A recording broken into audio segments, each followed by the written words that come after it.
Preaching. Love is a state of being. Repaying. September 26, 2012. Translated by Shidai and edited by Kair. From ancient times, I Love You has been a beautiful song which has been unchanged throughout the ages. People become fascinated, infatuated, and enjoyed crazy bliss when hearing, I love you. Today, I finally know that, I love you, is a hallucination, the unpredictable clouds, a colorful bubble, and an anesthetic. Love is a state, like the constantly shining sun, the blooming peony, the roaring river, and the bright stars twinkling in the night sky with all their luster. Love has no specific target, it is wordless, but if there are specific targets, it is not love. The sun shines down constantly on everything, but if there is a target, it is not the sun, but a searchlight, a torch, or a spotlight. Love is like the shining sun and the blooming flowers. It is a state.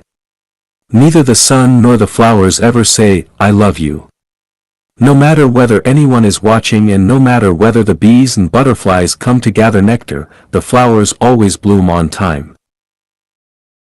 Love always brings warmth, auspiciousness, harmony, goodness, happiness, and positive energy, and is infinitely fascinating to all living beings. Love never shows coldness, madness, ugliness, worry, suffering, negative energy, or desperation. Love cannot hurt anyone. If love leads to pain, grief, suffering, hatred, disappointment, or desperation, it cannot be real love. Love can only be felt by love. It cannot be demanded or taken by force, nor by money, status, fame, or beauty.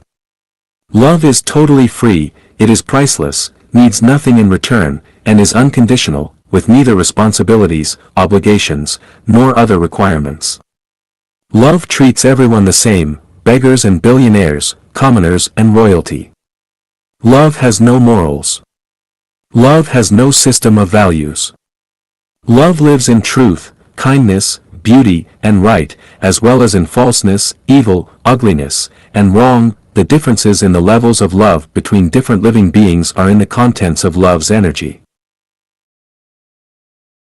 The more love a living being has, the higher its level is, the less love it has, the lower its level is. This is the same as the differences of kerosene lamps, electric lamps, and the sun. They are shining different lights. The kerosene lamp can only illuminate one room in a house and the electric lamp can illuminate a yard, but the sun can illuminate a much larger area. The light of the Buddha can spread everywhere, but the light of human beings can only spread in limited regions.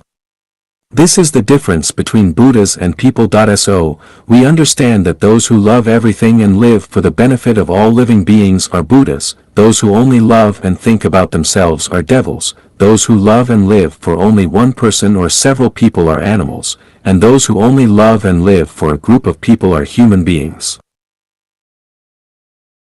According to this, we know that those who selfishly love themselves are the offsprings of devils, those who only love one person or thing, such as within monogamous marriage, are the lowest level of animals, those who love their families are the lowest level of human beings, and those who love their own nations, religions, organizations, and political parties are human beings. But those who live for the benefit of all living beings regardless of their own interests are more than human beings.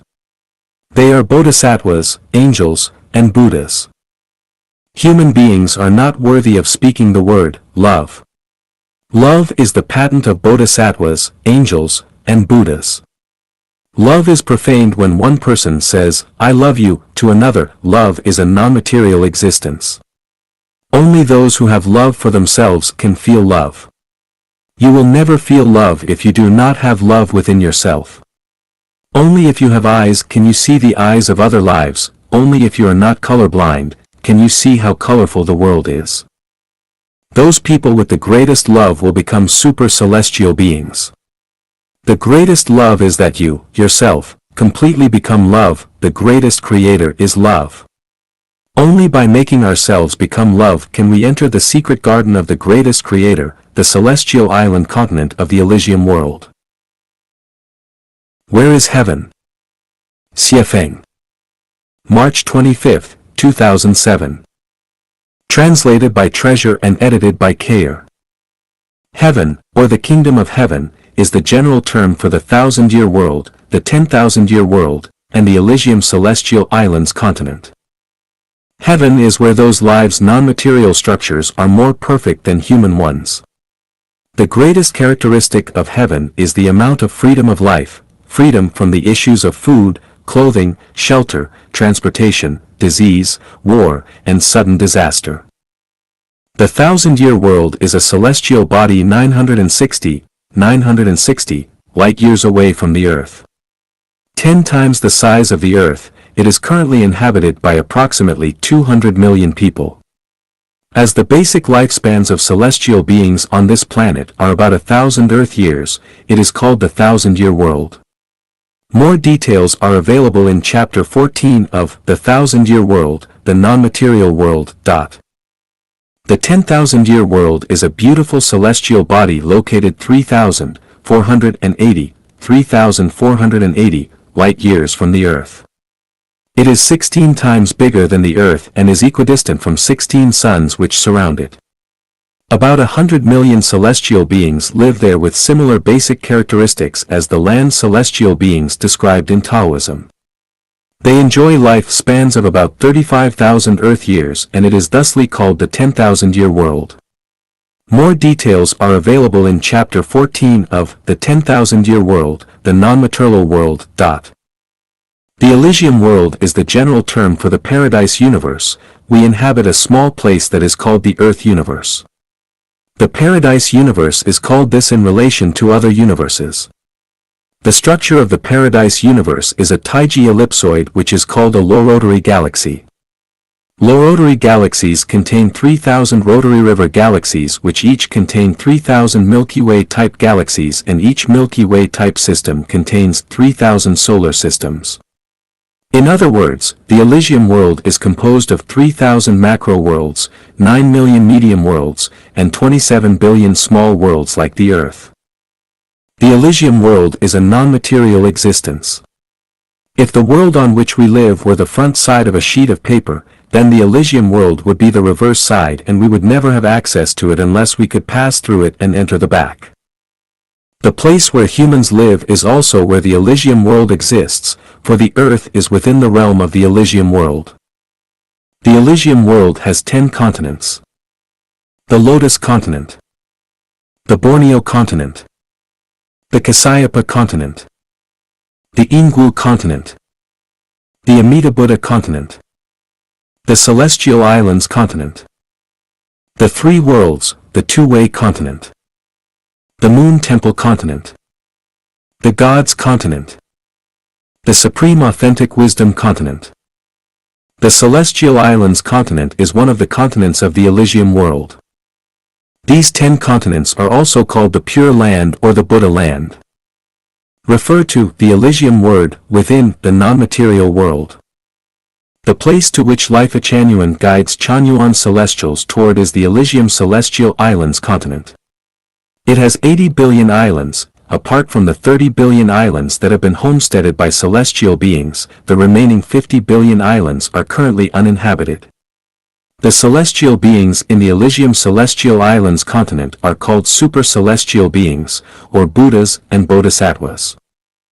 When people are asked where heaven and hell are, many of them answer that heaven and hell are in people's hearts. This is only half true, because the ideas that the whole of the universe depends on the mind and all rules depend on cognition, the environment is created and generated by the mind, and everyone's closest friends and dearest relatives are in their minds, are only half true. Heaven and hell would still exist if people did not think about them, just as people's relatives who live far away would not disappear if they did, and they would still exist even if they were not thought about or even forgotten. Absolute idealism can confuse people. Actually, it is easy to go to heaven, but it is extremely difficult to break our obsession. Many secrets seem very mysterious, but once they are pierced, they become clear and simple. The program is running. Xiefeng. November 10, 2009. Translated by Tsong Long and edited by Kayer. There is a saying, fishes are in the water, and humans are in the Tao. All things in the universe are running in the Tao. If we have difficulty understanding the elusive Tao, let me make it simple, we can also call it program. So the above saying could be, fishes are in the water and humans are in the program. And all things in the universe are running in the program. What is program? In Chinese, program means the rule, law, pattern, and equation, means sequence and order. Program means the order of formation, development, change, and evolution of a thing according to established rules. The computer we use is the best example of program. We can somehow say that a computer is a program. To use a computer, we need to follow programs. Whoever is good at programming is a computer expert. Hackers are computer experts who can break, interrupt, and change computer programs. Computer programs are designed by human beings, while the program of the universe is designed by the greatest creator. The seasonal order of spring, summer, autumn, and winter in some areas of the earth is a program. The order of seasons is strictly changing according to the program. Spring comes after winter, and winter comes after autumn. They have been in that order for thousands of years.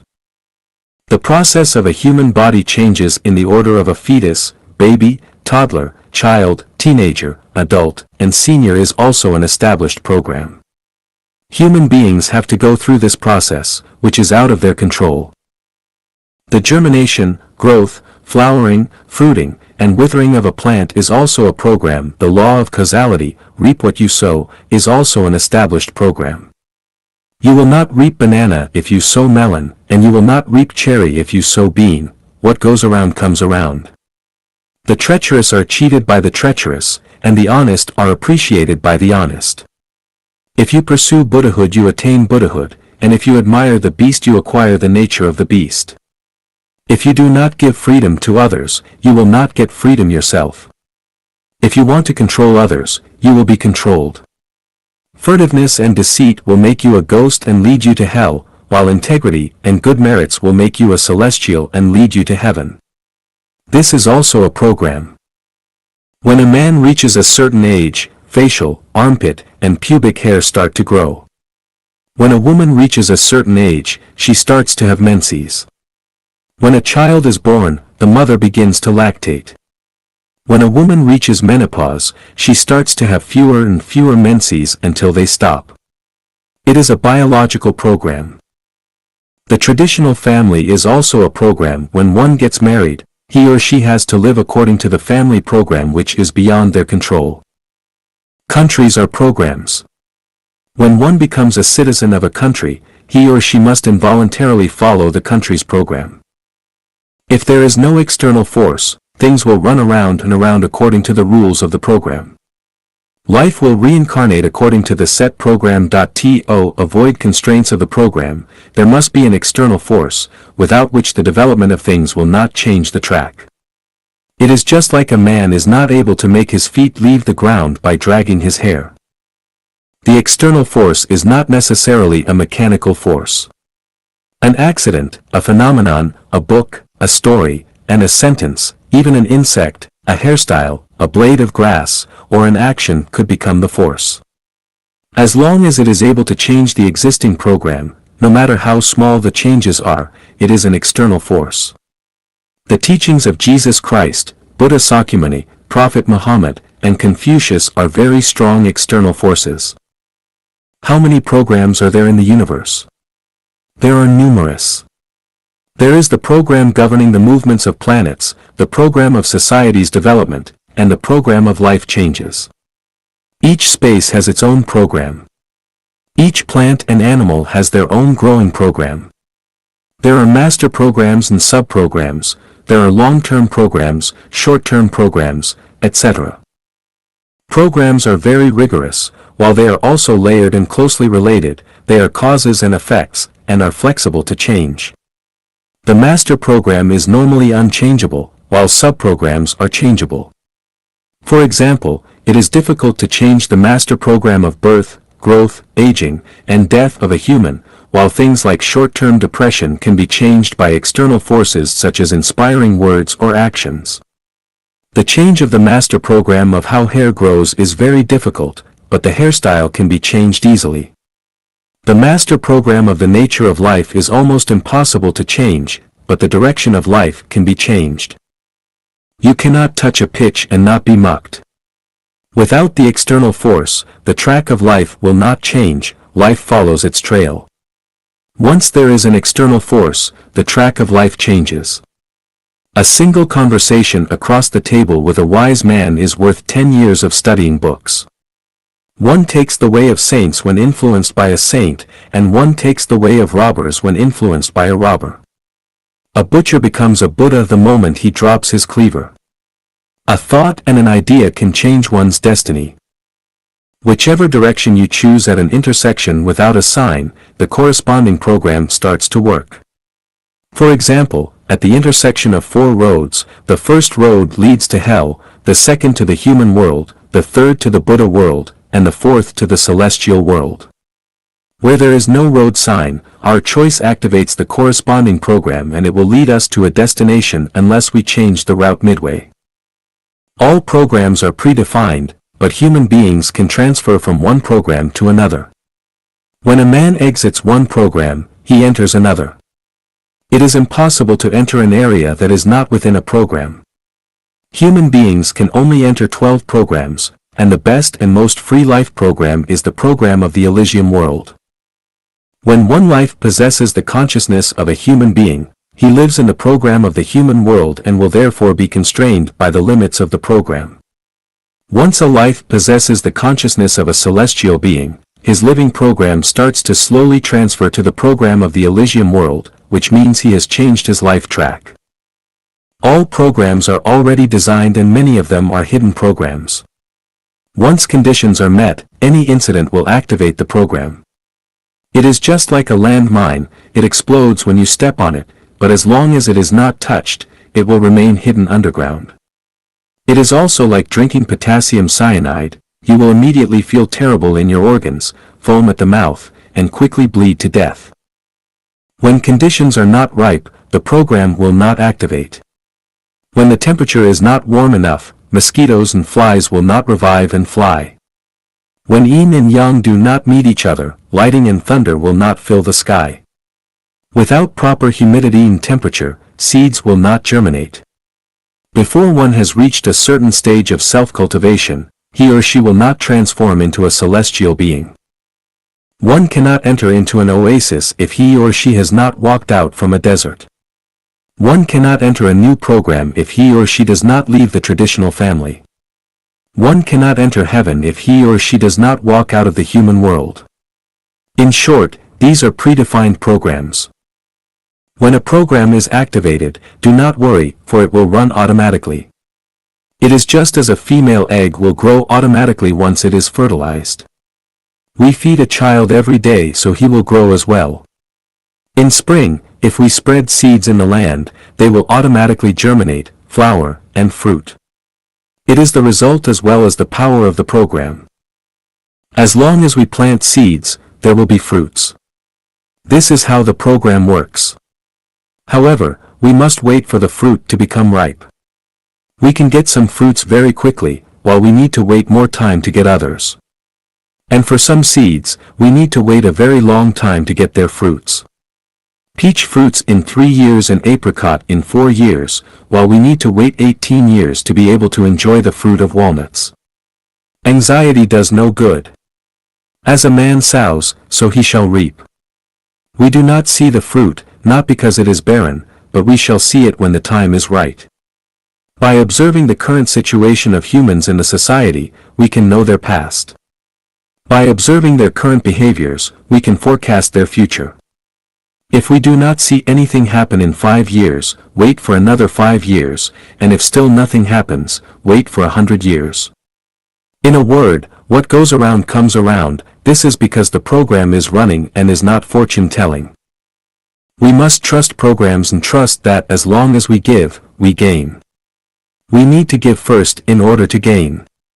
If we give others love, we will gain a beautiful life, future, or something else. If we cheat others, or take a bribe of $100,000, we get many temporary benefits, but in the future, we might need to pay the price of a limb, face a calamity, or reincarnate to an animal to pay our debts. Therefore, any behavior that tries to take advantage of others is foolish, cheating and lying is stupid, and being opportunistic is short-sighted. Throw a long line to catch a big fish. Being diligent on self-cultivation, it is possible to achieve the life level of a celestial being. Do not care that you get a return when you are committed to something, just make your contribution wholeheartedly and ask not for gain. As long as you give, you will gain. This is because the program is running. The poor cannot enter into heaven. Repaying. September 20th, 2017. Translated by Treasure and edited by Care. This is a cruel reality because even Jesus Christ said, "It is easier for a camel to pass through the eye of a needle than for a rich man to enter the kingdom of God." We take it for granted that the kingdom of God belongs to the poor. However, after more than 10 years of harvesting the ripe crops, I have found that the poor cannot enter into heaven. The most distinctive feature of the poor is that they take, while that of the rich is that they give. A person who takes constantly is continuously sinning, accumulating debt, and digging deeper into debt. According to the law of the gravitation of life and the rules of the sum of positive and negative energies always equals zero, the poor will have to stay within the 6 great divisions in the wheel of karma without any hope of entering heaven. Heaven belongs to the rich and hell belongs to the poor. This fact sounds so miserable that I feel unkind saying it or even thinking it. It is the same as putting a knife into the hearts of the poor as their blood pours out. However, not telling the truth would mean that I am a big liar, and as those who conceal the truth would certainly go straight to hell. So, who are the rich and who are the poor? Those who give wealth to others, to society, and to nature without incurring debts are rich, but those who constantly take from others, from society, and from nature while incurring debts are poor. What is wealth? What others, society, and nature need is wealth. Wealth is defined as soul wealth, spiritual wealth, and material wealth. All that can bring others' minds peace, serenity, and calmness are soul wealth. All that can encourage and cheer others on, or that can bring them passionate enthusiasm of life are spiritual wealth, and all that can offer the conveniences of food, clothing, shelter, transportation, birth, aging, illness, and death are material wealth. As long as you owe a debt and continue to take, you will be among the poor, but as long as you are not in debt and continue to give, you will be among the rich. Debt contains 3 aspects. Economic debt, to own others' money, including bank loans which have not been returned, to borrow others' things without returning them or to damage them without compensating their owners, to demolish others' houses without compensating their owners, to receive others' services or treats but not return or repay them, and so on are what we call economic debt. 2. Emotional debt, care from grandparents. Love and care received from childhood by our parents, concern and care from siblings, help from friends, relatives, and neighbors, guidance from superiors and the cooperation of workmates, education and guidance from masters and teachers, care and consideration from lovers and spouses, special filial piety from children, and similar ties are all forms of emotional debt. 3.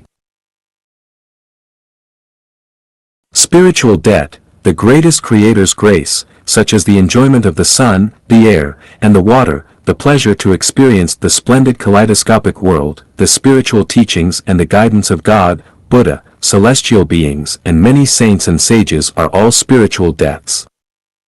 Referring to the 3 types of debt above, you will easily know whether you are rich or poor. Is a billionaire rich? This is hard to say. Is a farmer in a distant village poor? This is equally hard to say.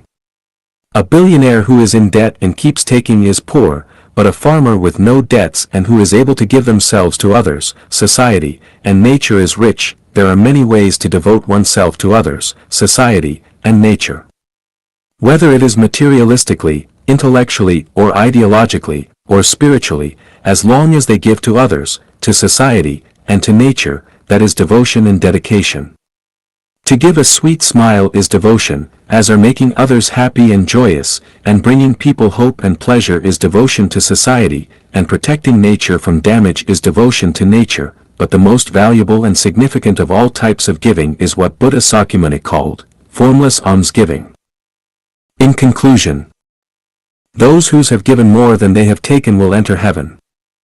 Those who have taken more than their share of blessings will go to hell. Those who have given equally to what they have taken will continue their reincarnations into the mortal world. Who can give and pay dedications and devotions effectively? Only the rich, so heaven is theirs.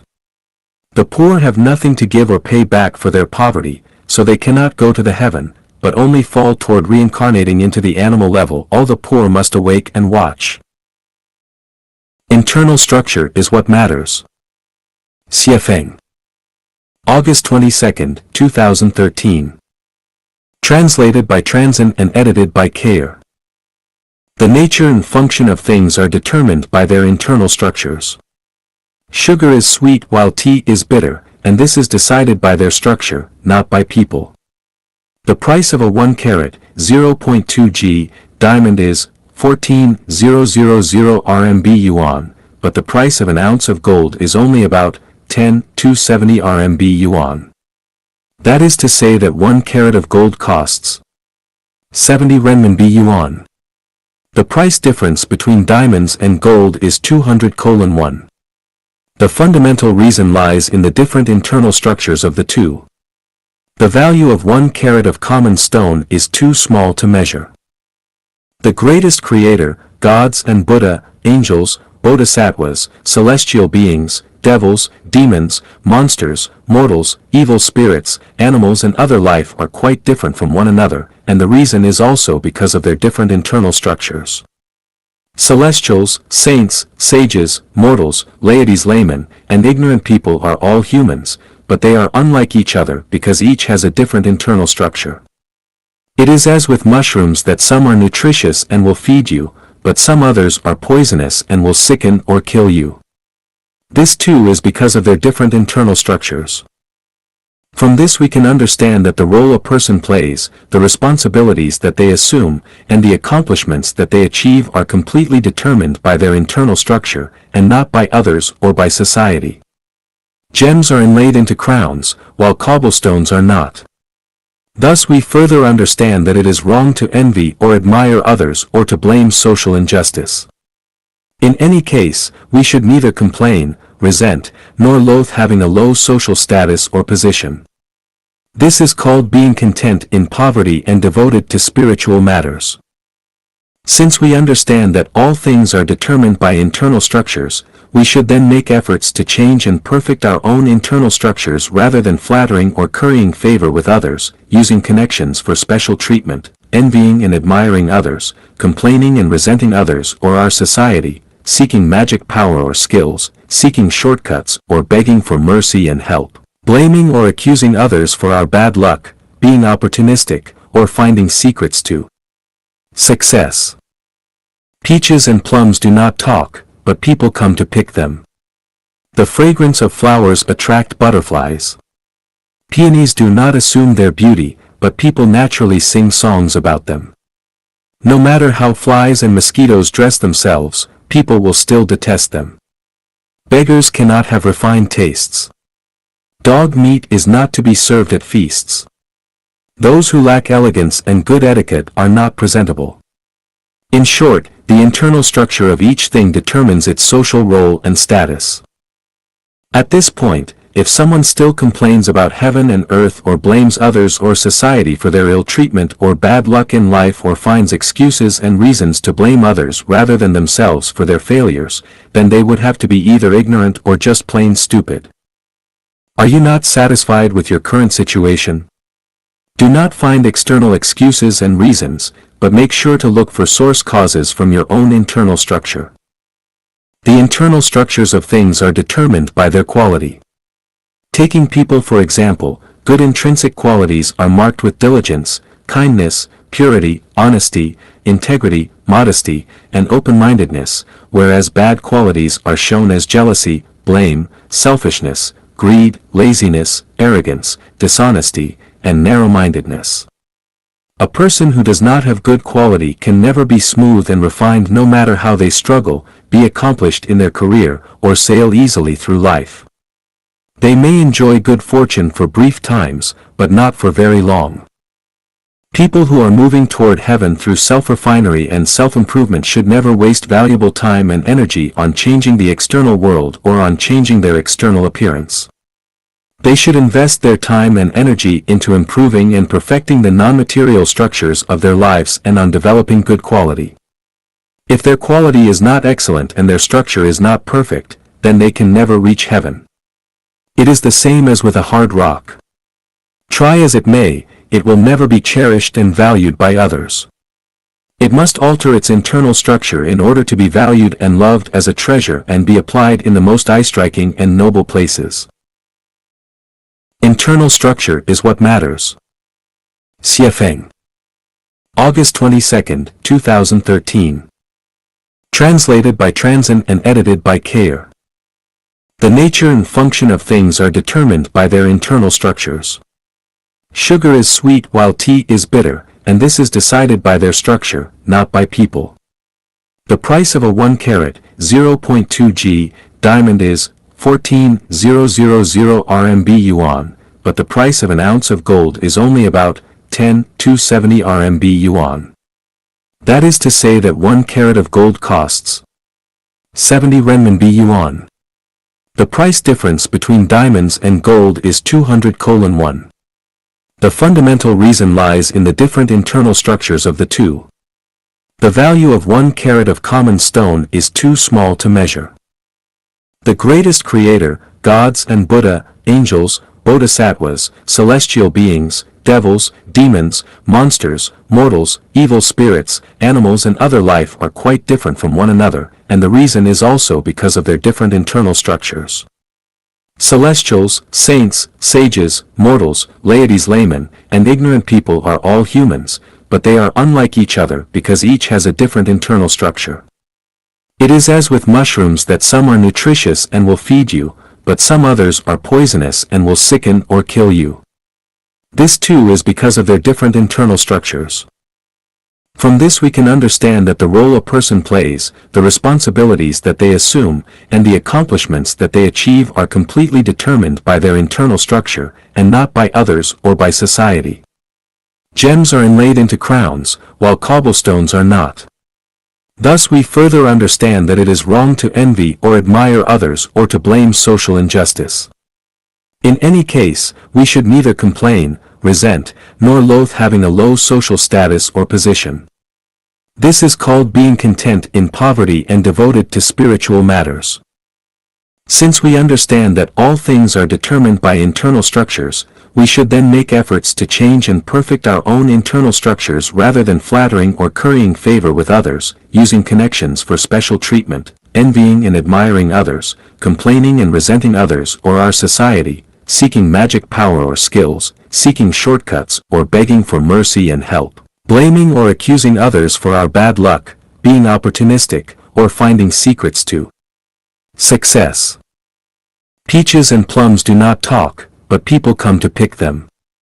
The fragrance of flowers attract butterflies. Peonies do not assume their beauty, but people naturally sing songs about them. No matter how flies and mosquitoes dress themselves, people will still detest them. Beggars cannot have refined tastes. Dog meat is not to be served at feasts. Those who lack elegance and good etiquette are not presentable. In short, the internal structure of each thing determines its social role and status. At this point, if someone still complains about heaven and earth or blames others or society for their ill treatment or bad luck in life or finds excuses and reasons to blame others rather than themselves for their failures, then they would have to be either ignorant or just plain stupid. Are you not satisfied with your current situation? Do not find external excuses and reasons, but make sure to look for source causes from your own internal structure. The internal structures of things are determined by their quality. Taking people for example, good intrinsic qualities are marked with diligence, kindness, purity, honesty, integrity, modesty, and open-mindedness, whereas bad qualities are shown as jealousy, blame, selfishness, greed, laziness, arrogance, dishonesty, and narrow-mindedness. A person who does not have good quality can never be smooth and refined no matter how they struggle, be accomplished in their career, or sail easily through life. They may enjoy good fortune for brief times, but not for very long. People who are moving toward heaven through self-refinery and self-improvement should never waste valuable time and energy on changing the external world or on changing their external appearance. They should invest their time and energy into improving and perfecting the non-material structures of their lives and on developing good quality. If their quality is not excellent and their structure is not perfect, then they can never reach heaven. It is the same as with a hard rock. Try as it may, it will never be cherished and valued by others. It must alter its internal structure in order to be valued and loved as a treasure and be applied in the most eye-striking and noble places. Reading the book without words. Repaying. March 5, 2014. Translated by Transin and edited by Kayer. There are 3 types of books. The first one is with words, such as newspapers, magazines, journals, and other publications, both paper and online.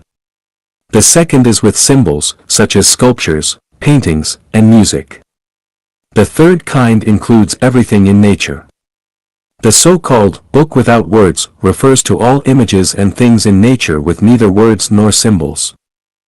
The most esoteric of the 3 books is the one without words, but the simplest is the one with words. People with low spiritual natures can only read books with words, but only people with high spiritual natures can read the book without words. What the gods, Buddha, celestial beings, and saints read is the book without words. The 6th Zen patriarch, Huineng, was illiterate but became the patriarch because he could read the book without words. Therefore, if a person wants to become a master, a celestial being, or Buddha, they must read the book without words. Reading things, phenomena, and people is reading the book without words. Let us try to read it. A person with body odor or halitosis, bad breath, might not be aware of it. When we eat garlic or green onions, we do not smell them ourselves, but others will smell them and will know it. The natures and attributes of things give off their corresponding smells. Those who have smelled or eaten durian know it by its smell. We can learn this truth from the book without words. The essence is revealed from the phenomenon. For instance, if we want to know a person's nature, we can learn their internal natural structure from what they have said and done before. Many allusions in Chinese history are full of wisdom, such as the relationship between Su Dongpa and Master Foyan. Su Dongpa always wanted to outsmart Master Foyan, but he never succeeded. Once, Master Foyan told Su Dongpa that he looked like a statue of Buddha, but Su Dongpa replied that Master Foyan looked like a heap of cow dung. To this, Master Foyan just smiled and walked away silently. Su Dongpa thought he had taken the upper hand this time, so he joyfully told his smart sister Su Xiaomei about it when he got home. Hearing this, Su Xiaomei said, "You are utterly defeated this time. Because Master Foyan has Buddha in his heart, he sees a statue of him in you, but you have a heap of cow dung in your heart, so you see that in him. Nature reveals what it is. The benevolent see benevolence and the wise see wisdom. A person who is filled with love can feel nature's love and others' love, but a person with no love in their heart can never feel your love regardless of how much you show it. Those who always compliment others have rich and beautiful spirits and souls, but those who always demean, mock, criticize, insult, and attack others, and who always speak badly about them, both to their faces and behind their backs, most clearly have ugly souls and extremely poor spirits. Speaking well of others shows that one is good, but speaking ill of others shows that one is not. Flowers always emit lovely fragrances wherever they are, but dog droppings always give off undesirable stench in spite of their surroundings.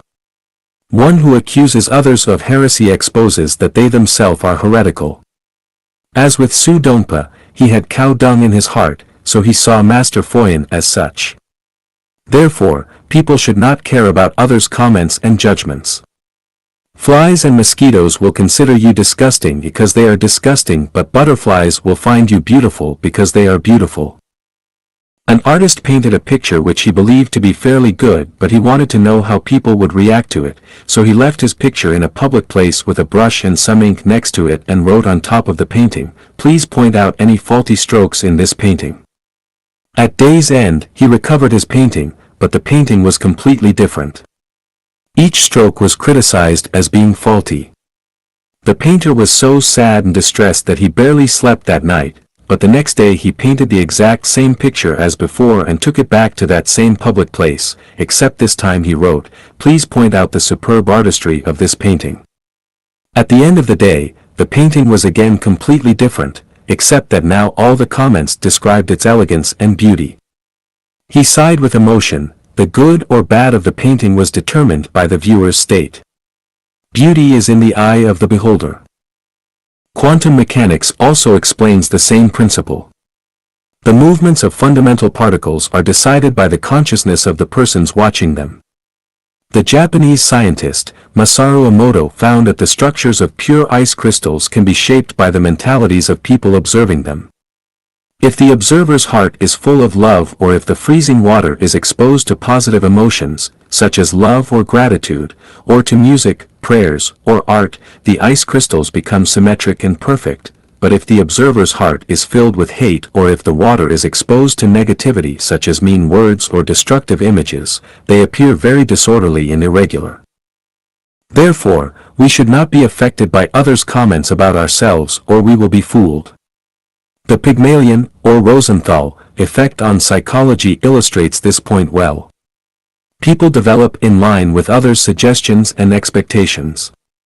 We must only be committed to ourselves and ignore other people's comments in order to live out our own lives. If someone accuses you of being mentally disordered, just smile and do not get upset, for it is they who are mentally disturbed. But if someone praises you as being a saint, do not be blindly proud, for it is they who are the saint. Let us read the book without words as such. I have written more than 100 articles on revelations which may help you to find your enlightenment. How to know our previous lives. Dayform Celestial. March 18, 2007. Translated by Transin and edited by Kayer. The hypnotic induction method is one way, but we can also observe ourselves from the life clues found in our previous lives. The universe is holographic, our life is holographic, and our life information base contains all of the information from all the ages of all life journeys of all generations, and the information is always passed down. This information is hidden, but it will reveal itself every now and then. By capturing these momentarily revealed clues, we can trace our pasts. Understanding the life characteristics of 36-dimensional space is conducive for us to understand more of our previous lives. There is only one kind of human nature, but from the people that we know and those that we know of through various channels, we can see that human nature are diverse and colorful. There are quantum differences between people, sometimes even poles apart. The reasons are that people have different origins. Some are from the heaven world, some from the animal world, and some are reincarnations from the mortal world. Even for those from the heaven world, there are great differences. Those from the Elysium world and from the 1,000-year world can never be the same. Likewise, even for those from the animal world, those who were carnivores will have totally different natures than those who were herbivores. In this sense, mankind is a rabble, the mortal world is a tenement yard for all kinds of lives. There are hundreds of thousands of clues to trace our previous lives, but we can only have rough ideas about them from these clues. Here are 18 examples. If you have holographic order thinking, congratulations, then you are from the side of the greatest creator, you were a god. If you have formless thinking, congratulations, then you came to the mortal world from the Elysium world, you were a Buddha. If you know that you can change a world magically, then you were a super celestial being. If you were born to like freedom and always seek happiness and joy, you can follow your heart's desire without overstepping the line, then you were a celestial being. If you often dream of flying freely, your mind and body are often in a strange state of joy, you have no fear of death, and hate your life in the mortal world, then you are from the 10,000-year world. If you are always looking for the way back home, and feel that you do not belong to the mortal world, you are moreover benevolent and kind, a fun lover, you do not want to be fettered by states, religions, organizations, or families, and you fancy and yearn for a better life in the future, then you are from the 1,000-year world. If you have the Taiji thinking and you are super wise, clever, and gifted, then you are someone influential in society, maybe even a sage or saint. If you love your own nation, culture, family, and family life, and think all this is perfectly justified, then you were a mortal human. If you often dream of flying in your dreams, but still feel attached to the mortal world, then you were a bird. If you derive pleasure from and even love eating meat and have never felt the suffering and misery of life being slaughtered for meat, then you were a predatory carnivore. If you naturally prefer vegetarian or vegan foods, are naturally timid and afraid of being hurt, like to depend on groups, love your family and religion, then you were a docile herbivore. If you inherently want to be a policeman, are very sensitive to theft and crime in society, and always want to arrest criminals, then you were feline, a cat. If you innately want to be a soldier, are willing to defend your land and home, then you were a dog or wolf. If you naturally prefer to take, embezzle, and steal, then you were a mouse or other rodent. If your nature is to bear hardship without complaining, endure bullying without resisting, harbor grudges without showing them in words and deeds, be trampled upon and feel powerless to resist, completely abide by your destiny, then you were a farm animal from the livestock world. If you are naturally aggressive and quick-thinking, good at sorcery, and can derive pleasure from the pain of other life, then you are from the devil world. If you have extraordinary bearing and charming style, are endearing and extremely selfish, then you were a goblin. If you are clever in trivial matters and have mastered a lot of magic tricks, you always watch for your chance to seize others' love and property, then you were an evil spirit. Draw analogies by checking yourself against the dispositions of other life, and you will find traces of your previous lives. Note: life in the inflamed layer, the frozen layer, and the nether world usually do not directly enter the human world. Insects and many plants belong to other life cycles, which never enter into the human world. The above is only a general outline.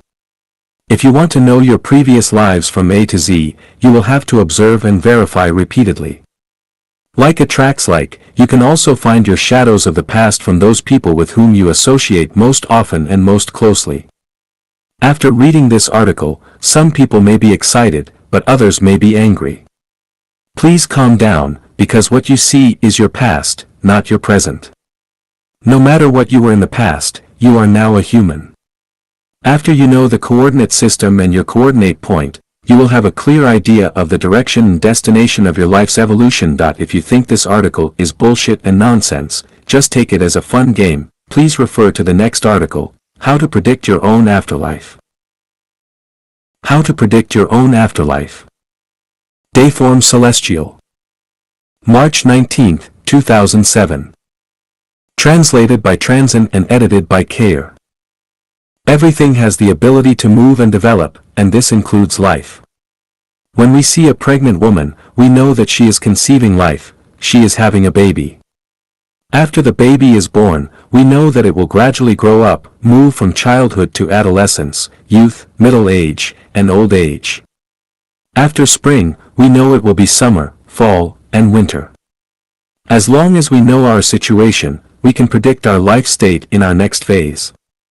To speculate about your afterlife, you first need to understand the non-material structural state of your life. You cannot see your life's non-material structure with your naked eyes. The only way to do this is to examine your own consciousness. You can predict your afterlife according to the characteristics of your own consciousness. Consciousness is the essences of life. Different consciousnesses determine different life states. Some days ago, Foshan Celestial and I went to enjoy a terrace in Yuanyang, Yunnan.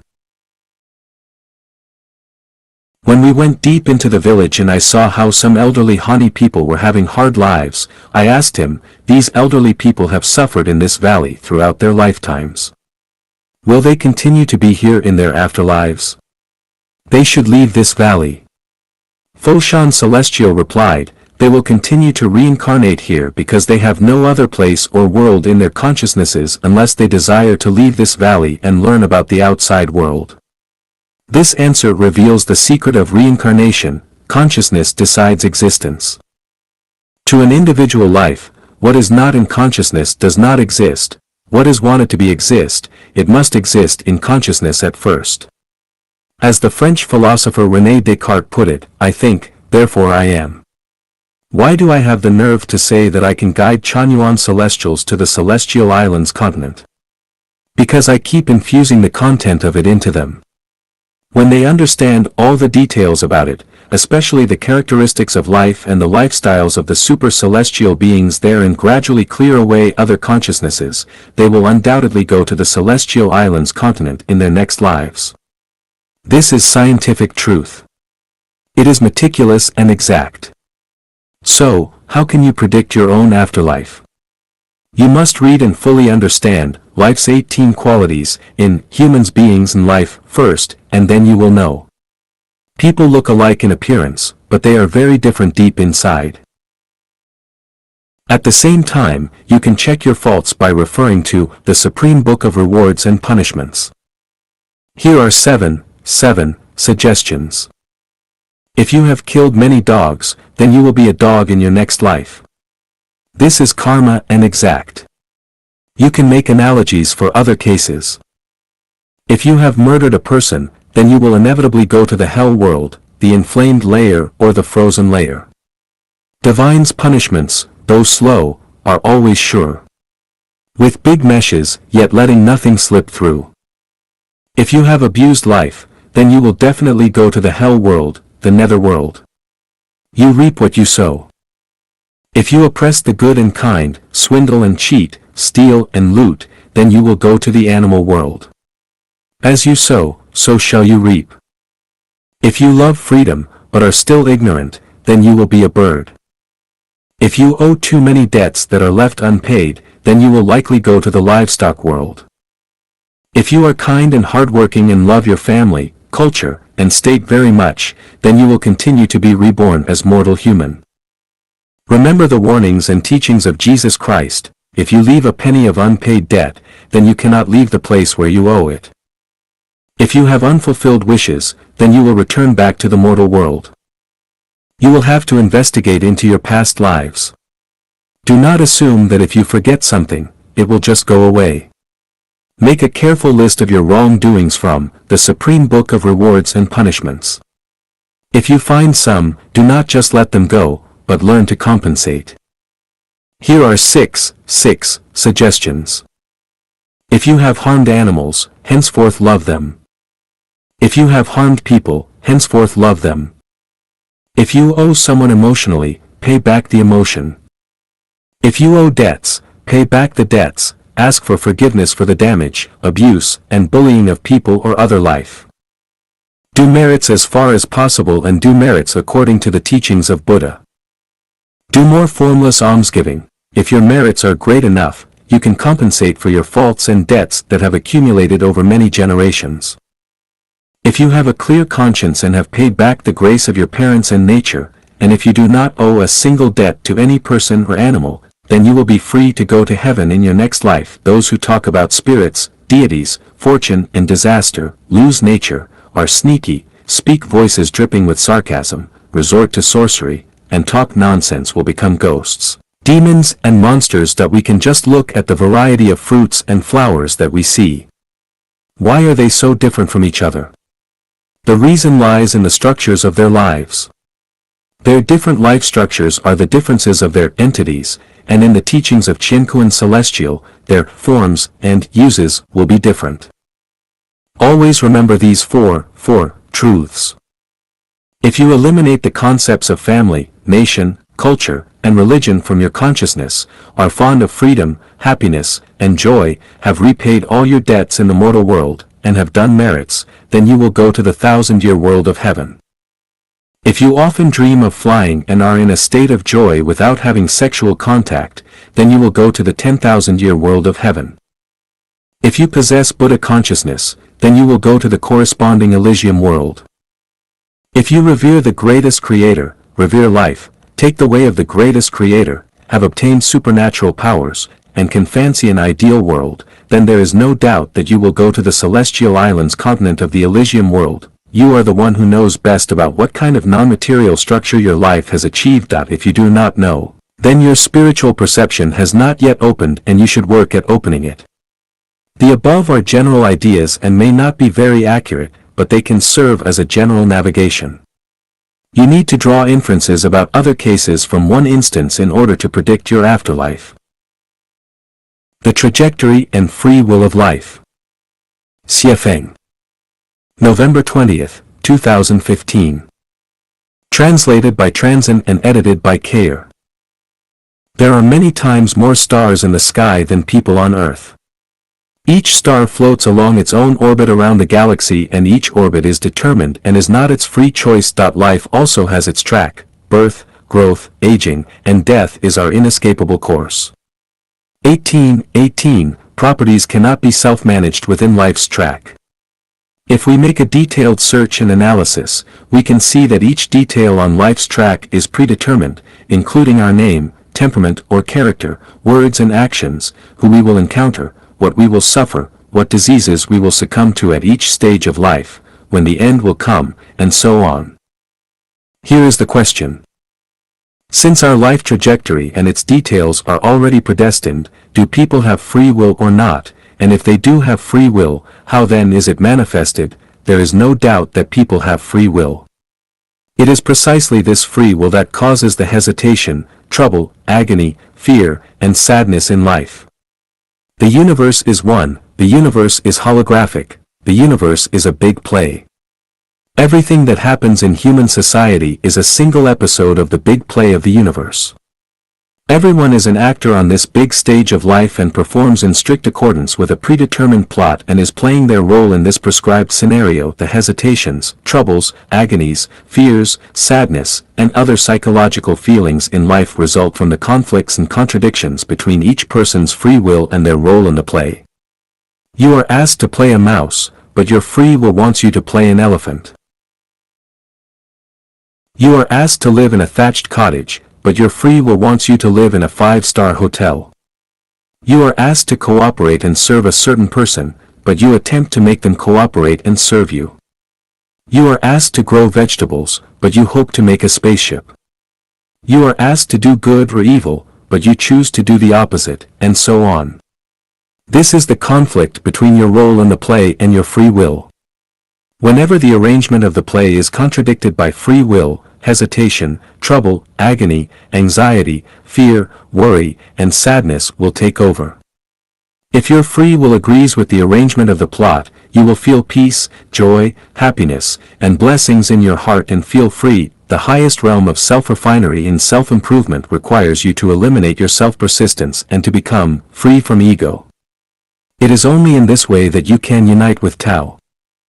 Then, when you do that, you will attain the spiritual state of an immortal. Here is another question. Since everything is predestined, what is the value and meaning of struggling and making efforts? First, the so-called struggling and making efforts are barely more than nonsense. When a program is determined, the role to be played is determined and one's so-called struggles and efforts are determined. That is, you will have to struggle and make efforts because a series of things will force you to. It is decided by the non-material structure of your life. Your character and temperament will force or encourage you to struggle and make efforts. This is determined by the self-state. It is not that I want to struggle and make efforts, but my character and the things happening around me and their ramifications prompt me to do so. This is described as, many things are not in charge of our hands in this world. Every person yearns for a better future and to go to heaven, so who can eventually achieve their most beautiful dreams. Also, now that everything is predestined, what is the point of personal yearning? This involves some of the programs of the play of the universe. The play of the universe has destiny and variables. The plot of the play is destiny. Who shall play which characters in the play are variables. If you play well, you can constantly play the role more according to your free will, such as to play in heaven. If you play badly, you will play a role more deviated from your free will, such as to play a demon in hell. who then will go to heaven? Anyone who can play the role in accordance with the established plot of the play, free from self-persistence and free from ego, will go to heaven, but anyone who has conflicts with the arranged plot, that is, whose self-conscious is too strong and is unwilling to play the role, will end up in hell. We can find such a secret from this. Going to heaven or hell has nothing to do with the role you play, but everything with how well you play it. For instance, from most people's perspective, Adolf Hitler should definitely be in hell, but from the plot of the play of the universe, if he played his part very well, he would be in heaven. No matter what your role is, an emperor or a thief, as long as you play it well, your reward will be to go to heaven. If you do not play it well, you will be doomed to reside in hell. So, how does one know whether they are playing well or not? Here is a very simple validation method. Namely, no matter what role you play, be it one with much pain and suffering or one that enjoys happiness and pleasure, be it a role to ride the whirlwind or one to suffer the commonplace, if you can stay calm, be happy and joyful, free from hesitation, trouble, agony, anxiety, worry, and fear, but with gratitude, then you have played well. Otherwise, you will have failed the role. Those who have mastered the essence of the teachings and instructions of Buddha understand that self-persistence is the biggest obstacle to the Elysium world. Self-persistence is the result of a strong free consciousness.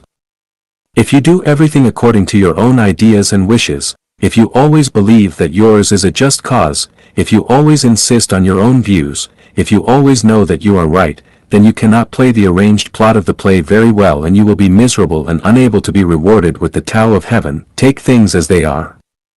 Associate with others by following your predestined relationships. Acting in accordance with your nature and taking advantage of opportunities is the best way to play the role. The interpretation of predestined ties. Repaying. May 28, 2012. Translated by Treasure and edited by Kayer.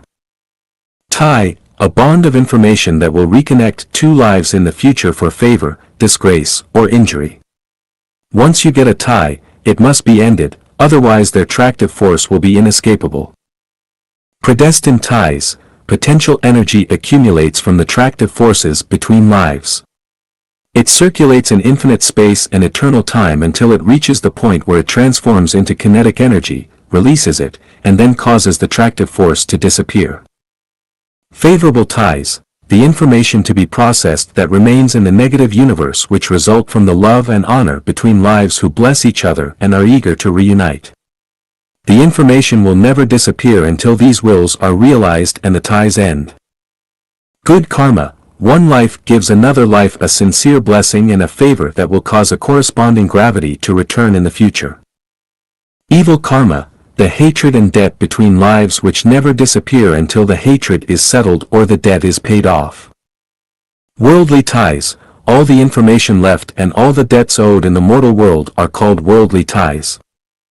Marriage ties, the love-hate relationships between husbands and wives are called marriage ties. Celestial ties, a bond with a celestial being is called a celestial tie. End ties are when all debts are paid back. Following predestined ties, according to the arrangement of the universal scenario and plot, accept and play the assigned role with pleasure. Ties are kinds of invisible meshes which are established between lives. Divine punishments are slow, but always sure with big meshes, yet letting nothing slip through. Once getting a tie, it must be ended, otherwise you will be unable to escape their meshes. Worldly ties must be ended in the mortal world, heavenly ones must be ended in heaven, and hellish ones must be ended in hell. Ties are attractive forces. Those which are not ended will stay in tow forever, no matter how far apart in time or space, and they can never be escaped. Anyone who wants to go to heaven, must end all ties in the mortal world as soon as possible, whether they are good karma, evil karma, favorable ties, or marriage ties. As long as there are the ties, it is best to end them as soon as possible, otherwise you will be unable to leave the mortal world, and will have to reincarnate back into the mortal world of samsara to end the ties in future lives. The secret and truth of predestination. Repaying. March 3, 2011. Translated by Transin and edited by Kayer. Preface: brushing against shoulders in this life is the result of the 500 times of looking back in the previous lives. To ride in the same boat is the result of 100 years of cultivation. To sleep on the same pillow is the result of millennia of cultivation. Knowing I am not destined to enter her heart, how can I compare with the catkins and swallows? Flowers bloom and wither, tides rise and fall, spring awakens the branches, running water is heartless but the grass welcomes it every year. People may have sorrow or joy and be near or far apart, but the moon will still wax and wane. Born of these scenes, can the word sorrow suffice? Dynasties fall but mountains and rivers remain, so how many times can we see the beautiful sunset? The events of our world are like games of chess, each game is only new because it is destined to be so. In a life, people endure hardships and twists and turns in the mortal world and repeat samsara. Some people are designated to meet from thousands of miles apart but not to know their next-door neighbors.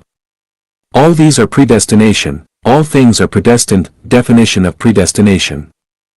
Predestination is the cause of generating, sustaining, destroying, and changing of all forms and all things, and is the cause of all events. It is the bridge and the tie which causes sorrow and joy, separations and reunions. It is the factor which decides the development of matter and the origins of desires, words, and deeds connected to other things in the universe which are bound to happen in the future since beginningless time. It is a kind of debt after receiving others' services or graces which have not been paid back timely. It is the set of revenge, wrong with wrong, several cases of predestination. 614 years ago, Emperor Qingzu of Ming, King of Yan, Zhu Di killed 873 members of the 9 tribes of the Fang Sheru clan, yet he still could not vent his anger and counted Fang Sheru's students as one clan and killed them all. Many people perished. Why did that happen? What was its cause? It turned out that Fang Sheru's father had selected a cemetery plot. At night, he dreamed that the Red Snake King was sticking his red tongue out and requesting earnestly that he delay the groundbreaking for 1 or 2 days so that his family could move away. The next day, the Fang family dug the earth and built their tomb as scheduled. Soon, the workers exclaimed, "We have found a red snake pit." Countless red snakes slithered and fled in panic. Fang Sheru's father ordered them to kill all the red snakes with fire and knives. That night, the bleeding Red Snake King cursed him in a dream, "I will kill as many of you as you killed of us." Shortly thereafter, the Fang family gave birth to a baby son, Fang Sheru. Born into a scholarly family, he was very smart and diligent as a boy. He was eloquent and charming in appearance, and his tongue was red. He was the reincarnation of the Red Snake King. He deliberately resisted an imperial edict from King Yen in order to enrage him and fulfill that curse by implicating his 9 tribes. After killing all 873 members of the Fang clan, the number still could not match the number of the red snakes killed on that day so very long ago.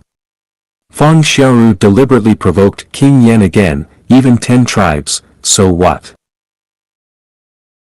The king then had all of Fang Sheru's students put to death and the Red Snake King finally got his revenge. In the ancient times, there was a prince who was very handsome, intelligent, and well-educated, and whose closest friend was a young man of equally excellent and outstanding virtues. Like knows like. The two would discuss state strategies, compose poems and couplets, and toast the moon together. They discussed everything under heaven and were very intimate. One day, they went out for fun and met a girl who was unspeakably beautiful, cultured and decent, well-versed in lyre playing, chess, calligraphy and painting, a matchless stunning beauty throughout the whole country. After a period of time, both the prince and the young man confessed their love to the girl, but in the end she chose the common young man rather than the prince. The prince fell into an abyss of depression and pain and went to see the most accomplished and eminent monk to ask him why this happened. The monk resorted to magic and presented the following view to the prince. On a beach, a beautiful naked woman laid motionless. A man came to the seaside and saw her. He approached her and placed his hand to her nose. Evidently, the woman was dead. He turned and walked away. A moment later, a second man arrived. He also saw the woman, and as the man before him had done, he examined to see whether she was alive, but she was indeed dead. He then removed his jacket, covered the woman, and went away. After a while, a third man came. After observing, he too realized that the woman was dead. He stopped and carried her on his back until he found a place at the beach to bury her. He also made a mark for her grave. The eminent monk then said, "The woman who you both love is the woman who died on the beach." The man who took his jacket off and covered her was you in a previous life, and she needed to repay your favor for a period of time in this one, but the man who buried her was your best friend, and she needed to return his favor for the rest of her life. That I in the late Ming and early Qing dynasties, there was a man from Anhui named Hu Mingxuan. One day, his knees were attacked by impetigo and he suffered a biting pain. As time went on, the impetigo grew worse as a person's face, with eyebrows, eyes, a nose, and a mouth appeared on it. Hu Mingxuan turned to 130 physicians who not only could not heal him, but actually made it much worse. On December 7, 1651, in a dreamy state, Hu Mingxuan faintly heard a voice coming from the impetigo on his knees. "I am Lu Xiaorong from the Liang dynasty of the 5 dynasties, 906 to 923. You killed me in the Luoyang palace. Today I come to take revenge. How can physicians cure you? Confess your sins to Buddha and perhaps you will be remedied." After Hu Mingxuan woke from the dream, he stopped seeking physicians for help and swore to confess and to copy the Buddhist sutras. At first, he could stand up with the support of a cane, then he could stand and walk. Eventually he healed without taking any medicine. After more than 700 years, the soul was still looking for his enemy for retaliation. That I in the time of Buddha Sakyamuni, an elderly man wanted to be a monk. It is important for a monk to have good spiritual roots, so Sakyamuni asked his arhats, disciples, to see if this person had good ones to decide whether he could be a monk. All the arhats shook their heads after seeing this man and agreed, no good roots. Arhats could only see 500 cycles of life and found that he had never had any relationship with Buddha during those 500 cycles, so he did not have good roots. Sakyamuni then examined the man and proclaimed, in the beginningless time, he was a woodcutter. He came across a tiger in the mountain and was so scared that he climbed up a tree and cried out, "Namo Buddha." From his cry of, "Namo Buddha," today his good roots appeared. Sakyamuni ordained him, and he later rose to become an arhat himself. That I in the Shu kingdom, there was a bully named Gua Jingzhang. One day, he was drunk and hit a poor man, Zhaoan, with a wine pot. The mouth of the pot smashed his head and killed him immediately. Gua Jingzhang gave Zhaoan's son a lot of money to help conceal the matter from the law. Soon afterward, Gua Jingzhang's head grew a sore about 3 to 4 centimeters deep like the one where the pot had hit Zhaoan. His bone was exposed, he bled and discharged a constant stream of pus, and he could occasionally see Zhaoan's face in it. The sore eventually penetrated into his throat and killed him. A scholar in the Yuan dynasty was seriously harmed by a friend. That night, he became enraged and determined to kill the man. He passed a temple on the way to his former friend's house, where an eminent monk stood at the gate. From his deva eyes, the monk saw that the scholar was tailed by a vicious demon. As the scholar arrived at the door of his intended victim's house, an idea struck him: he has turned from being my friend to my enemy, but his mother and wife did me no harm. If I kill him, they will both lose their means of life. After several rounds of inner struggling, he decided to forgive the man, forget the idea of killing him, and go away. On his way back, he passed the same temple where the same monk was still standing at the gate, but this time the monk's deva eyes saw a completely different scene. The vicious demon which had tailed the scholar was gone and he was escorted by angels above his head. The monk told the scholar what he had seen and asked him what happened. The scholar told his story truthfully, and the monk exclaimed that the demon and the gods were moved by just a thought. The idea of tolerance changed the scholar's fate. He later became an official, and the friend who had betrayed him died on a battlefield in a mountain village in Danyao Township in Chaoyang City, Liaoning Province. There lived a villager named Li Cheng. Li Cheng's grandmother had a relative named Zhang Qing who used to carry and sell fabrics for the Li family, but whose own family was very poor because he lost in everything he did throughout his life, and his family had been supported by Li Cheng until Zhang Qing died. Li Cheng even paid to have him buried.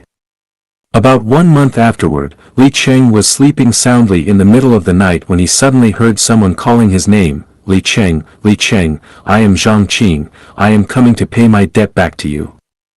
Li Cheng found it strange after he woke up 3 times in a row from his sleep. Just then, the house manager came to tell him, "Master, the big horse just gave birth to a colt." They knew that the colt was Zhang Qing reincarnated and named him that. Several years later, Li Cheng pulled a cart to Basi Jiazhi and stayed in a postal station there. The next day, the local area was having a fair. In the morning the horse went to the fair alone and stamped the earthen pots and utensils of a street vendor, leaving only 5 big basins intact. The vendor was very angry and he gripped the horse to find justice. Li Cheng was informed that his horse had made trouble for him and went to the fair to apologize and promised to compensate the vendor for his losses. Li Cheng yelled, Zhang Qing, what is wrong with you today?" The vendor wondered why the horse was named Zhang Qing. Li Cheng told him about Zhang Qing's home and his reincarnation into the horse. The vendor said, "I knew Zhang Qing. I bought some fabrics while he was alive and I still owe him money." He then calculated his losses from the daily wares, and the value was exactly what he owed to Zhang Qing, so the balance was even. They all understood why the 5 big basins were left untouched. Yuan Liaofan, the author of The 4 Lessons of Liaofan in the 16th century, was from Jiashan, Zhejiang. When he was young, a fortune teller predicted the good and bad fortunes to come in his life, including his rankings in the imperial examinations, his official titles, that he would not father a son, and when he would die. Later, many things were fulfilled accurately just as the fortune teller had predicted. Every day he became increasingly idle, knowing that his fate was predestined and that everything would come along automatically. Then he met Zen master Yungu, who told him, "Fate is created by the self and blessings are sought after by the self. Pursuing it in a correct way, attaining it, depends on your destiny." He began to understand that fate could be changed and became determined to amend his faults. He became tolerant of others' wrongdoings to him and committed to doing good with the greatest determination and perseverance. Surely enough, the original predictions lost accuracy after he decided to change his fate. Not only was he promoted to higher offices, but he also fathered 4 sons and survived a full 16 years longer than had been predicted. The Secret and Truth of Predestination 2. Xiefeng. Translated by Transin and edited by Kayer. The 8 Descriptions of Predestination. A tie will not end until the debt is paid. Once a tie is formed, only its resolution can dismiss it, and with that, it shall end. Love and hate determine the depths of ties. Some ties are very shallow while others are very deep. The depth of a tie is decided by the degree of love and hate associated with it. The stronger the degree of love or hate, the deeper the tie is. The weaker they are, the shallower it is. 3. The short or long of the tie is determined by debts. Ties are essentially debt relationships. Debt relationships are not related to the amount of the debts as much as to the length of time involved. As long as there is owing, the tie is long. Once the debt is settled, the tie will end. 4. Mortals create ties, but Tao ends them. Both good and bad ties are created by mortals. Once a tie is created, it is controlled by the reward and punishment program of Tao and will eventually befall the person who created it. This is the so-called, good will be rewarded with good, and evil will be punished with evil. If it is not repaid now, that is because the time has not yet come. once the time comes, it will surely be repaid. Point 5. With neither shape nor form, but with shadows and traces, we can neither see nor touch a tie. It is a kind of non-material existence. It is like a time bomb. We do not know when it will explode, perhaps in a couple of hours, or perhaps not for hundreds or thousands of years, but ties have shadows and traces. If we open Buddha eyes to trace them, we can find their origins. 6. The beginning and ending of a tie is but a thought. Once you get a tie, you will have to dismiss it in order to keep it from falling on you, and if you want to eliminate a part of the tie, you will have to do good, especially a hidden good, or formless almsgiving. Do evil not to a single thing and do good to all things. Repentance, praying, giving alms, and selfless dedication are the best ways to eliminate ties, especially an evil tie on the halfway point. 7. Things arrive when ties arrive and things disappear when ties end. All coincidences and emergency events arise due to ties. The tie makes the meeting. When the tie ends, that is, when the equivalent debts are paid, the event will naturally end. When the tie ends, things will part. Point 8. Beginning or ending a tie depends on perception. Human life is a process of tying and untying. Everything is tied. Ties are the sea and we are the fish swimming in it. Ties are like invisible, densely woven meshes over which people walk. Divine punishments are slow but sure, with big meshes yet letting nothing slip through. This divine mesh is the tie controlled by Tao. If people do not perceive this, then they cannot escape the divine mesh, and as a result they will rise and fall in the sea of ties and reincarnate until they do. This is how ties form and how they end. The 8 best ways to end worldly ties and form a celestial tie. 1. Praying and repenting, formless almsgiving, praying and repenting in accordance with the teachings of Jesus Christ, attaining the great vehicle, and making formless alms-giving according to Buddha Shakyamuni's teaching are the ways to end all the evil ties, repay all the debts since the beginningless time, accumulate treasures in heaven, and go directly to the Elysium world, the kingdom of the greatest creator. Point 2. Associating with others by following predestined relationships, swallowing humiliation and bearing heavy loads, the ties that we formed since beginningless time will come in succession. To this end, we need to associate with others by following our predestined relationships and resolve them in succession. Whosoever shall smite thee on thy right cheek, turn to him also the left one, because it is the result of an ill tie. If you do not allow them to smite you, then the ill tie will not end, but will recur in another form in the future. If others scold you, bully you, insult you, or trample upon you, be they relatives, friends, or strangers, then you must accept it with delight and with neither anger nor resentment. Pray for and bless your enemy. 3. Doing evil not to a single thing, doing good to all things, regardless of what dilemma or situation you find yourself in, you should have only good thoughts, good words, good expressions, and good deeds, never evil ones. Just praise all others and speak not one bad word against any others. However you speak, it must be active, positive, and optimistic, never passive, negative, or pessimistic. Try your best to bring happiness and joy to people rather than distress and sadness. You should not only treat people this way, but all life and all nature. Point 4. Always giving, never taking. The guiding principle of the universe is that the sum of positive and negative energy is always zero, losses and gains are always equal, what one gains and loses always balance out. If you lose, you will certainly gain, if you gain, you will certainly lose, so never think that someone owes you, but remind yourself what you owe others. If others bully us, it is because we owe them and it is time to pay them back. If others owe us, be it emotional debt or financial debt, do not ask for it, because it will be returned in one way or another, perhaps in this life, perhaps in the afterlife, perhaps from the head, perhaps from the toe. All in all, the law of the sum of negative and positive energy always is zero will work. We just give and leave the taking to Tao. Point 5. Being apart from the mortal world and avoiding mundane entanglements. living in the mortal world is to inevitably contact a variety of mortals and laities, but remember that in no case must you ever take advantage of others, not even those closest to you, your parents, children, husband, or wife. In all the universe, heaven and earth, there are no advantages to be had. Whatever advantages you think you have taken are harmful because you will bear losses to balance them out. Especially when you are dealing with ignorant persons, laities, mortals, sages, let alone the public. If you take gains from beasts and birds, then your nature will be harmed. If you crave gains from people, then you will bear losses from the Tao of heaven. The hard truth is that if you are not corrupt, do not take advantages nor owe debts, then you are staying away from the mortal world and are free from the ties of mundane entanglements.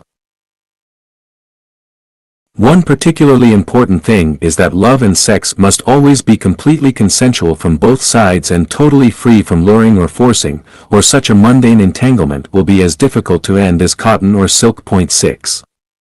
Pursuing celestial beings and worshipping Buddha builds good ties. Celestial beings are in the celestial world, Buddha is in the Buddhist world. Both are good places to be. Building relationships with celestial beings and Buddha gives you hope to exit from samsara and go straight to the realm of freedom. The actual manifestation of spiritual wisdom is giving advantages and benefits to all life in the lower level life space and owing them nothing, building relationships with life of the higher level life space, emulating celestial beings, and worshipping Buddha whenever and wherever you see them. It is always best to have celestial being or Buddha owe something to you. Point 7. Forgiving the wrong and severing its attraction, we should forgive all those who have ever harmed our life since the beginningless time and stop asking them to repay us. This is the way to completely sever our ties with them and develop no new ones, which can let the attraction of life in the lower level life space completely disappear from us so that we can ascend to heaven and become an immortal. Point 8. Revering the greatest creator and taking the way of the greatest creator, this is the heart and core to end worldly ties and form a celestial tie, also the top and best way to achieve a state of oneness with man and nature and Tao, as well as to go to the Elysium world. Everything that Life Changyuan does is centered on taking the way of the greatest creator. If you want to understand this more deeply, then you will have to read and understand the meanings of Changyuan corpus and Siafeng corpus, enter the new oasis for life, and serve for the Life Changyuan era. Conclusion. All forms and things in the universe develop and change as the result of predestination. When predestination exists, then forms, matter, and things exist. When predestination ends, then forms, matter, and things end. Good ties bear good fruit and bad ties bear bad fruit. Mundane entanglements fall into the mortal world, but affinity with Buddha goes to the Elysium world. This truth must be understood. Those who understand the secrets and the truth are celestial beings and Buddha, those who do not are mortal beings. The dialectical relationship between reality and illusion. Siafeng. October 5, 2017. Translated by Transin and edited by Kayer. Reality is real in name only, illusions are illusory in name only, reality is illusory in material. Illusions are real and non-material. The material world is the presentation of the non-material world. The non-material world is the foundation of the material world. Reality is like a dream, an illusion, a bubble, and a shadow, as dew and lightning, thus should you meditate upon them. Every illusion is real and true, is where the real spirit and soul dwell, and where the great universe is. Consciousness is illusory, but reality is the reflection and projection of consciousness. The consciousness determines the state of life's existence. Wishes are illusory, yet they lead to reality. Ideals are illusory, yet they accomplish life's reality. Visualized prospects are illusory, but according to the principle of visualized thinking, it is they that determine the future. Love is illusory, but it can inject huge spirit and soul energy into people. Heaven is illusory, but we all want to go there. As long as we dream of heaven, we will be able to overcome the hardships of life's journeys and lead optimistic and positive lives. Dreams are illusory, but when we are in dream worlds, the illusions look very real. We think of our day-to-day lives as being real because everything in them seems very real and true. But what is the difference between the truth of reality and the truth of dreams? One day, When we finally leave this real world and wake up in another, illusory world, we will find out that life is only a dream, an illusion. What are illusions? What is reality? The bygone is like mist and smoke, like a dream or a fantasy. The future truth is illusory and looming. To walk slowly or quickly, there are many roads to take in life, to take with good means or bad, in the end it is all empty. The wilderness where foxes sleep and hares walk was once a dance hall. The bleak and desolate field where flowers and grass grow was once a battlefield. The bygone realness now becomes illusory, and the illusion of the future will evolve into reality. Reality comes from illusions and will return to illusions. Illusions originate from truth and will become reality. Everything is but a game, only the soul is true. Reality is a game. Those who obsess with reality and are trapped in it are confused. Those who take delight and fun in it are awakened. It makes no sense to try to hold on to the reality of a dream. The real life is to play the games. The contents of them are determined by illusory consciousnesses. Illusory consciousnesses are determined by souls. Souls are real, but nature is life and a characteristic of structure. Structure determines nature. Therefore, the non-material structure of life is ultimately, absolutely real. However, reality and illusion are dialectical. Real structures give rise to illusory consciousnesses. Illusory consciousnesses in turn produce real structures.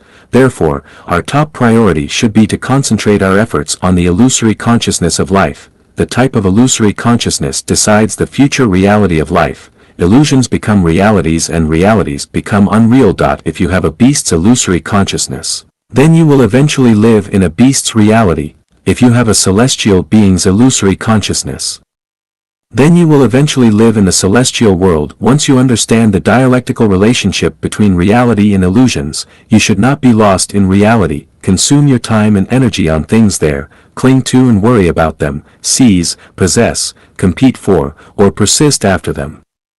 You should take reality as a stage in a game and play it to its fullest. As long as you get happiness, joy, freedom, and blessing, then your life is successful, wise, and full. To own nothing is to have everything. Not to act is to act. Hold fast to illusions and you can have reality. Having reality is, after all, an illusion. Life is a journey. The more things that you possess in reality, the more misery you will have and the more pathetic you will become, because your life will all be a tragedy. The more illusory things that you possess, the happier and more affluent you will be, because your life will ultimately become a comedy. The 8 Dialectics of the Universe. Repaying. April 13, 2010. Translated by Transin and edited by Kayer. Taiji thinking teaches us that everything in the universe comes from the unity of opposites and the symmetry of yin and yang. Opposing sides exist in the same unity. One is the condition for the other and disappears when the other does.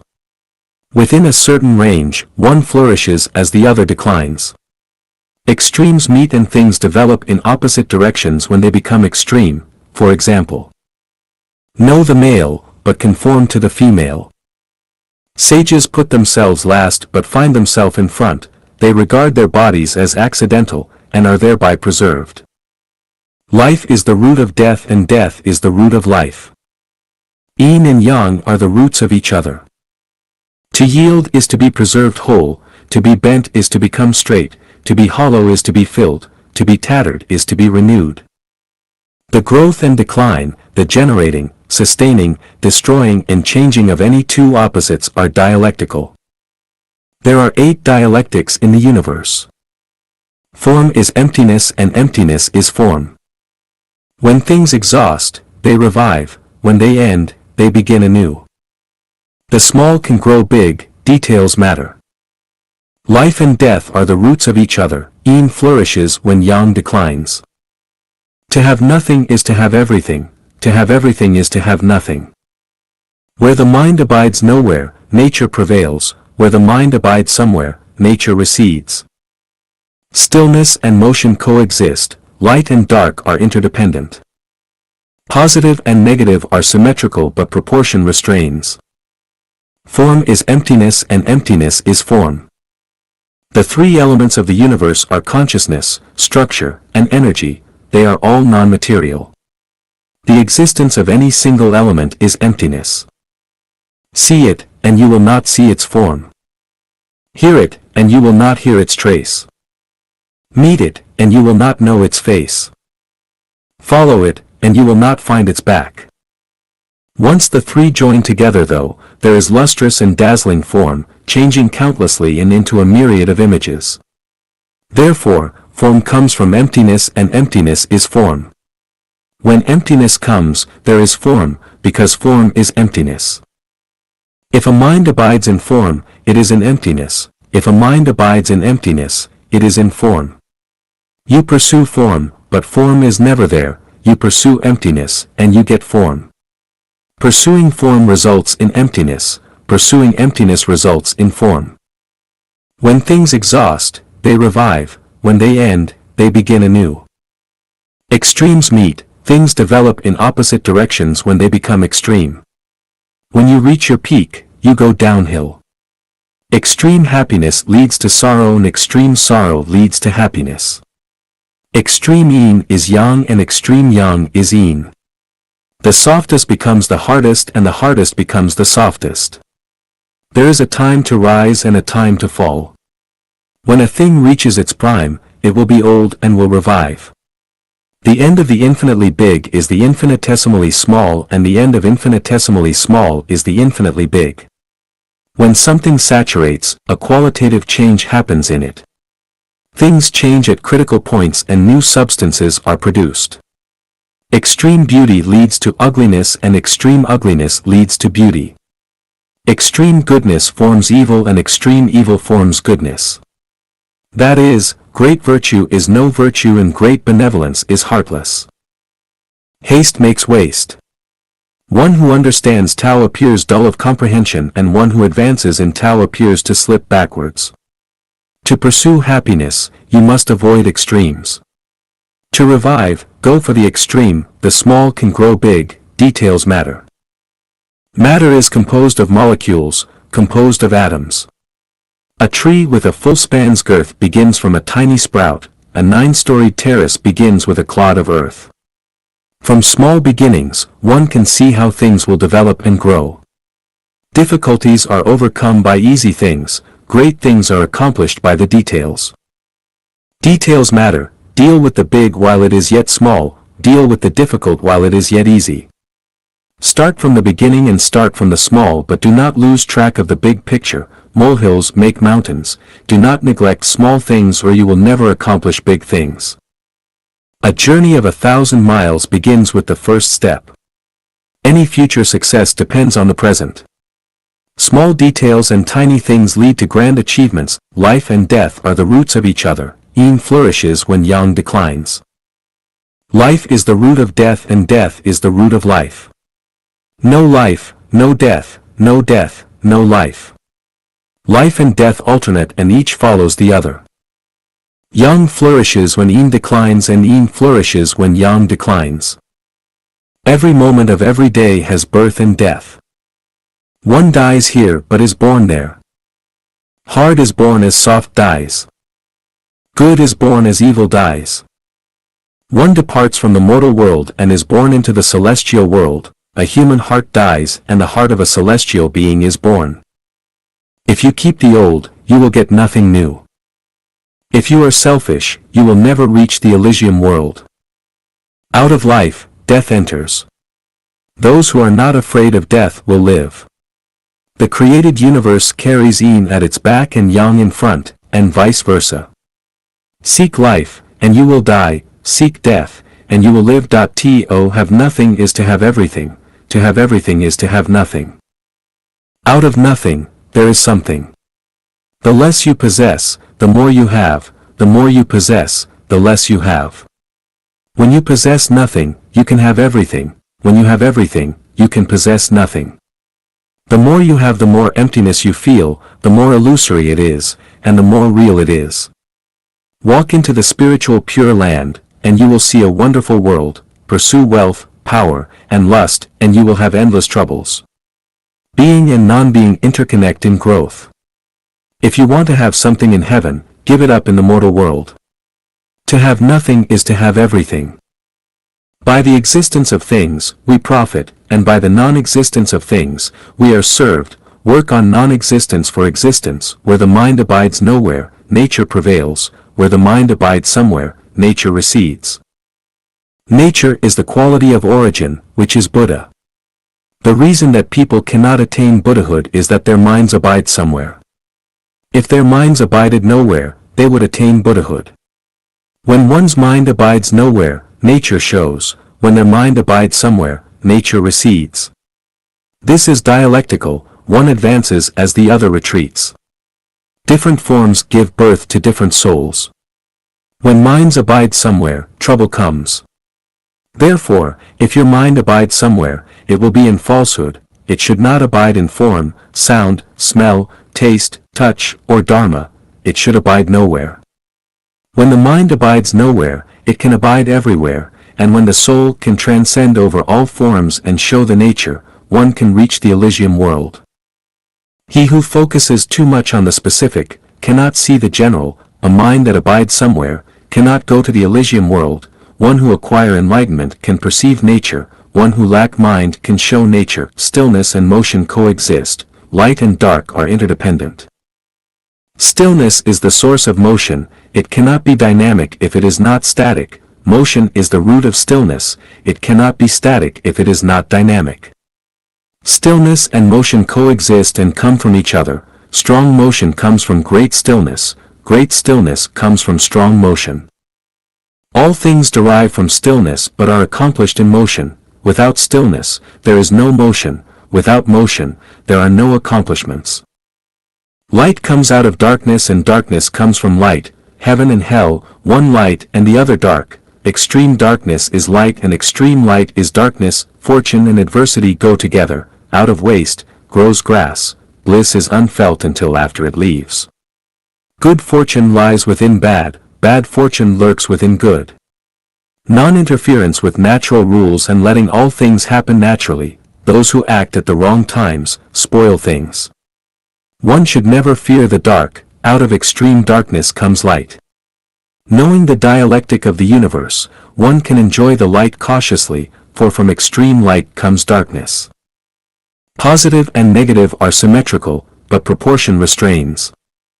Those who differ from the crowd will be slandered. An outstanding tree in the forest will be destroyed by wind. Those who enjoy great fame will be envied, but those who are most favored will be slandered. 36-dimensional space is arranged symmetrically. The forces of action and reaction are equal but in opposition. All things reinforce and neutralize each other mutually. There is always one thing to overcome the other. There is heaven and there is hell. All things develop in proportion. Chaos and the early devastation were the results of imbalance. Boundless avarice leads to disaster. Conform to nature and give up inordinate ambitions. Understand that everything has two sides, and that perfection is unattainable. Rivers run into the sea, so you can never drink them all. Tao is the theory of yin and yang. Maintaining a balance between the two is rational. Knowing the dialectic principle is wise, and complying with the laws of nature can be regarded as virtue. How to liberate yourself from life and death. Xiefeng. June 17, 2011. Translated by Transin and edited by Kayer. The subtlety of liberating oneself from life and death in The Treasury of the True Dharma I, is that Buddha Sakyamuni had held a flower in his hand as he smiled in the Lingshan mountain assembly. Only his first disciple, Mahakassapa, understood why and gave a faint smile. Buddha said, I possess the true Dharma I, the marvelous mind of nirvana, the true form of the formless, and the subtle Dharma gate that does not rest on words or letters, but is a special understanding outside of the scriptures.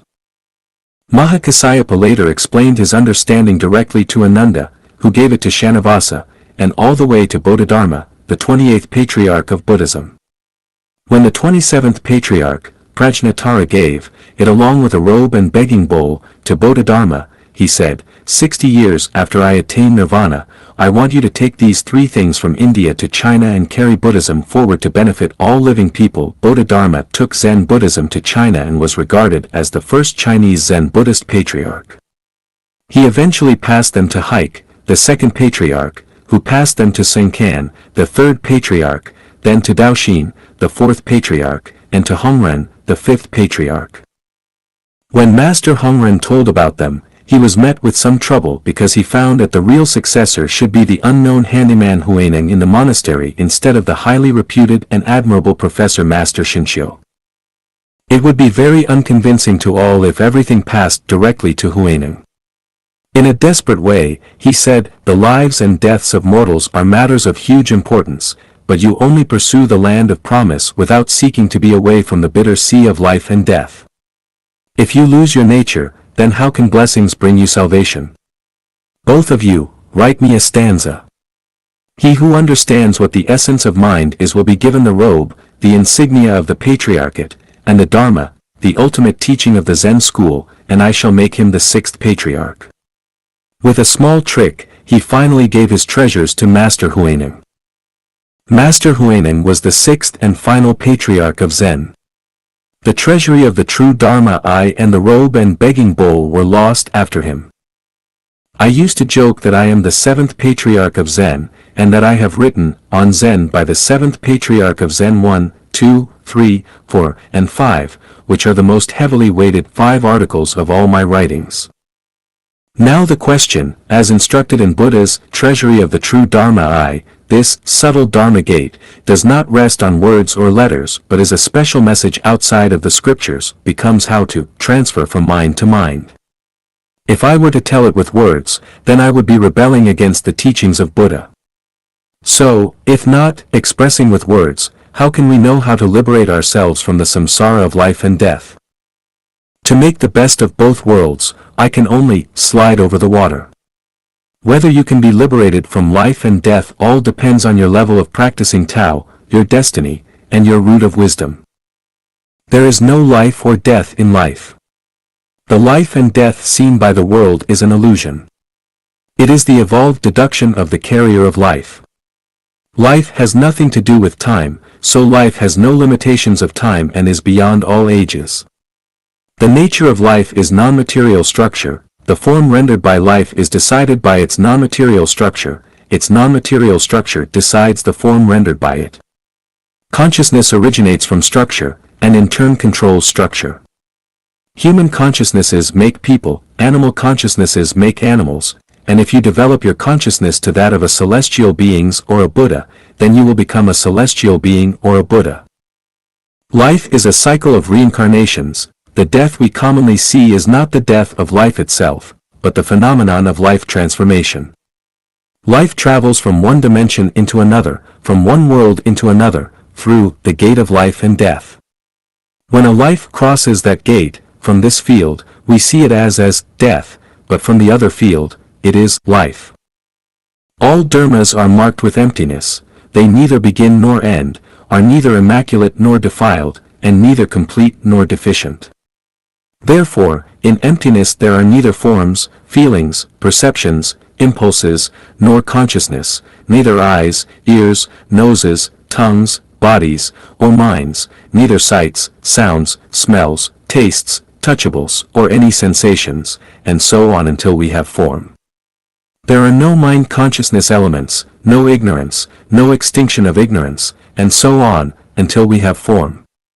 There is no decay in death, no extinction of decay and death, no suffering, no origination, no stopping, no path, no cognition, no attainment and no non-attainment.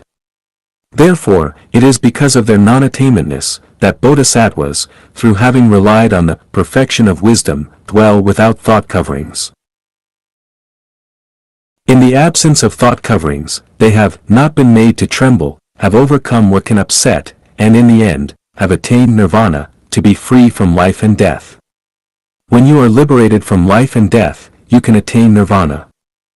If you understand the truth above, then you can be liberated from the samsara of life and death. The problem is that as mortals, we have fleshy eyes and mortal stalks, as we cannot see higher dimensional space and worlds, we are not fully convinced of the above truths. Then what? It is easy. Follow the guide and verify, step by step. What are those things that hinder us from liberating from the samsara of life and death? The answers are greed, anger, ignorance, arrogance, and suspicion. Greed is the want to always possess more out of self-interest.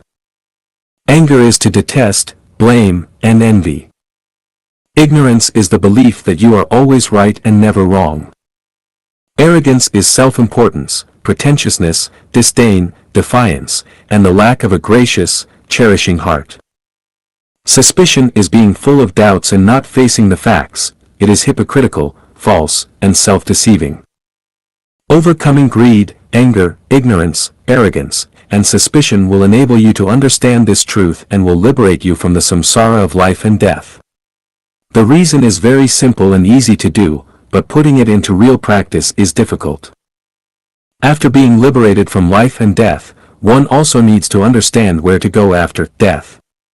If you are heading to the lower world, then you will be miserable. Cosmic Holography I.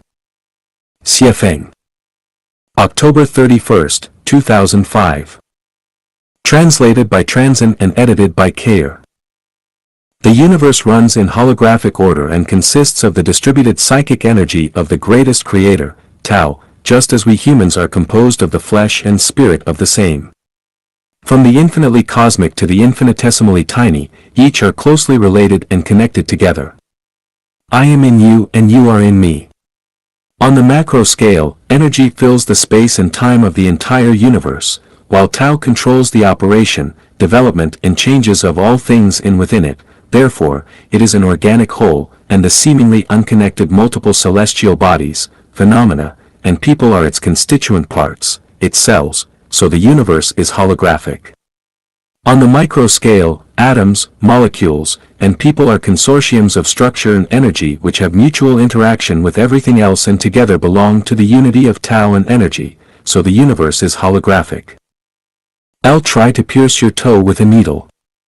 You will feel muscles tightening throughout your body and your brain will jump with an immediate emergency response.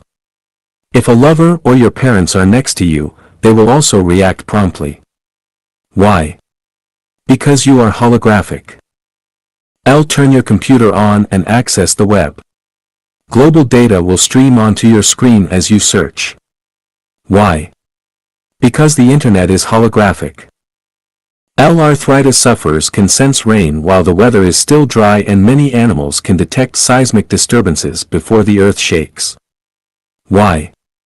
Because the earth is holographic. The waning and waxing of the moon raises and lowers the tides, and sunspots directly affect climatic changes and the rhythms of life on the earth. Why?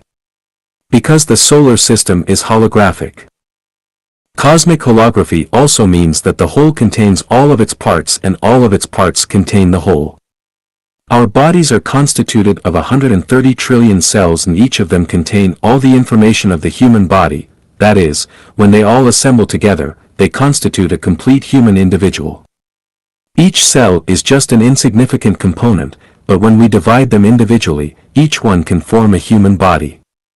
Viewing them with Buddha's eyes, each of them is a complete human body with 5 senses, 7 holes, bones, hair, internal organs, 4 limbs, flesh, skin, and so forth. If we split a single cell, we will find that this inconceivable cell is made up of an equal number of even more inconceivable ones. Our complete image can be seen in a mirror, but if we break that mirror in half, then each half will reflect our complete image. That is, we will have 2 images. Break it in half again, and we will have 4 identical images, and so on. If we break this mirror into millions, billions, or even trillions of pieces, we will still see our complete image in each and every one of them. The number of potential images is countless. Even if a seed has not been planted in soil to take root, sprout, blossom, and bear fruit, its whole entity, the shape of its leaves, growth patterns, and so on can be seen with Dharma eyes. We cannot see the shape of a bud if we do not know what type it is, and without referring to its blade with naked eyes, and we will not know how big it will grow, but we can see its size and shape by looking at it holographically. If you cut a growing leaf in half, then its whole image will be visible from the remaining half, and you can see its entirety from either half. All things are like this because the universe is holographic. Now that we know that the universe is holographic, our worldview and outlook on life will take a subversive leap. If we want to understand the Tao of Lao Tzu, the Dharma of Sakyamuni, and the thinking and scientific theory of Jesus, we will understand it thoroughly and at a glance, and our spiritual perception will open. Those with deeper roots can develop a series of special magical powers and arts and will feel at ease in dealing with the affairs of their daily lives. For example, one big distress in life is the love between men and women.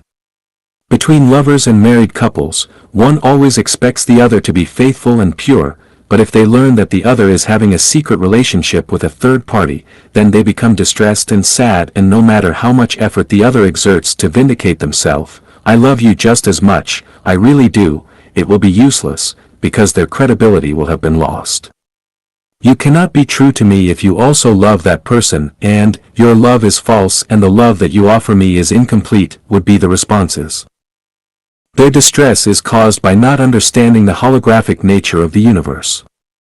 From the holographic universe perspective, if someone loves several people, even hundreds, thousands, millions, or billions of people, their love for each of them can be complete, true, and absolutely complete. It is like seeing oneself in a mirror. There is one self in one mirror, two selves in two mirrors, and a billion selves in a billion mirrors, but each is complete. Buddha can incarnate and rescue trillions because Buddha knows that the universe is holographic and Buddha is holographic. Conversely, if I am loved by 10,000 women, even if they also love other men, but I believe that their love for me is wholehearted and complete, then I will gladly accept their love. Likewise, if I love 10,000 women, then my love for each of them can still be true and complete. Why should you have to cling on to just one? Life is short. Does it matter if you love more than one? Other truths can be inferred accordingly. In short, oneness of man and nature, universal holography, subtle wisdom, and depth of understanding reincarnate into trillions. Cosmic Holography II. Xiefeng. November 3, 2005. Translated by Treasure and edited by Kayer. Cosmic holography means that the universe really is alive, that everything in the universe shares the same breath and destiny, and that any local change, directly or indirectly, affects its entirety. A storm on Mars can cause colds on Earth, the death of a whale in the Pacific Ocean can cause grief in Nile River fish, and a butterfly flapping its wings in Alaska can cause a storm in the Cape of Good Hope. This is an extreme and exaggerated expression, but it conforms to theory of cosmic holography. An article by Xiefeng will inspire the awakening of human consciousness as a whole. This is an extremely exaggerated expression, but it conforms to theory of cosmic holography. The purpose of understanding things is not only to appreciate them, but also to use them to serve us and to maximize our freedom. Taking the way of the greatest creator is not for suffering or enduring hardship, but to maximize our enjoyment of life and to obtain more joy, pleasure, and happiness. To understand cosmic holography is not only to enrich our own knowledge, because gaining knowledge is not our purpose, but to apply it to serve ourselves and others. How can we make the knowledge of cosmic holography help us to navigate through life? Since the universe is holographic, the greatest creator, gods, and Buddha are all in us because we are the cells of each of them. A cell contains all the information about the universe as a whole, and in the same way, devils also live within us. When our hearts are filled with love for all lives in the universe, then we have the character of the greatest creator, and when we show mercy to all lives, then we have the character of God and Buddha. But when our hearts are filled with hatred, weighing and balancing everything for our own self-interests, then we take on the character of devils. Since the universe is holographic and each cell contains the information of the whole, then by understanding and appreciating ourselves, we can know all the mysteries of the universe, sense future changes and trends of the universe, and acquire information about the universe's past, all from our own present. Since the universe is holographic, it shows that our memories exist not only in our brains, but also in each cell of our whole bodies, and even in the space and time of the entire universe. Our brains are just sensors, and through it, we can extract records from hundreds, thousands, even millions of years. We can not only trace our own history over the past millennia, but maybe even recall the historical process of the evolution of the universe. Whether Toy 2, less prophecies, divination before saddle horses, Mayan or Martian prophecy, Tibetan remote sensing prophecy, revelations, or any other prophetic manuscript, they are all evidence of cosmic holography. They prove that people are able to accurately predict the future as well as to recall images after several years, decades, and even centuries. Since the universe is holographic, we humans are able to see the entirety of the universe, to see the Milky Way system and the planets that exist outside of it, and to picture the images of the 1,000-year world, the 10,000-year world, and the Elysium world. 36-dimensional space is no longer mysterious and incomprehensible. When a small thorn is placed on one's toe, their brain will feel it instantly and react accordingly. Similarly, everyone's words and deeds are sensed instantly by the greatest creator and also reacted to immediately, which means that you reap what you sow, good will be rewarded with good and evil will be punished with evil, and that causation is the iron law of the universe, so we can believe firmly that we will receive the proper return for our self-refinery and self-cultivation. The dream world is the symbol of holography, which proves that we live in other spaces at the same time and that we are just a fragment of the holography of this moment. Based on how we feel and express ourselves in reality, we can know where our other self or selves live. If one has Buddha nature, then their negative self is in the Elysium world. If one is cultivating themselves to become a celestial being, then their negative self is in the Celestial Islands continent or the 10,000-year world. If one yearns for a free, joyous, and blessed life without family relationships, then their negative self is in the 1,000-year world. If one has deep love for the human world, then their negative self is elsewhere within the mortal world. If one enjoys fighting, striving, robbing, and seizing, or the law of jungles, then their negative self is in the animal world. If one enjoys dark and selfish activities, then their negative self is in hell. In A Brief History of Time, the great scientist Stephen Hawking realized that there is an anti-universe, with anti-humans, and quantum mechanics vaguely detects antiparticles. For particles and antiparticles, however far apart they are, they seem to connect, and they can respond to each other and interact instantly. Therefore, we can infer that every Chanyuan celestial's negative ego, or anti-ego, is in heaven. What we need to do now is improve our consciousness, bring it into closer alignment with heaven, and return to our home. That is to say, to leave our mortal consciousness and let our subconsciousness return to its source. Since the universe is holographic, we are not afraid of death. As long as consciousness exists, we can incarnate trillions of times, and project ourselves into boundless worlds. I am the universe is me, so we can attain Buddhahood. With regard to this cosmic holography theory, I put forward the above 8 aspects as a starting point. I cast a brick to attract jade. However, we can draw 80 or even 800 more examples. From a sample, you may judge the whole, make efforts to draw an analogy based on a theory, let the fire of inspiration twinkle everywhere and always, and grasp the secrets of life as early as possible. For years upon years, after days and nights with sunrises and sunsets, people have been living so, back and forth. Is this the time to change to a new lifestyle? If not, there will be no end to our troubles and suffering. The Secret of Time. Xiefeng. January 5, 2006. Translated by Transin and edited by Kayer. Eternity is long, very long. It runs endlessly.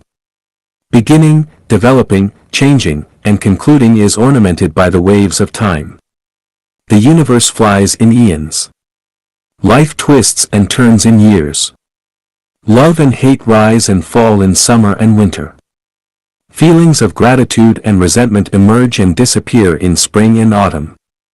Time, mysterious time. The wonderful experience of bringing forth the new from the old, drowning the vicissitudes of transitional times, transforming hope into despair, and turning solids into gas and smoke. Life rises and falls in time, it goes up and down in time. Time, what exactly is time? It is the recorder of material cycles. It begins with the creation of matter and ends with its demise. It has these 8 characteristics. Time is non-material, it is untraceable, formless, stateless, shapeless, heartless, senseless, invisible, untouchable, and can neither be heard nor caught. Time is positive and negative, future time is positive, past time is negative. Time is particular and universal, its particularity applies to the specific, its universality applies to the general. Time is variable, it progresses unevenly, it changes as physical movement changes and disappears as physical movement disappears. Time exists throughout all physical space, it is as big as the universe and as small as particles, where there is matter, there is time. Time is vertical and horizontal, it manifests itself vertically as the past, present, and future, and horizontally as momentary and eternal. Time has different meanings under different forces, it changes as gravity and acceleration change, but has the same meaning under the same forces. Time expands, contracts, and disappears, the quality, shape, and motion of matter cause it to contract or expand with changes in any of those. When matter disappears, time disappears. There is no time in the non-material world. Non-matter is a reaction to matter but does not share any of its properties. All matter proceeds through generation, development, decline, and death, but non-matter has neither life nor death, so it has no time and is eternal.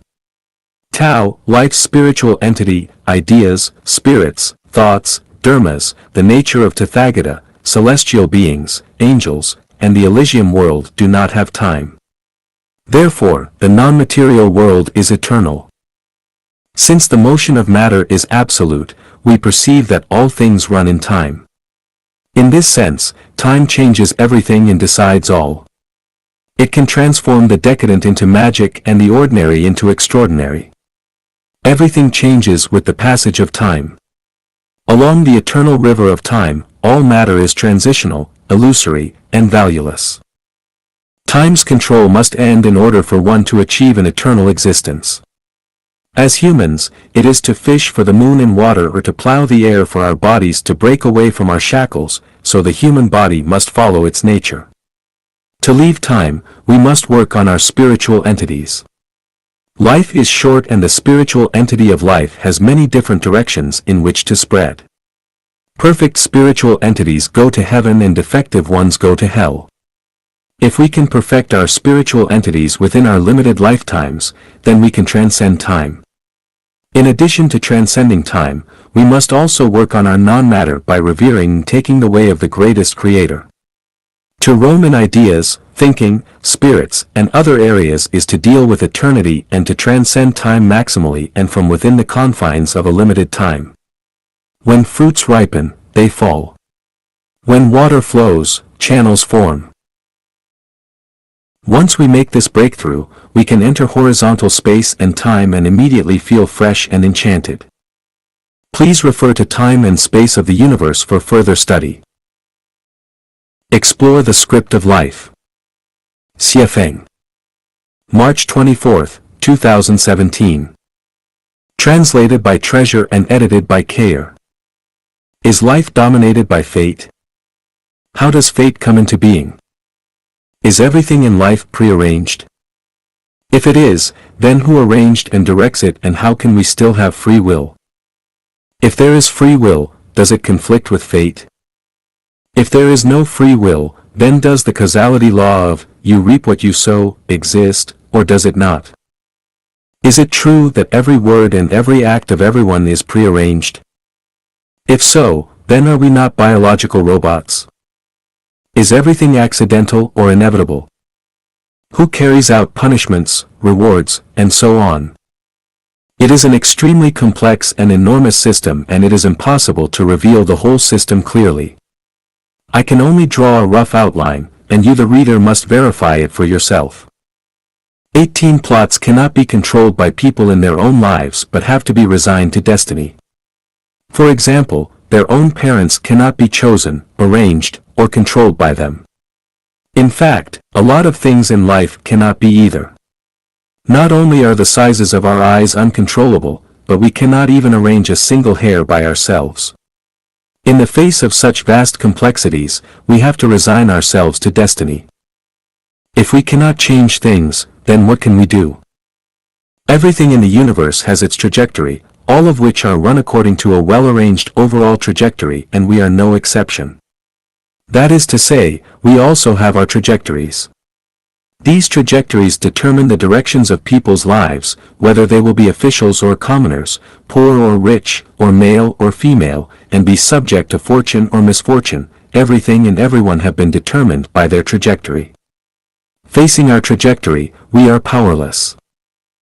Who is writing your life script and arranging your trajectory of life? You are. Who is directing it? It is procedure. Everything in this life is established by the thoughts and actions of your previous life. This is fate.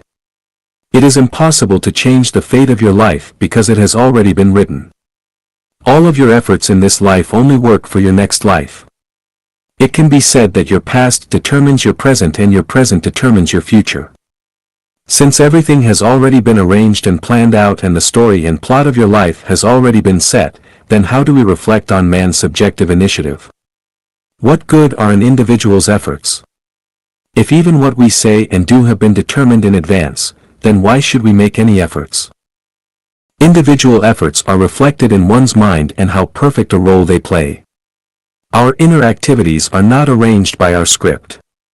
Our free will is reflected in our mind and whether our specific role is performed perfectly or not. Such as in a stage play, the script has been arranged by a writer in advance. The director selects performers according to each performer's appearance, character, acting skill, and so on. The performers must act strictly according to the script and plot and the director's requirement. If done well, the director will be pleased and the actors will receive more pay and have more chances to perform in future plays. If done poorly, the director will not be pleased and their opportunity for future castings will diminish. The quality of their performance depends on them. This is individual effort. Our inner activities are not arranged, nor are they destined. They rely completely on the free will and effort of the individual. It is entirely up to them to decide whether they want to have good or evil thoughts. Our inner activity is our thinking activity. Thinking activity is like a wave that spreads throughout the universe. That is, when the mind moves, its inner activity expands out to the universe and tells the universe what it is doing, and very loudly. Regarding this, we are unable to view or receive it, but gods know it. In other words, everyone's inner activities can be learned instantly by the universe and recorded in the procedure of Tao. The procedure of Tao automatically arranges the future fate and trajectory of everyone's life based on their inner activities. Karma, karma, karma. Then who rewards and punishes and who executes the mechanisms of rewarding and punishing? Rewarding and punishing are determined by the procedure of Tao, but it is only the judge. The executor is neither the procedure of Tao nor the judge, but a factor of the boundless universe, a god, or man, a dog, an ant, a storm, or an event. It is like a judge who sentences someone to death but never executes anyone personally, that is always left for a series of other people. The script of this life has been set long ago, but the script of the next life is always changing. People's thoughts and actions in this life identify their future life trajectories. If someone is destined to leave for the Celestial Islands continent but becomes seized by evil and does not play their current role well, then their trajectory of life to the Celestial Islands continent will change. Their revised trajectory may devolve toward the 10,000-year world, the 1,000-year world, back to the mortal world, or even to the animal world or to hell depending on the severity of what they do. As Life Echanuan's guide, I sigh with deep emotion during my directing the scripts of Chanyuan Celestials. For instance, I planned to have a certain individual eat a fairy peach which had been determined by her trajectory of life, however she failed to play her role as a Chanyuan Celestial well in her course. I asked her to clean a toilet, but she failed to clean it thoroughly, so I knew that she was still unable to eat the fairy peach, but only wild peaches. In this way, both her fate and her trajectory of life were changed. It is a strict law that absolutely beautiful things can only be enjoyed by absolutely beautiful lives. If we do not reach an absolutely beautiful state, then absolutely beautiful results will never appear. When we enjoy absolutely beautiful things but our personal quality declines, then those absolutely beautiful things automatically disappear. This is not only the law and the script plot, but also the ever-changing living script. Past scripts are dead, future ones are alive, and living ones are always changing according to everyone's inner activities and how well or poorly they perform. The impartiality of Tao is reflected in, Tao gives to every life according to its desires. If you desire blessings in this life, Tao will bestow them upon you, but fewer will remain for your next life. If you want to become a wolf, it will make you one in your next script. If you want to become a celestial being, it will make you one. Tao will surely satisfy you and help you to achieve your goal, whatever you want to be, but it must be understood that the fulfillment of Tao is not executed immediately. It is arranged in the script, it takes a process, and it takes time. You cannot expect an airplane to come the moment you ask for it, you need to be patient. It is crucial to remember that as your plane is coming, your needs cannot change. Once there is a change, Tao has to follow your needs. If you want coffee, but then decide that you would prefer tea, Tao will immediately prepare tea for you. If the tea has not yet arrived and you decide that you would prefer Coca-Cola, Tao will prepare Coca-Cola for you right away. When you change again, Tao will change again. In short, it will always satisfy you. Now, here is a core consideration. If you want a luxury car worth $1 million, Tao will check your bank account, your merits and virtues. If they are insufficient and your bank deposits are not enough, then that $1 million limousine will not be offered to you. Even if you need a needle, you have to check your bank deposits. As long as you have enough merits and virtues, enough bank deposits for what you want, Tao will meet your requirements and demands, or help you to achieve your goal. When a person runs out of bank deposits or when their merits and virtues are exhausted and they have no remaining blessings, then they will soon collapse, fail, lose everything, go to prison, or end this life. Therefore, we need to give benefits, accumulate merits and virtues, and cherish good fortune during our lifetime so that our blessings will last for our entire lives, even into our future lives. The universe is a huge script with countless subscripts within it, and all the small ones serve the huge one. No small script can exceed a larger one. The Milky Way galaxy is a huge script, the solar system is a medium-sized one, Earth is a smaller one, every country is a smaller one still, every organization is a much smaller one, and so on. Strings within quarks within atomic particles within molecules have the smallest scripts. Adding the non-material world, 20 parallel worlds and the 36-dimensional space, it is unimaginable and inexplicable for us to know how complex and how huge the master script is. The above is just a tiny bit of my superficial view based on man's bewilderment for your reference. To know more, you will need to work on statistics, analysis, induction, summing up from a large number of examples of human activities, both ancient and modern, at home and abroad. It will take a lot of effort for you to figure it out. All gains must be paid. Xiefeng. June 4, 2011. Translated by Treasure and edited by Kayer. One ironclad rule of the universe is that the sum of positive and negative energy must always be equal. One ramification of this is that you must pay for of your gains, they must always balance each other and higher prices must be paid for greater rewards. For an equal amount of gems, diamonds usually demand higher prices than rubies and emeralds. Diamonds require the most money to buy, obtaining more precious things requires you to pay higher prices. By carefully observing human society, it seems confusing and complicated on its surface, totally out of order. However, through careful observation, it can be concluded that what is gained always equals that which has been paid. The more one pays, the more they gain, and the more they gain, the more they must pay. There are no free lunches, nothing in the universe can be achieved without a payment. What is lost at sunrise will be gained at sunset, and what is gained at sunrise will be lost at sunset.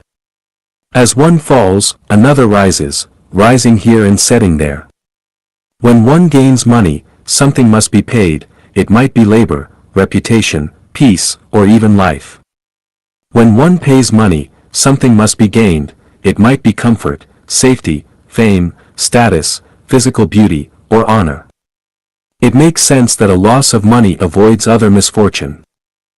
Material payments do not always give you material rewards, they might be mental or spiritual. As such, mental or spiritual payments might gain you material rewards. If you pay something, then you will gain something for it, though it can be hard to understand what or when that will be. If you gain, you will pay something, but no final conclusion can be reached as to what or when that will be either, because it might involve health, safety, promotion, wealth, reputation, status, affection, or other life factors. In order to understand the rule that paying and gaining always balance out, that the ironclad law of the sum of positive and negative energy always equal each other, you must not consider only a short time period, but rather a whole life or even the karma of 3 incarnations to judge and draw a conclusion. Through the Prophet Muhammad, PBUH, Allah warned us that if all of one's desires are met in this life, then none will remain for the afterlife. There is never any profit at the expense of others, whether parents, offspring, spouses, or lovers, and regardless of whether you are given something for free, find it on the road by yourself, your boss rewards your work, or you dig it out from deep under the ground on your own, as long as you have gained something, you must pay. Why do people suffer pain and hardships or meet with catastrophes? Because they have gained something. Why are people happy and joyous, and why do they obtain good opportunities and grace? Because they have paid something. What revelation can we get from this principle? Never profit from other people's expenses at any time, never fish in troubled waters, never profit from others' misfortunes, and take nothing for free, not even donations and contributions. No one should ever be under the delusion that they will get something from their husband or wife for free. You must meet all your needs, pay more, and gain less. Once you pay, you are bound to gain, this goes without saying. Whenever you gain something, always remember that a loss is inevitable. You can escape it in the short run, but not forever. You might escape a blow in the mortal world, but you cannot escape punishment from Tao in heaven. To reap more valuable rewards, a higher price must be sown. To reach the kingdom of heaven, you must dedicate everything, your entire body and soul. As the guide of human life and life, I state these words here. You can inspect, test and verify them, but time and results will tell whether or not they are correct. 8 Ways Through the Mortal World. Xiefeng. June 21, 2010. Translated by Treasure and edited by Kayer. Our universe consists of 20 parallel worlds within 36-dimensional space. Among these 20, our mortal world is designated as the XY world and manifests itself as 3-dimensional space. The 20 parallel worlds all have symmetry, as does all of 36-dimensional space. From the perspective of reincarnation and the evolution of life, there are high-level spaces such as the 1,000-year world, the 10,000-year world, and the Elysium world, and low-level space such as the inflamed layer, the frozen layer, and the nether world. The mortal world is the midpoint at which they cross. It is a transfer station for the evolution and reincarnation of life between the higher-level spaces and the lower-level ones.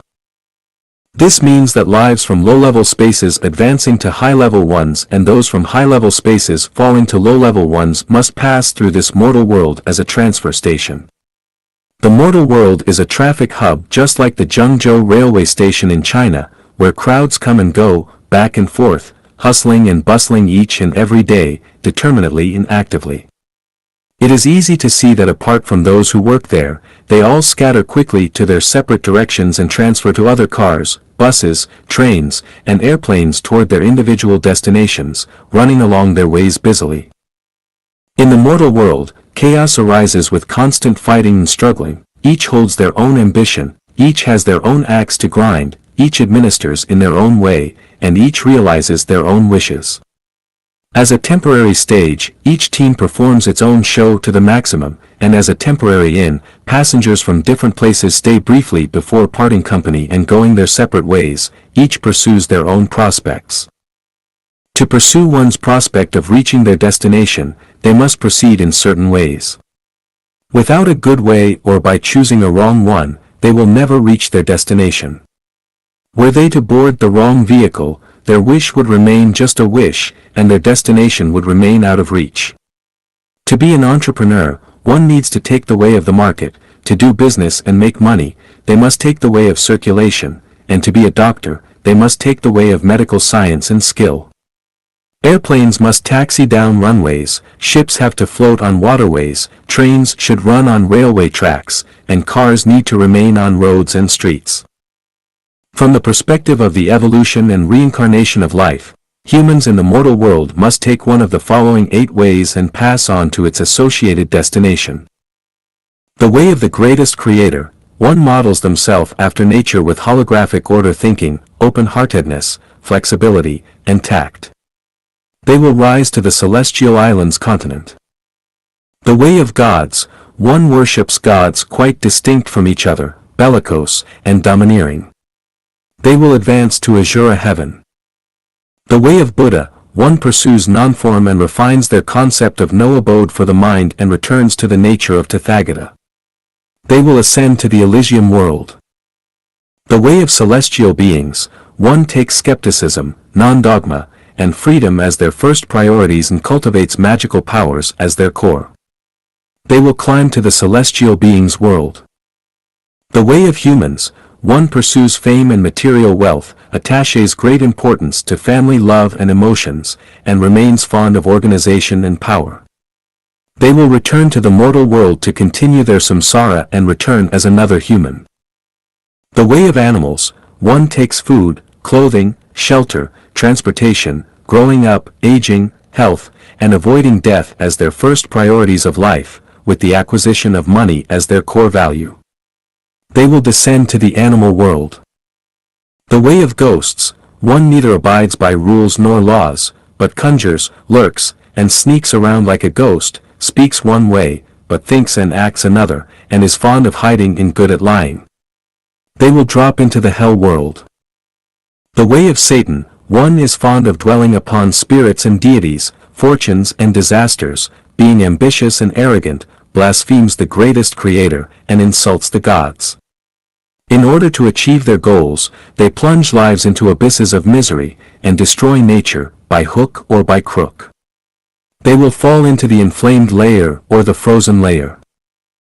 Like attracts, birds of a feather flock together. The way that one takes depends upon their kind of consciousness and their life structure. Divine punishments are slow but sure is also the arrangement and program of Tao. All have their duties and accountabilities, which make each and every one of them vivid and exciting. Whether they know it or not, each person takes their way, most are led along ignorantly and uncaringly, but a small number choose theirs clearly and plainly. You, who have read this article, should consider using it as a reference.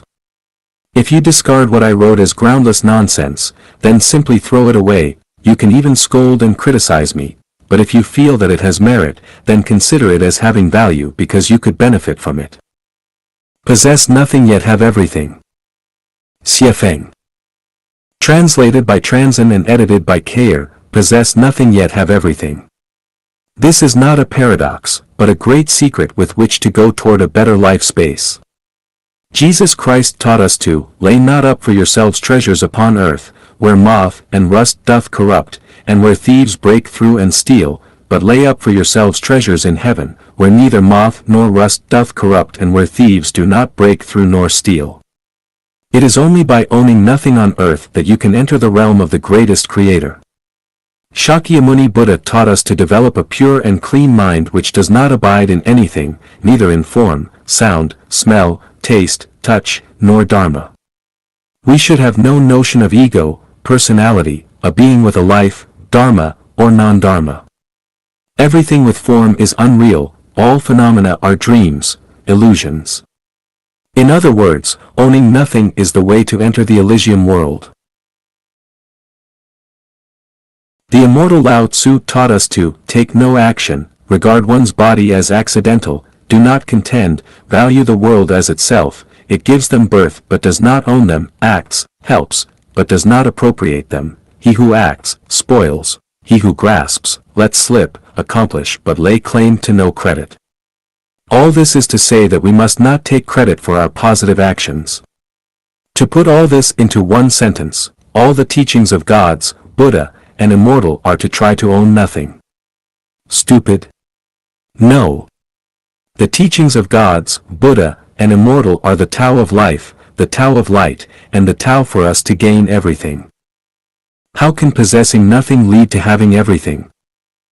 The Prophet Muhammad, Pbuh, taught us, to any that desires the tilth of hereafter, we give increase in his tilth, and to any that desires the tilth of this life, we grant somewhat thereof, but he has no share or lot in the hereafter. The Prophet's prediction was right, you have already had your share and you will not have any share or lot in the hereafter. So just give and you will have more later. The less you possess now, the more you will have later. We have learned from the Taiji thinking that the sum of positive and negative energy is always zero. If you gain in some ways, you will lose in others. This is to maintain the law that positive and negative energy are always in balance. The more blessings you enjoy in this world, the fewer your blessings will be in the afterlife. So, if you want to enjoy a better afterlife, you will need to give more and possess less in this life. Follow the teachings of Buddha, do more formless almsgiving because doing so will get you enormous and incredible blessings. We see people with lots of possessions, which is mainly because they have gained a lot merits in their previous lives. Many others are poor, mainly because they have done little or garnered few merits in their previous lives. Some people were born with silver spoons, yet many work hard all their lives, but can barely support their families. Evidently, if you want to get blessings in your afterlife, you should earn more merits in this life. If you want to be a celestial being in heaven in your afterlife, you need to possess as little as possible in this life. How can you possess nothing yet have everything?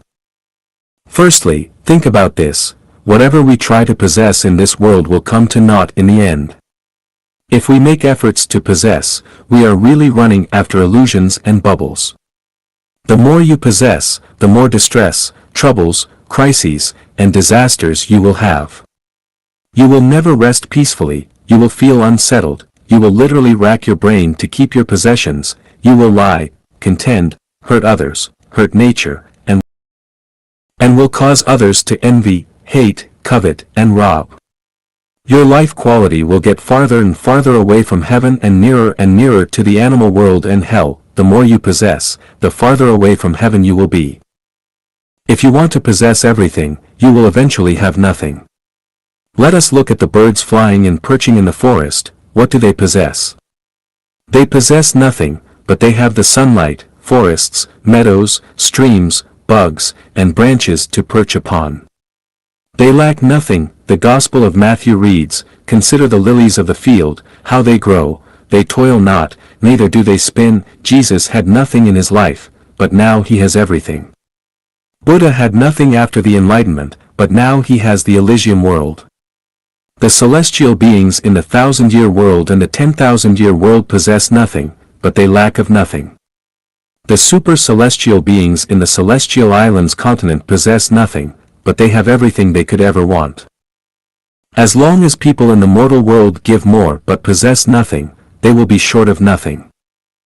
Why do people have so much anxiety and worries, and why do they compete and contend all day long?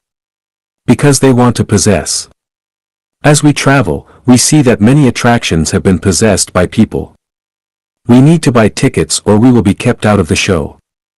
The landscape of the earth and the sun and rain are the gifts of nature for all mankind, but now they are possessed by a small group of people and everyone else must bear their exploitation and blackmail. I built this road and planted this tree. If you want to pass by, then pay my toll and buy the privilege. How can anyone not worry and suffer anxiety in this gangster-ridden world? Water is a gift of nature bestowed to all life, but if we want to use water, we must pay for it. We are told that water needs to be purified and that costs money. But we should ask who polluted the water. The people who polluted the water should be responsible for its purification. Why should others bear the cost of purifying it? We are told that the water was in rivers and lakes, but now it comes directly to our sinks in our homes and that costs money. Yes, bringing water from rivers and lakes for our convenience does indeed cost, but that cost should be resolved by voluntary labor under government organization and the materials should be provided by the production plant. And it is said that if we do not charge for water, people will waste this resource. Yes, this could be a problem, but why would people want to waste for no reason? This is a mental and spiritual problem. Why not just solve them? This belongs to the country. This belongs to our company. This belongs to my family. This belongs to me. In these cases, the public resources will be seized. One day, the mountains, rivers, and the earth will be carved up, and even the air we breathe will be sold and taxed. Everyone wants to possess, but the result will be that everyone will suffer and be lacking in everything. It is only when no one possesses that everyone will have everything. First of all, without traditional families, 80% of social issues would be resolved. Secondly, without countries, 90% of our problems would be resolved. The remaining 10% will be problems of spirit and soul construction. Is this possible? Unlikely, of course, because this is the mortal world, not heaven. However, it is imperial for anyone who wants to go to and live in heaven. If you want to possess something, you will never reach heaven. The consciousness of possessing is our biggest obstacle preventing us from going to heaven. All those who want to go to heaven must clearly recognize this point and realize a consciousness of owning nothing and putting this consciousness into practice. The new oasis for life built by Life Genuine serves this purpose. Those who enter the new oasis for life possess nothing, but they can get everything. To people who are not Chanyuan celestials, this ideal sounds like the Arabian Nights. It is just a myth, a dream, a fantasy, and a delusion, but to Chanyuan celestials, it is no longer an unattainable dream, but rather a clear reality. If you want to live a better life on earth and ultimately go to heaven, the only way out is to live according to Life Genuine values. In this way, you will possess nothing yet have everything. Brains, minds, consciousnesses, and the great universe. Xiefeng. Translated by Transin and edited by Kayer. Brains are the bridges between consciousnesses, minds, and the great universe. The great universe that is seen, heard, smelled, tasted, and felt is processed by brains into minds. Brains would die without the great universe. Brains can be activated by observing and experiencing the great universe, and they will become quicker and smarter thusly. That is why we have the saying, read 1,000 books and travel 1,000 miles. Apart from interpreting sensations, the brain is also capable of thinking. The closer we look, the deeper we feel about the things and phenomena that we sense, the more developed our brains become, and the more powerful our minds become. Our minds are determined by the information and data provided to our brains which come from the great universe. That is to say, the great universe that a person experiences determines the person's mind, which is why there are wolf children and deer children, as well as the origin of the belief that the bel esprits reside on green mountains with sparkling water while rogues live on barren hills with turbulent rivers, and the reason to keep the company of good people and you shall be counted among their numbers. From this we can draw the conclusion that the environment creates human minds. Different environments create different life. The environments of animals bring up animals. The human environment brings up people. The environment of celestial beings brings up celestial beings. The environment of Buddha brings up Buddhas. This environment known as the Great Universe includes both the material world environment and the non-material world environment, the reality environment and the super-reality environment. The reality material environment is the great universe that we see, hear, smell, taste and feel. The super-reality non-material world includes the great universe written in books, sent to computers and TV screens, dreamed by our subconscious minds, and imagined in our minds. Always remember that you can know the principles and ways to have a sublime life, but you must live in the corresponding environment of life level in order to achieve the life in which you desire to be. Those who are surrounded by animals and animals' environment are animals. Those who are surrounded by people and people's environment are people. Those who are surrounded by celestial beings and celestials' environment are celestial beings. Those who are surrounded by Buddha and Buddha's environment are Buddha. Those who are surrounded by gods and God's environment are gods. People who live with people in the human world for a long time cannot become celestial beings or attain Buddhahood. If one wants to go there, they must live in environments that possess those attributes, live in their worlds. The new oasis for life created by Life Genuine is the environment of celestial beings where celestial beings live. So, if you want to become a celestial being, you must live in the new oasis for life. A brain cannot exist independently, but a mind can. A brain is restrained by the material world, but a mind is not. A brain is material, but a mind is non-material. People carry the genes of consciousness information from many previous lives. The good and bad of the root of wisdom rely on the consciousness of their genetic information. That is the origin of the so-called genius. Generally speaking, people who have never lived in heaven in any of their previous lives cannot become a celestial being or attain Buddhahood and will have to go through the same difficulty as someone who wants to become a singer but has a rough, untuned voice. Genius is not cultivated, but is innate. The so-called innate means that they have acquired certain qualities throughout many previous lives. The so-called life is the soul, and the so-called soul is consciousness. Consciousness determines the nature and level of life. Therefore, a brain is a channel for information from the great universe to enter a mind. A brain is dead without the great universe and cannot survive without it. Minds are independent and can exist even without the great universe. The great universe can be created by a mind. The great universe plays a decisive role in the formation of minds. In order to attain the mind of a celestial being or to attain Buddhahood, one must associate with celestial beings and Buddhas and live in their world. It is ego that blocks our way to heaven. Xiefeng. March 4, 2013. Translated by Treasure and edited by Kayer. If everything works according to the greatest Creator's will, so let everything return to nature and follow the law of nature as the way of permaculture agriculture, then the wind and rain will come in their time and everything will harmonize with each other, people will lead carefree lives and enjoy their years of life, it will be realized that we are integral parts of nature, and everyone will enjoy peace and health. Harm and pain are created by people with egos. One is bound to be selfish with an ego, and selfishness is bound to bring harm and pain to others, society, and nature. In return, that harm and pain will reflect back upon themselves. This will lead to vicious cycles and eventual destruction. The teachings of gods are that by abandoning the ego, one will receive life and peace. The teachings of the Buddha are that by being free of ego, form, and worry, one can enter the Elysium world. The teachings of celestial beings are to take things as they are, associate with others by following predestined relationships, act in accordance with nature, and take advantage of opportunities as they arise. Follow your own nature and be unrestrained, follow your destiny and be carefree. The teachings of saints are to lack the hearts of egos, but to take the hearts of the world as their own.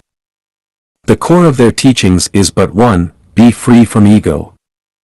Being free from ego, one can enjoy the pleasures of life and enter paradise, the pure land, the fairyland. Facts speak louder than words. People living in the new oasis for life are more joyous, freer, and happier than those living in traditional marriages and families. Why?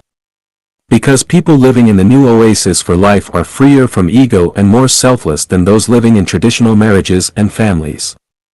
In the new oasis for life, the freer you are from ego, the more happiness, freedom, and joy you can have. The more that you serve your ego, the less happy, free, and joyous you will be. Facts have proven that in order to lead a happy and nice life and enter paradise step by step, the freer one is from their ego, the better they are.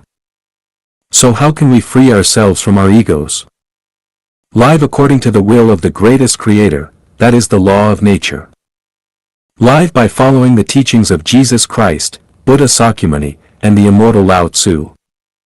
Abandon your ego but integrate into the collective and into nature. Desire nothing but take things as they are, drink as you thirst, eat as you hunger, and sleep as you tire. Associate with everyone by following predestined relationships and acting in accordance with your nature. Own nothing or no one until you have nothing at all. Neither interfere with others, nor try to control or change them, be yourself with your original nature. Neither analyze and judge right and wrong, nor judge others' advantages, disadvantages, and qualities. Seek out those who own nothing with selfless consideration and always remain humble and look like both saints and servants because it is correct to listen to them. Ego is the precipice and the stumbling block that prevents people from reaching heaven. Ego is the root of all trouble, pain, and misfortune. Ego will inevitably lead a person to a lower space of life. Only selflessness helps one realize their self.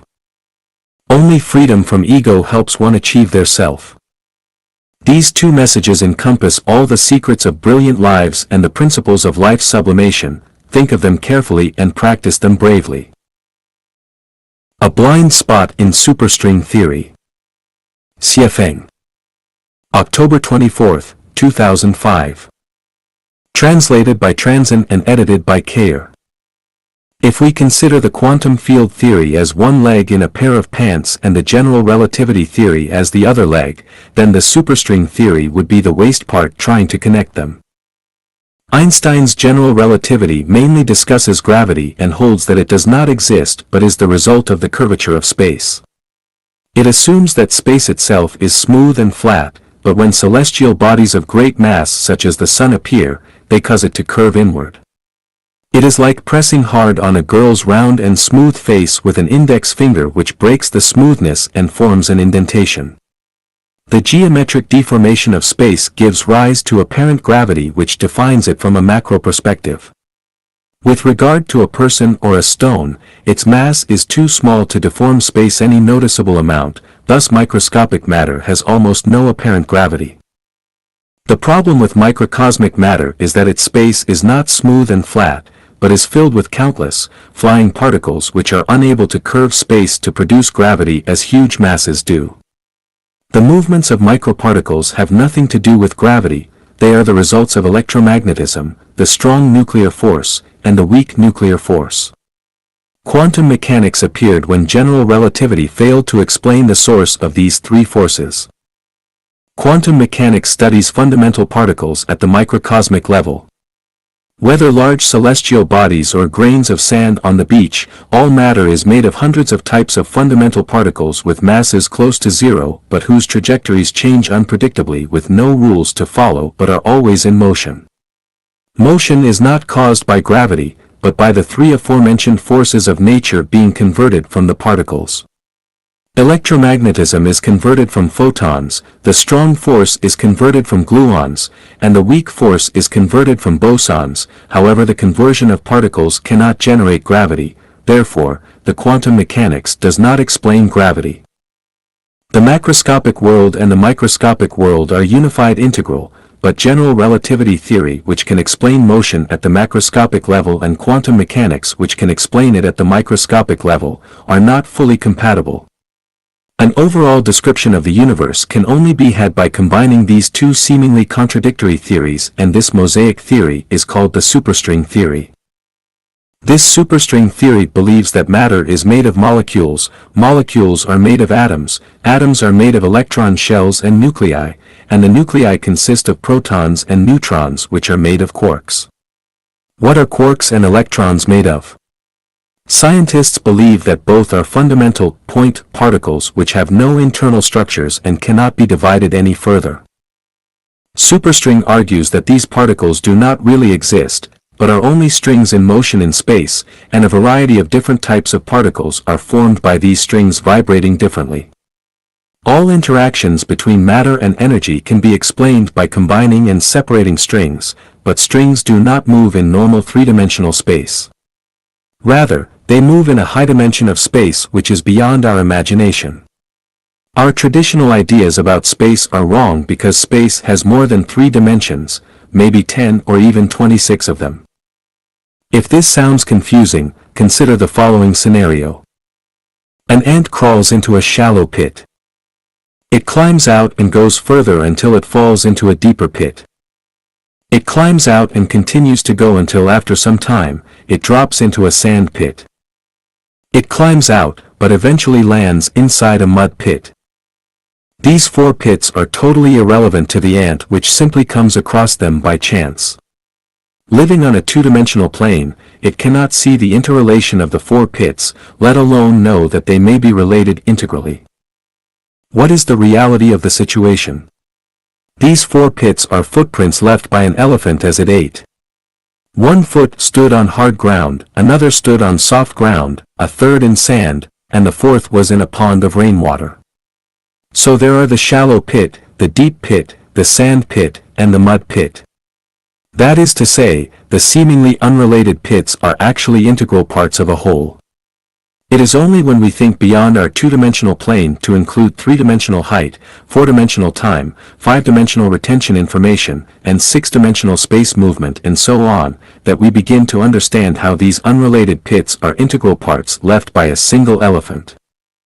Gravity, electromagnetism, the strong force, and the weak force are our 4 pits, but they are actually parts of a whole.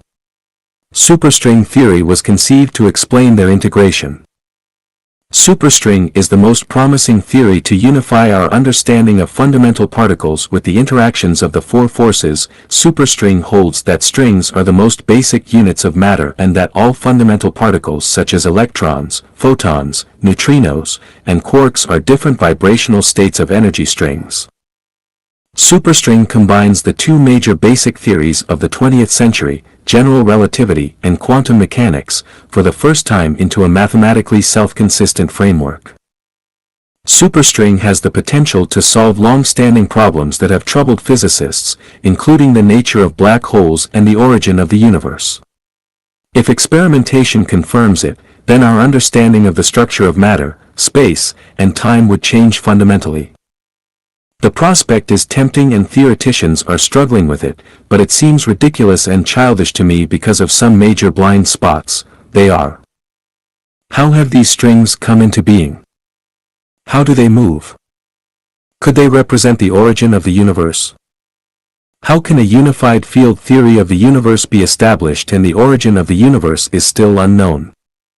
Only Life Genuine can answer these questions. 1. Looking for your true self, I. Repaying. August 5, 2012. Translated by Transin and edited by Kayer. Who are you and how much of your life do you control? All of it, some of it, any of it. Needless to say, no one can control their lives absolutely. If a person can control just 1/10 of their habits, hobbies, behaviours, and words, then they are quite extraordinary. 18 things are beyond people's control, including their height, appearance, race, ethnicity, environment, era, birth date, birthplace, parents, death, and so on. All these things are predestined and no one can do anything about any of them, but what about our habits, usual practices, hobbies, behaviors, words, and so on? Are these self-controllable? Let us look at two specific examples.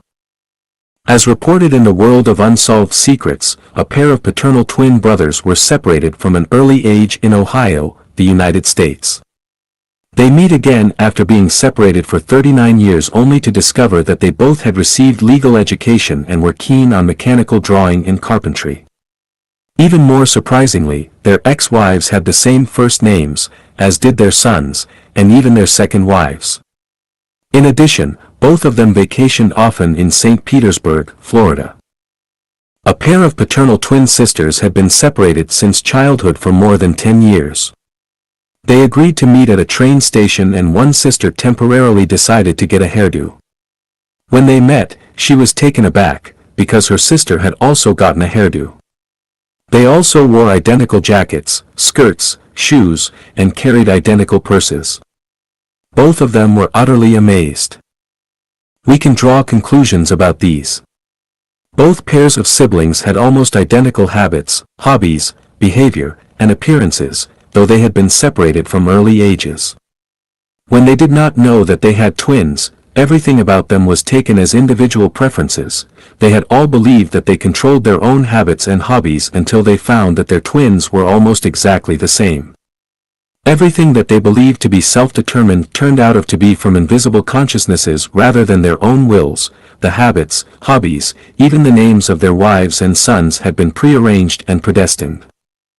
These cases represent identical twins, but what about the rest of us? What habits and hobbies do we choose for ourselves? The answer is none. Our habits, practices, hobbies, interests, behaviors, and choice of words are not our own decisions, but controlled by mysterious consciousnesses. What are these mysterious consciousnesses? They are our true selves. The selves that we believe we are not our true selves but false ones, and our true ones are the mysterious consciousnesses that control our hidden ones behind our appearances. Case in point, a woman's husband was killed in a war. When the bad news came, she grieved and wailed sadly, but her true self cried with joy, "Finally I'm free." 9 people out of 10 are pretentious. So, most of the people we face are false, do not talk sincerely, and are hypocrites. We often face cognitive dissonance when our true selves conflict with our false ones. Our false selves tend to be pretentious, to cater to the times, the public, and others. Our true selves have nothing to do with them, and that is Tathagata. How does one find their true self? Continue to looking for your true self, 2. Looking for your true self, 2. Xiefeng. August 5, 2012. Translated by Treasure and edited by Kayer. In our real lives, we all play roles defined by our plots, such as government civil servants, judges, police officers, businessmen, teachers, thieves, hooligans, and so on. These are not our true selves, but unconscious roles that have been arranged precisely for everyone according to the conscious needs of the plot. So if someone were to ask who you are and you answered that you are a mechanical engineer, that would be wrong. Look into a mirror. Do you see yourself? The image that you see has to be wrong because all forms are seen inaccurately. You cannot see yourself by the image of your form. The one in the mirror is not your true self at all, but only a false representation. Compare your images at the ages of 8, 18, and 48. They are completely different because they are all illusions. None of them are really you. Look at the people around you. Some are giving impassioned speeches, holding guns tightly, making films, singing and dancing, handling official business, fighting and quarreling, catching thieves, selling goods, and some are preaching. All are just acting and role-playing. None are their true selves, but most are biological robots who are running according to their programmed procedures. Your true self is completely free. When you feel unfree, you are not your real self. You have to go to work on time to make a living, do business to make money, be a police officer to catch bad guys, or do your job according to your superiors. Then, you have to maintain the support of your parents, buy a house and a car, get married, and have children. When you make choices, you have to consider the wishes of your family and others around you, and you have to remember traditional ethics and customs. Ultimately, you can never be your true self. You have to consider the expectations, demands, and constraints of the people around you as well as the cultural values and customs that society adheres to. You want to go one way but you have to choose another. If you do not, then you will have to bear guilt and pain within your heart, be angry, assume a feigned manner, pose as a person with high morals, and say words and do things against your will or worse. You will face immediate problems with your food, clothing, shelter, transportation, birth, illness, and death. So, you would not have been living out your true self, but only playing the role that you have to play according to the program which has been designed as a social plot. You want to be free in your heart but you must live within constraints because you are trapped within the program, put into the plot. Cattle are driven into sheds, pigs are driven into pens, and people are driven into circles of other people. Those who are supposed to dig holes, dig them, supposed to fly, fly, supposed to be herbivores, graze on grass, supposed to be carnivores, eat meat. All are hard-pressed to escape from the bonds of the three realms but can only be bound by the five elements. The script requires that 99% of the people do not to know the truth because if it were widely known, then the play could not be performed. A news story reported of a migrant whose wife had affairs at home when he was at work and eventually gave birth to a child. He did not know the truth and raised the child into adulthood, but as the child grew, he developed less and less like him, so he had a paternity test run. The DNA test result proved that the child was not his and threw him into a whirlpool of pain and trouble. Once the truth was known, a comedy became a tragedy. King Oedipus in ancient Greek mythology and legend married his own mother unknowingly and innocently, and took her as his queen. Had he not learned the truth, he might have enjoyed his warm family, but when they learned it, the queen killed herself out of shame while Oedipus blinded himself and went into exile. Once a truth is learned, its consequences can be terrible. What would you do if you learned that you had protected something that you should have destroyed or that you had tried to ruin something that you should have been grateful for? It would be useless at that moment, even if the pain and repentance broke your heart. A pig could not live for even a day if it knew that the reason it was bred in captivity was to be slaughtered for food. If 99% of humans knew who they really were, then our whole social system and order would collapse and the human world as we know it would no longer exist. How do we find our true selves? Continue to looking for your true self, 3. Looking for your true self, 3. Xiefeng. August 6, 2012. Translated by Treasure and edited by Kayer. Have you watched movies or TV shows? Actors call other actors mom and dad. Are they really their parents? Of course not. They were acting and none of the roles that they played were real, they were disguised. Someone is crying, are they really sad? Someone is killed, is the actor really dead? No and no, they were fake and everyone is fine. Everything in the play is false and nothing is real, otherwise it would be unimaginable how many actors would die on a battlefield of a war scene. None are actually dead because they are only pretending to be so. Acting in movies and TV shows is acting, but how many people are acting in real life?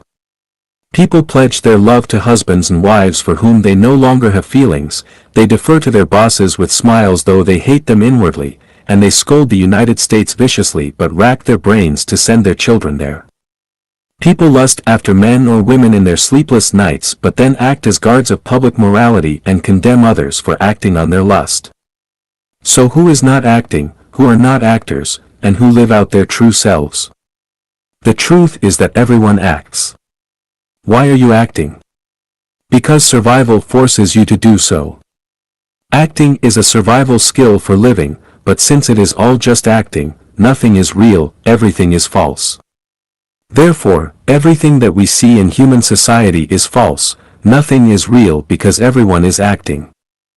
You might say, it is not all acting, some of it is real. My mother gave birth to me, that was not acting, it was real, and I will ask, your mother gave birth to you? Are you sure that she is your mother? The son had been the father and the daughter had been the mother, so who is your mother? You do not even know who you are, so how can you know that it was your mother who gave birth to you? Besides, how many mothers have you had? How many times have you been born since the beginning of time? Has the same woman given birth to you each time, and has no other women ever given birth to you? Maybe the woman who gave birth to you 500 years ago is your daughter in this life. Can you say that your daughter has never given birth to you? Therefore, it is hard to say who has ever given birth to you, your mother, your daughter, or your lover. Of course, if we limit everything to within this life only, then of course it is your current mother who gave birth to you. When someone pointed at Mary and said to Jesus Christ, "Thy mother and thy brother seek for thee," Jesus answered, "Who is my mother or my brother? Whoever shall do the will of God, the same is my brother, my sister, and my mother." Jesus Christ was real, he was not acting, he was living out his true self. Where is your true self? As long as you want to remain a person, you will never find it or know who you really are. That is, if all your activities are centered around survival, catering to others, your society, your times, and traditional values, and if you still desire money, power, reputation, and sexual satisfaction in your mind and still want to be outstanding, to glorify and illuminate your family name, or to win glory for your homeland, as long as your mind abides somewhere, or is tied by someone or something, and as long as you still have desire, demand, hatred, jealousy, resentment, fear, worry, and anxiety from within, then you will never find it either. So, how is the true self to be found? Continue to looking for your true self. 4. Looking for your true self. 4. Repaying. August 9, 2012. Translated by Transin and edited by Kayer. The universe is the big stage for life, it exists for life, it is full of life, and it is full of vigor and vitality. The levels of life are in various poses and have different expressions from low levels to high ones, and both visible ones and invisible ones. All gradually unfold and perform on the big life stage of the universe, which constitutes the magnificent and colorful great universe. From an individual life to groups of many lives, all things are designed and arranged in strict proportions. Take people for example, everything in our bodies is designed in proportion, such as our numbers and sizes of eyes, bones, hands, and feet. The roles and lifespans of each life and each group of lives are designed and arranged based on proportions and needs. At the same time, each life group exists in a certain program and belongs to its own species. All life survives in certain programs and will have to enter other ones after they leave their current ones. For instance, the animal world is a life program, human society is another, and the celestial world is still another. When people depart from the human program, they will enter and run in the program of either the animal world or the celestial world. As long as one's role is fixed, as long as they run in a certain program, then none of their life is their true self, because everything has been determined by the plot of a script. It is like shooting a TV series, each actor must play a certain role according to the script plot. Even if you have some wiggle room, you will still have to follow the general script. The true self is completely free and is not subject to any outside control. If everything is done based on outside requirements rather than personal free will and is constrained by certain outside powers, then they are not the lives of true selves. In the universe, there is no total freedom except for that of the greatest creator. No life can enjoy total freedom.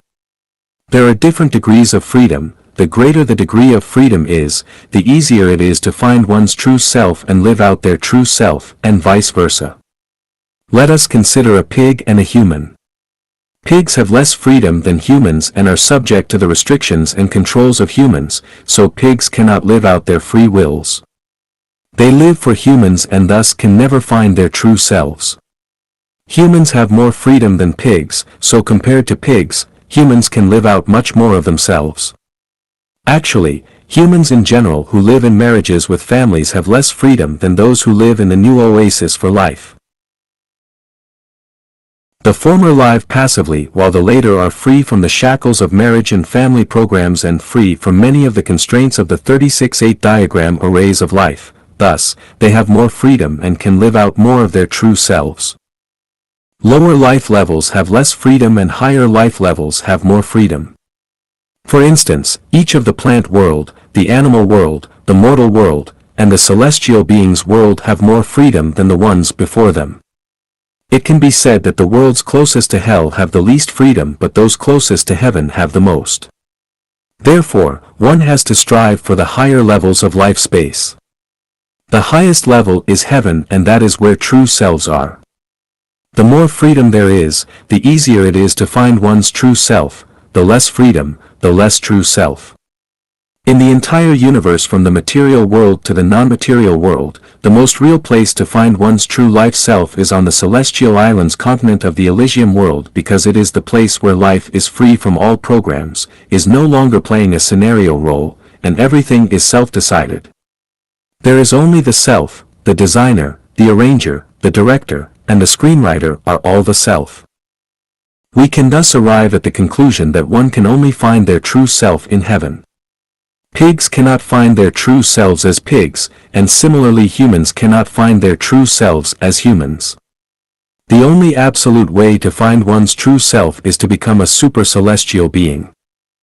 How does one become a super celestial being? By following Tao and bringing oneness to Tao and to the consciousness of the greatest creator to achieve self-consistency. This is how we find our true selves. Revelations from General Relativity. Xiefeng. September 1, 2005. Translated by Transin and edited by Kayer. The attraction between the Earth and the tested body has gravitational mass. Exerting force to a body, the body will produce reaction force. It resists acceleration, so the body has inertial mass. The gravitational mass and inertial mass of the same body tested in a variety of ways arrive at such a conclusion: gravitational mass equals inertial mass. Isaac Newton believed that the measurement result of equivalence of the mass is only coincidental, but Albert Einstein found that such equivalence exists in a glorious channel that replaced Newton's theory. Galileo Galilei noted the phenomenon in his experiment that the acceleration of a body in a gravitational field is independent of its mass.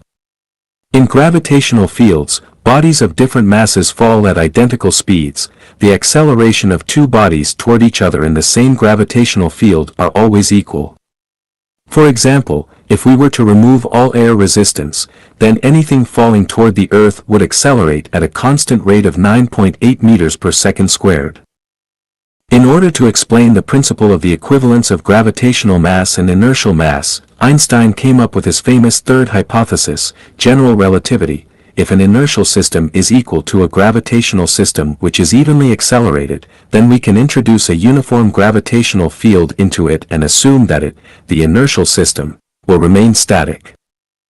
On the basis of this third hypothesis, Einstein deduced his fourth one, which is also the same in all systems.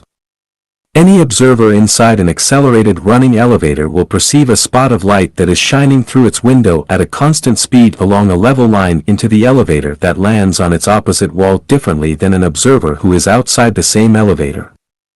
Einstein's fourth hypothesis confirms that observers inside the elevator err by neglecting the mass of energy because it is very small. However, slight changes of movements of energy can be observed near very strong gravitational fields. It has been shown that light which is close enough to the sun will be drawn toward it due to its huge mass. Thus, Einstein reached a surprising conclusion. The world in which we live is not Euclidean. That is, circles in Euclidean geometry are no longer round, parallel lines intersect or diverge, and the sums of the angles of triangles are not 180 degrees. This strange conclusion is called the geometry of the universe. 1 plus 1 cannot always equal 2. What is the speed of a photon plus the speed of a moving train? Can there be such a speed in reality? Place one atomic clock atop a mountain and another one of similar performance at the foot of the same mountain, and their measured times will gradually diverge. The one on the top of mountain will run slightly more slowly than the one at its foot. Why? Because gravitational fields alter time and space. What are the revelations of general relativity to us? Any conclusion about macro space and time from the perception of microspace and time might be inaccurate. Any conclusion drawn from within a system can be inconsistent with one drawn from outside of it. There are natural laws in the universe which apply everywhere and always. There are differences between abstract theories and reality. Space and time are not absolute. What kind of worldview and outlook on life can we draw from these revelations? We may have been living mistakenly. That which is in our consciousness is not truth, but distorted reality. Absolutely correct doctrines, theories, and ideas from within any religious, social, or governmental system may ultimately be disproved. There are irrefutable universal laws which apply to all space and time. These laws are collectively the will of the greatest creator, Tao. No theory is absolute and eternally true. We should never believe blindly in the classical theories, but should think from the perspective of holographic order. Returning from old age to youth and advancing from youth to old age as well as living in different spaces is possible. No one has yet discovered all the secrets of the universe.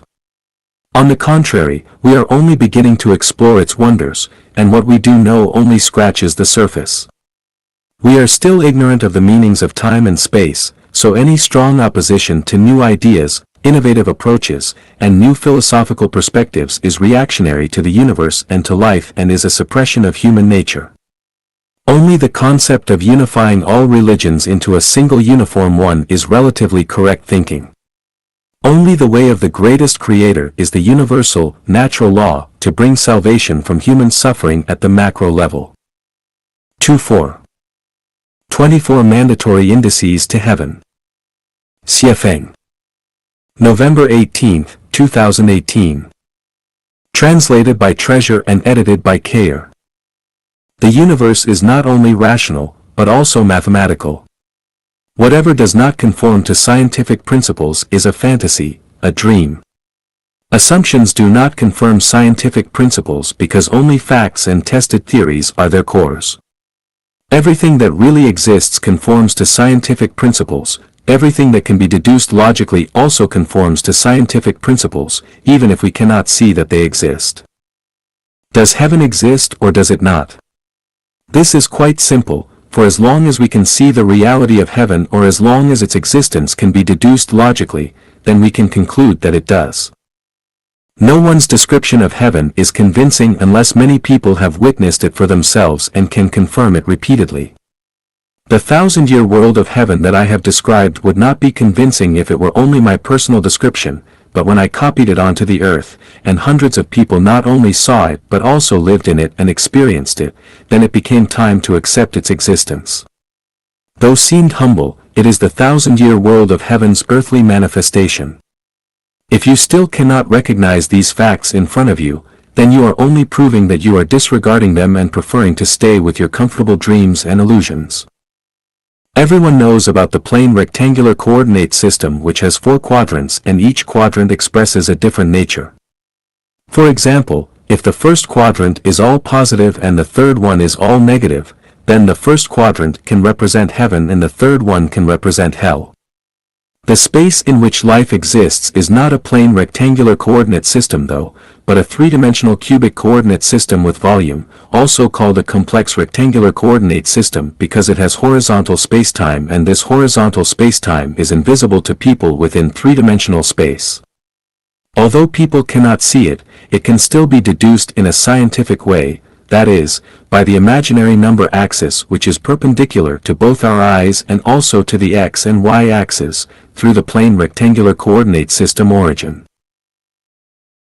Think of it like a chopstick that is perpendicular to our eyes and we can only see a point, though a point is clearly not its true nature.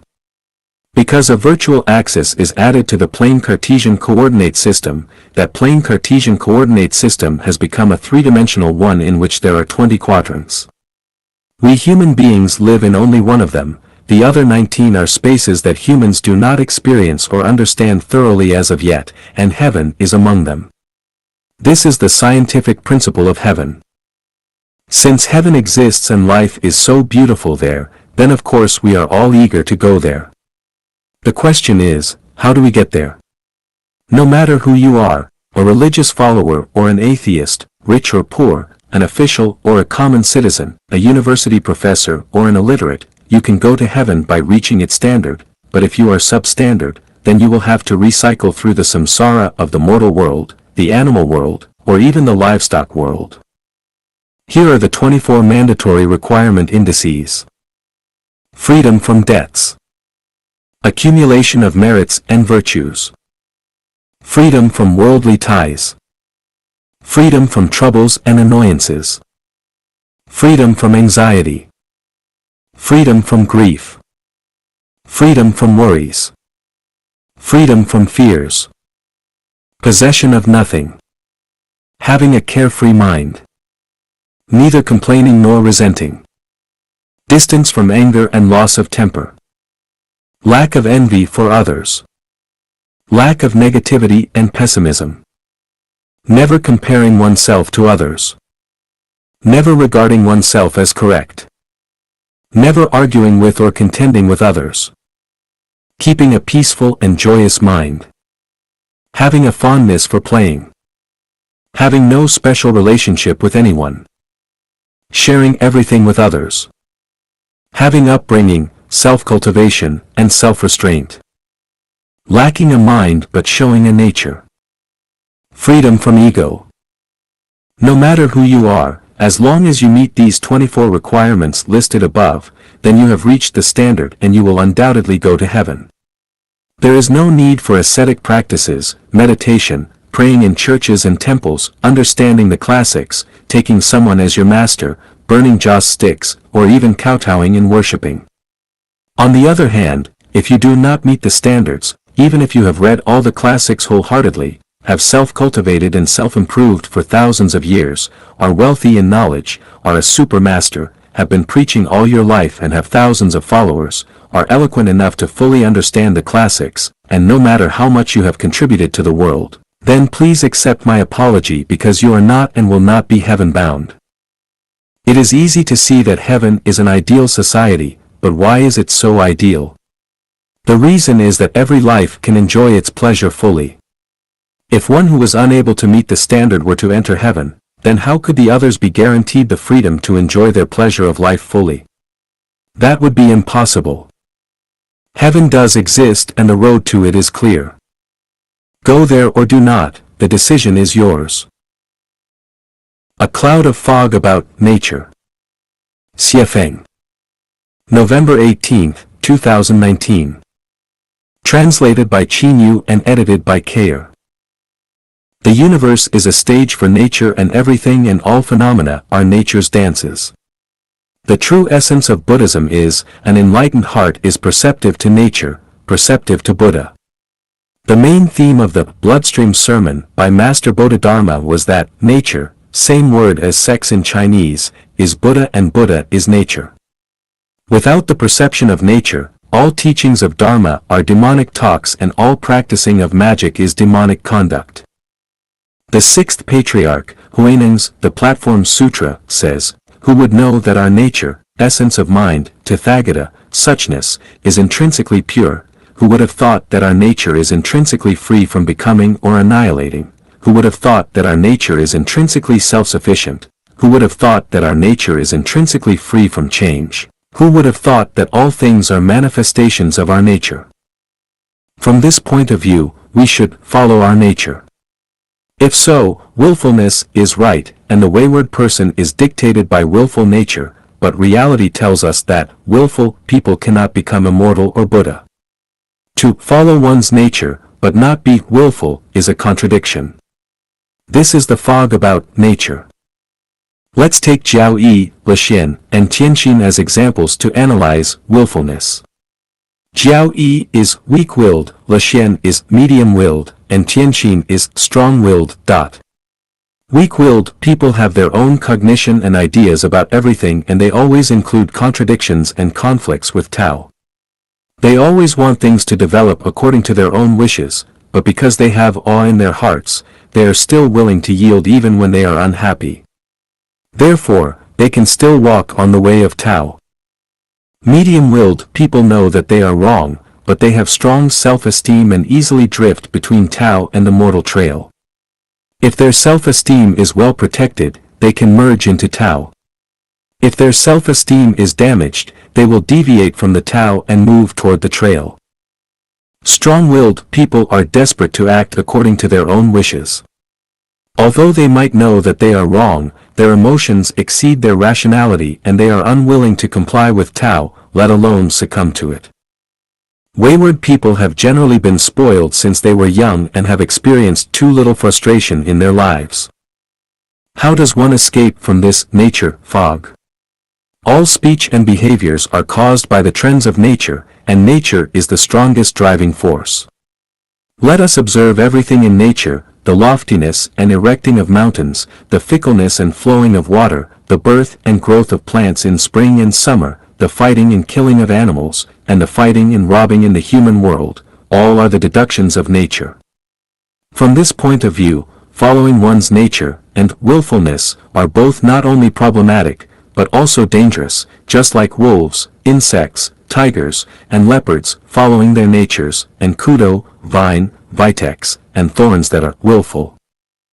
From this, the sixth patriarch Huinengs, who would know that our nature, essence of mind, Tathagata, suchness, is intrinsically pure, who would have thought that our nature is intrinsically free from becoming or annihilating, who would have thought that our nature is intrinsically self-sufficient, who would have thought that our nature is intrinsically free from change, who would have thought that all things are the manifestation of our nature, are also problematic.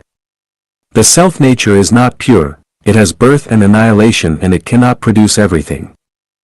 Follow one's nature, but what kind of nature? The nature of a devil or that of Buddha, the nature of beasts or that of humanity? Willful, but to follow what will? To follow the will of nature, or to follow that of self, to follow the collective commonality or individual's personality? If you want to become a cat, then you must catch mice when you see them, otherwise you will not be a cat. If you want to become an immortal, then you must follow the immortal nature strictly, or you cannot become one. A cat is not a cat if it is compassionate when it sees a mouse. An immortal is no longer an immortal if his or her heart moans and laments when he or she sees marriages and funerals or weeping and crying in the mortal world. In order to become a Buddha, one needs to perceive nature, but must not follow one's nature and be willful.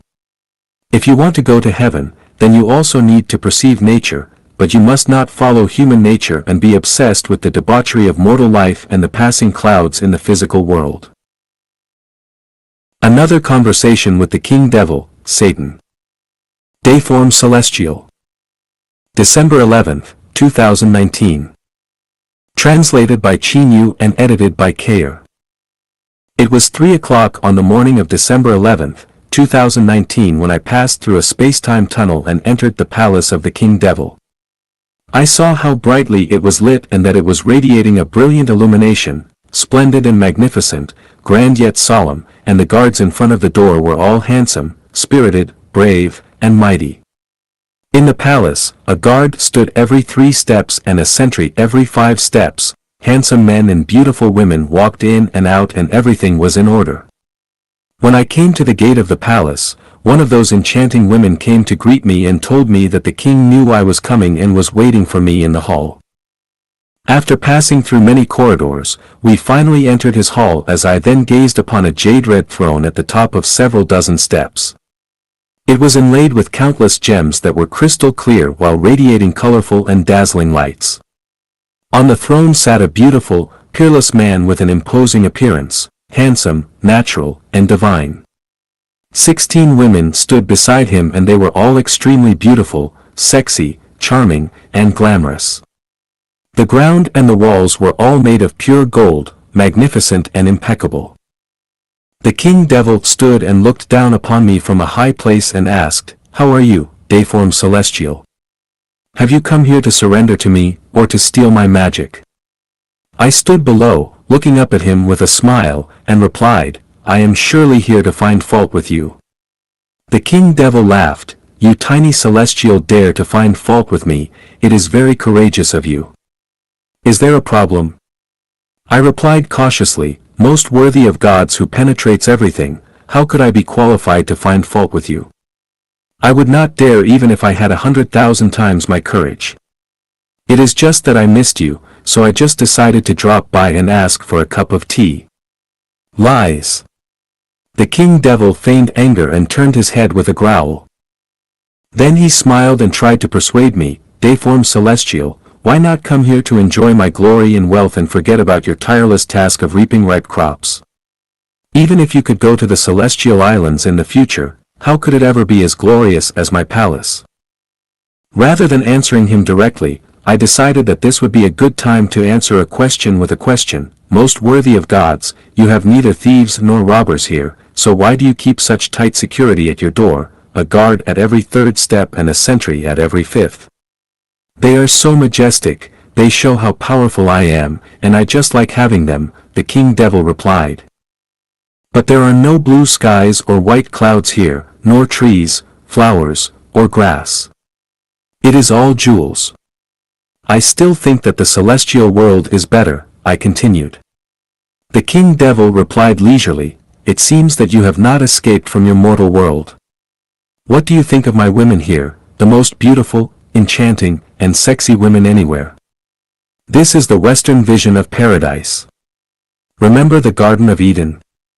It was created by me. The blue skies, white clouds, green mountains, blue water, wildflowers, and countless rare and exotic fruits, but Adam and Eve could not enjoy its blessings. Did humans not ruin it?" I was a little puzzled and asked a little confused, "Is the God in the Bible really you?" The king devil then asked, "The whole world is under my rule, other than me, are there any other gods?" "Then the God that all mankind has worshipped for thousands of years is you? Are you not afraid that the greatest creator will punish you?" "The greatest creator will never punish me because it is my dedicated burden to maintain the dynamic balance of life in the universe. In the human world and in hell, I have the right to do whatever I want. Only Jesus and you, deformed celestial, keep ruining my plans. Jesus has been punished and driven away by me, and you will have no better luck. So, one of my eyes is blind, is this your punishment for me? I like your lecherous character, so I just punished you slightly, maybe I will blind your other eye, do you believe me?" "I surely believe you, but most worthy of gods, I also have my mission, and I cannot help myself. Besides, I only take 1 or 2% of human lives away, or as few as 1 in 1,000 or even 1 in 10,000, and I am not going against you. You will not be cruel to me, will you?" The king devil said with a serious face, "Do not pretend to be pitiful here, do not wish for me to be compassionate. Justice has long arms, so do not dream of escaping from my net of justice. I will chase you and all of your Chanyuan celestials and exhaust them, and you will all continue to reincarnate obediently." I was a little bit depressed and complained, "Most worthy of gods, is it your rhythm that you will kill everyone?" "Nonsense," the king devil said a bit angrily, "when have I killed anyone? I have never hurt a fly. The situation and results of every life are for their own sake, and they cannot blame me for anything." "In that case, can I still have hope and opportunity to take some people to heaven, can I asked innocently. "While the priest climbs a foot, I climb 10, whether you can pick them up depends on the depth of your spiritual character," the king devil answered. "Do you mean that you will no longer set up barriers to me?" I asked. "You are being delusional. Not only will I continue setting up obstacles to block you, but I will also do my best to stop you," the king devil said firmly. "How will you stop me?" I asked. The king devil told me this in detail. Shakyamuni once wanted to take many people away, and Lao Tzu used to plan secretly to take many others away, but most of them were stopped by me, only a few dozen managed to escape. If you want to take some, it will not be more than 200 or 300. My ways of preventing them are diverse, strange, and unpredictable. People are slaves to money, so I will stop over 80% of them with that, then, another 5% can be stopped with the offer of power, then reputation, status, beauty, affection, and love will stop another 7% to 8%, then, I will use poverty, hunger, war, illness, fear, death, and so on to stop 7% to 8% of them. Finally, the Psychedelic Academy will make your remaining members drunk on gong, magic arts, and powerful spells, that will stop most of the remaining ones. If necessary, I will make a few godlings appear in the world to show supernatural powers and magical arts to people in order to confuse those who have chosen you. Do the math, how many are left for you to take away? These are just my open methods, I also have countless secret tricks. What are those secret tricks, you, most worthy of gods, could you tell me a few, I begged sincerely. Deiform celestial, you want me to reveal my mysteries by negligence without knowing them? You underestimate me too much, do not play on your cleverness. Small tricks in front of me, can I tell you my secret tricks? If I told them to you, would I still be the king devil? Thank you for your teaching, but I have a request. I have only reaped 200 or 300 Chanyuan celestials across more than a decade. Could you be lenient to these 200 or 300 Chanyuan celestials and let me take them away smoothly, I begged. You are absolutely crazy, it is your idiotic dreaming, you want to make a deal with me? Do you think I am a human? I am a god. I must abide strictly by the laws of heaven, and never allow any to pass. Are you not building a home? Build one, and I will destroy it, build another, and I will destroy it too, build many, and I will destroy them all until you are impoverished, downhearted, lose all your confidence, and return to my devil's way. If I cannot destroy you with external forces, then I will get into your heart, your consciousness, your blood, and your bone marrow to fully mobilize your demon, animal, and human natures, so that you will guard against, be suspicious of, torture, and destroy each other, make a foul stench of your home, and eventually wear you down. I will make people call you a liar, a scam artist, a rapist, a seductive hypocrite, a villain who destroys families, and a man with the evilest of intentions. If necessary, I will use the state dictatorship machine to arrest you. Do you still have any hope for your Chanyuan celestials to escape from my trap? Hearing what the king devil said, I collapsed to the floor feebly, as if my whole body was drained of blood. My tears rushed out, I wanted to curse the king devil. I was ready to shout out when I woke up in a cold sweat from that horrible nightmare. How individuals should conform to the ways of nature. Xiefeng. December 18, 2019. Translated by Qin Yu and edited by Kayer.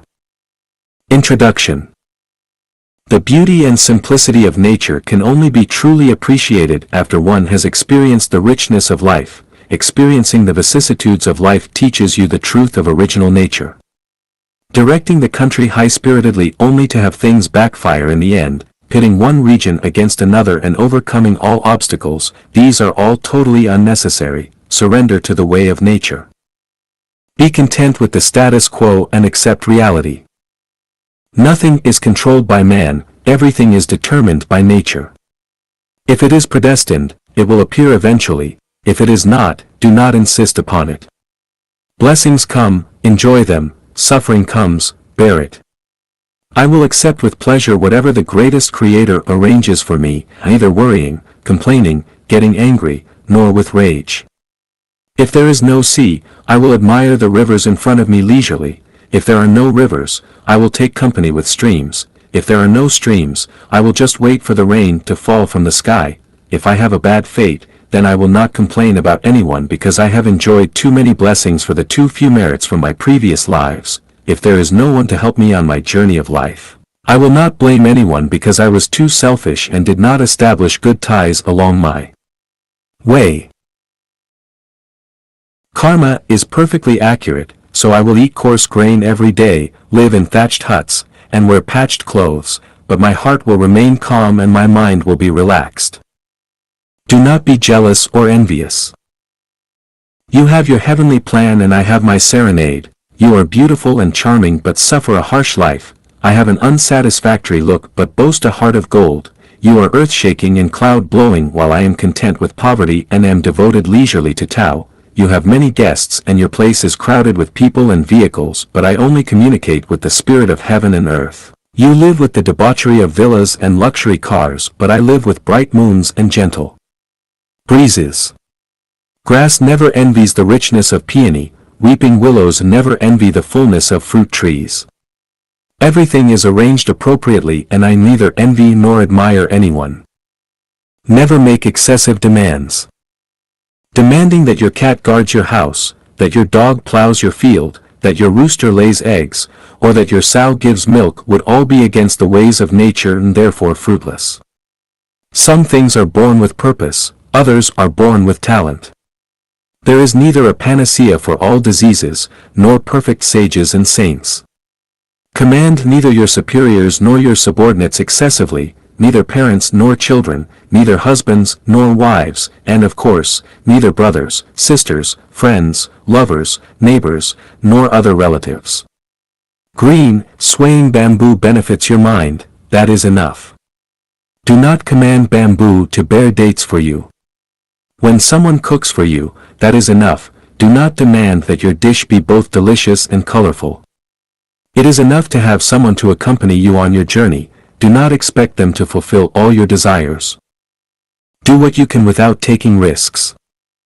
He who has no diamond should not undertake to cut glass. What will happen when you load 3 tons onto a truck that is made for 2 tons, or if you drive on a curved mountain road at 120 kilometers per hour? What if you pour an entire pot of boiling water into a drinking glass? What if you have only 200,000 yuan in your pocket but you want to buy a 1 million yuan building? Everyone is like a container which can only hold a certain amount. If that amount is exceeded, either the container will burst or serious waste will occur. If you can only carry 80 caddies, but you want to carry 100 of them, you will be crushed. Therefore, we must do everything within our capability to not take such risks. Watch cheerfully as others run companies effortlessly but do not imitate them. Watch neighbors build high-rise buildings but do not chase them. Watch others become internet celebrities but do not follow them. Watch others send their children to study abroad but do not send yours. You must weigh your own abilities. If you do not have enough abilities, then do not be too ambitious. Always do what you can, never attempt to do what you cannot. Non-action means non-contention. The way of nature has arranged everything in an orderly manner. Whether it is a dog or a cat, a hawk or a chicken, a peach or an apricot, or a man or a woman, everything is arranged and predetermined, everything is born. In beehives, the queens, drones, and workers are all determined at birth. Their purposes are not chosen by democratic voting, nor can any bee who wants to become a queen through their own hard work become one. The queen needs to hold no meetings with groups of her subordinates to discuss and arrange daily affairs. Each bee does what it is destined to do and all divisions of labor are clear and orderly. The same is true in human society. The role of each person has been decided long ago. If you are predestined to be a president, then you cannot be a craftsman. If a beggar, then you cannot become a billionaire. If a commoner, then you cannot become a saint. If a thief, then you cannot become a hero with immortal fame. Some people are natural organizers and leaders while some are destined to be imprisoned. No one's life from birth to death is up to themselves. You can only decide to do what is predestined. It is next to impossible for you to change or achieve anything substantial by your efforts. Only peach trees can bear peaches. No matter how hard they work, they will never bear pomegranates. No matter how hard they study and research, even if they rack their brains and fail to eat and sleep, flies will never produce honey. So practice non-action, set no goals for yourself, think nothing about becoming a rich celebrity, do not expect to become a pianist or any musician, let alone think about how to make yourself a returning Jesus or a Ziwei saint. Every day just do what you should do right on that day, take things as they are, associate with others by following predestined relationships, act in accordance with your nature, and take advantage of opportunities as they arise. Do not contend with anyone, it is of no use. If it should be yours, it will be yours. If it should not be yours, you will not get it by contention. Point 6. Do not insist, do not hold. Many parents make plans and arrangements for their children and do not want their children to lose at the starting line. What is their result? Children who are forced by their parents will definitely lose at the finish line because they will have pulled up seedlings to help them grow and will have violated the way of nature. Qin Shi Huang wanted to pass the country from his generation to his progeny after unifying the 6 kingdoms, but Qin II lost his state power and Qin III never appeared. Many people want to pass their family business or their career that they have earned through their hard work on to their children, but the results often backfire. Many people try their best to make their spouses loyal to themselves after they get married, but what happens? 95% of men cheat and 95% of women suffer by attempting to toss their husbands' mistresses out. Those who hold it lose it, those who make it spoil it. Do you want to control something in your hands firmly? Do you want to spare no effort to defend your treasure? That is whimsical, ignorant, and foolish because nothing can be held or controlled indefinitely by anyone. You had better follow nature and let water flow naturally. 7. Be as good as you can regardless of where it will lead you. Melons' pedicels fall when their fruit ripens and channels form when water flows. When we say that all things are destined and have been arranged long ago, we mean that there are rules and principles for everything and they run in accordance with unchanging procedures for thousands of years. That is, a person's current state is caused by their past thoughts, words, and actions. If they have been doing evil all the time, then there is no doubt that they will be destined to go to hell unless they rein in on the brink of the precipice and repent thoroughly of their misdeeds. If they have been doing good and accumulating virtue, then they will undoubtedly be destined to go to heaven because karma is a program. Whatever we enter into this program, it will feed corresponding results back to us. This is called destined by heaven, this is called the way of nature. Therefore, make dedications throughout your life and neither ask nor care about their results because the program will run and arrange things according to them. When melons ripen, their pedicels fall off. Do not doubt that when quantitative changes reach saturation, qualitative change will definitely follow. What matters is that we stick to these changes for many years or even for the rest of our lives. If this life is not enough, we should continue to do so in our future lives. 8. Have unrestrained imagination and fly freely. The way of nature controls everything except our imagination. Beggars can imagine that they are royalty and singles can imagine that they have 100 spouses. Anyone can have sex with anyone they want to within the world of their imagination. Mortals can imagine themselves appreciating and enjoying heaven and you can imagine yourself taking the sun away or becoming a wild goose flying in the sky. Whatever you think, this is our free will bestowed to us by the greatest Creator. No matter what you think, you will neither be punished nor rewarded. It is even okay if you beat someone up in your imagination, you just need to make yourself happy and satisfy your wishes. None of these imaginings will be input into the causal program, therefore, you can be unrestrained and fly freely. Here, I would like to point out that motivation and imagination seem to be the same thing, but there is an essential difference. Motivation is an inner activity that you want to put into practice. Imagination is an ongoing or completed conscious activity for self-entertainment. Conclusion. To conform to nature is to conform to objective laws and natural principles and to never impose one's own will on them in order to change anything artificially. Follow the way of nature and everything will be harmonious and people will be happy about everything. Go against it, and all things will be disorderly and conflicted. There will be hurricanes, hail, drought, scorching heat, turmoil, war, plague, and famine, and people will be worried, sad, anxious, and even encounter disasters. That is to say, following the way of nature will be rewarded by Tao, violating the way of nature will be punished by Tao, and surrendering to the way of nature will ensure your place in heaven. Analysis of the way of nature. Xiefeng. December 15, 2019. Translated by Chinyu and edited by Kayer. The way of nature is the way of the greatest creator, of non-action and silence, and to harmony and freedom. It is the outline and the law of the universe, and the way of heaven and Tao itself.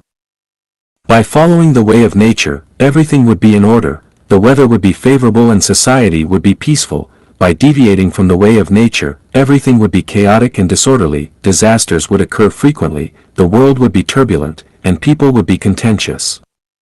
By fighting against heaven, our suffering would be constant. By fighting against the earth and each other, our suffering would be endless. By fighting against Tao, our abyss of misery would be endless. The way of nature is profound, mysterious, and can neither be measured nor understood by human intelligence. It is full of vitality which can be neither resisted nor refused. The place that obeys it is heaven, but the place that goes against it is hell. Tsunamis, tornadoes, hurricanes, typhoons, gales, thunderstorms, floods, droughts, scorching heat, hail, epidemics, insect plagues, and so on in nature are all caused by human society's failure to follow nature's way in all of its warnings to mankind. Wars, turmoil, fighting, riots, revolutions, dynasties changing, diseases, hunger, and other phenomena that occur in human societies are the results of human violations of nature and are its punishments to mankind. How has human society deviated from the way of nature? Things that bring trouble, pain, anxiety, sorrow, horror, fear, sadness, or despair to people but cannot make them happy, joyous, free, or blessed deviate from the way of nature.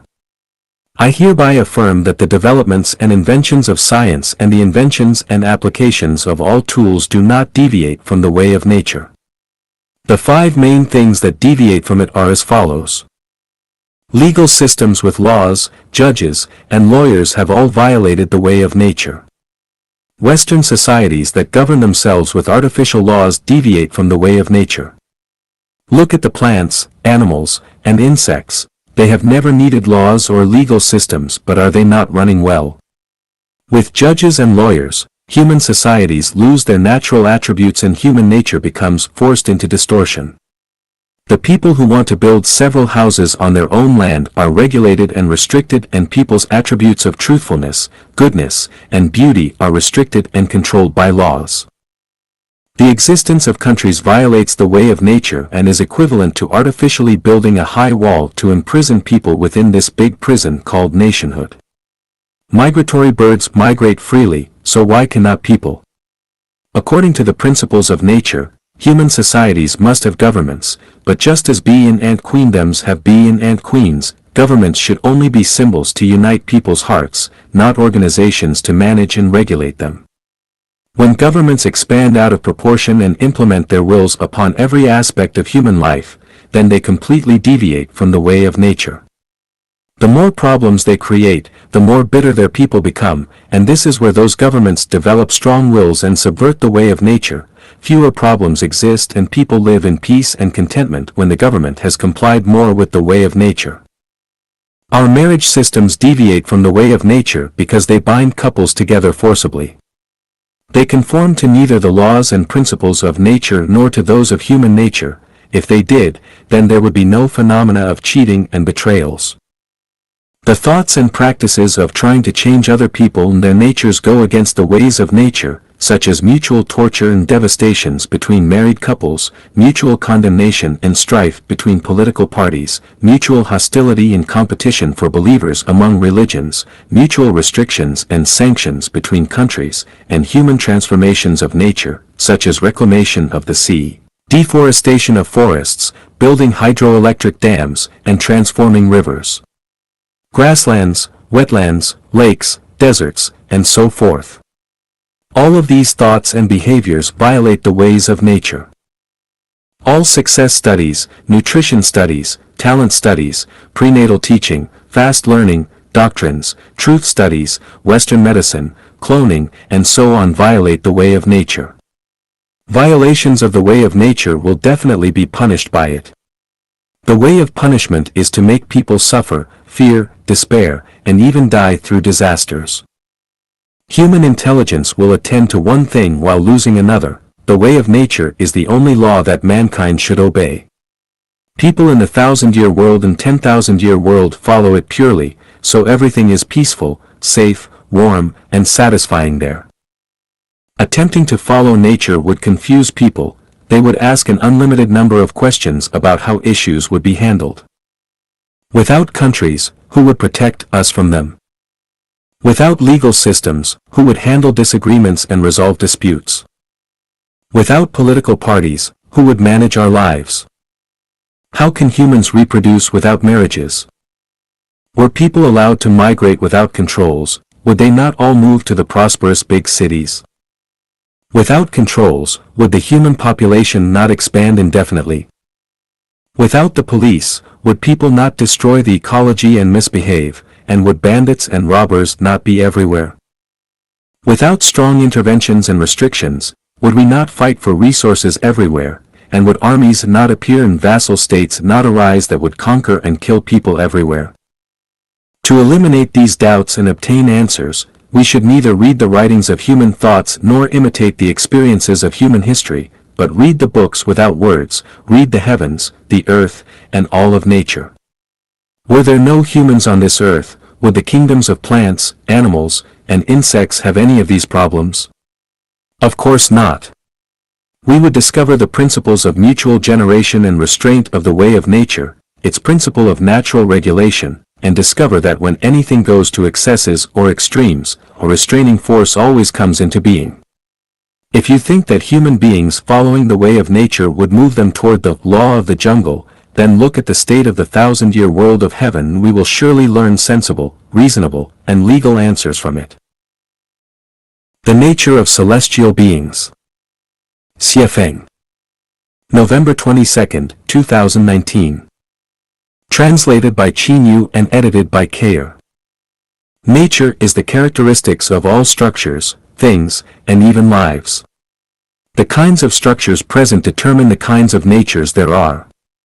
All beings have their own natures. Gods have divine ones, Buddhas have Buddhist ones, demons have demonic ones, celestials have celestial ones, people have human ones, and beasts have animal ones. All things have their own ones. Mountains have mountainous ones, lakes have watery ones, soil has an earthly one, stones have rocky ones, and trees and flowers have plant ones. The Compendium of Materia Medica introduces more than 500 medicines with each having their own medicinal properties, natures. Each of the 118 chemical elements in the periodic table have their own characteristics and natures. The differences between some lives and others and between some things and others are determined by their structures. Different structures have different natures. In order for one kind of life to transform into another kind, its structure must be altered toward that desired end. No life's nature will change if its structure remains the same. While it is impossible to change life structures directly without genetic surgery being performed, their life structures are non-material, invisible, and intangible. It is still impossible to alter non-material life structures through surgery.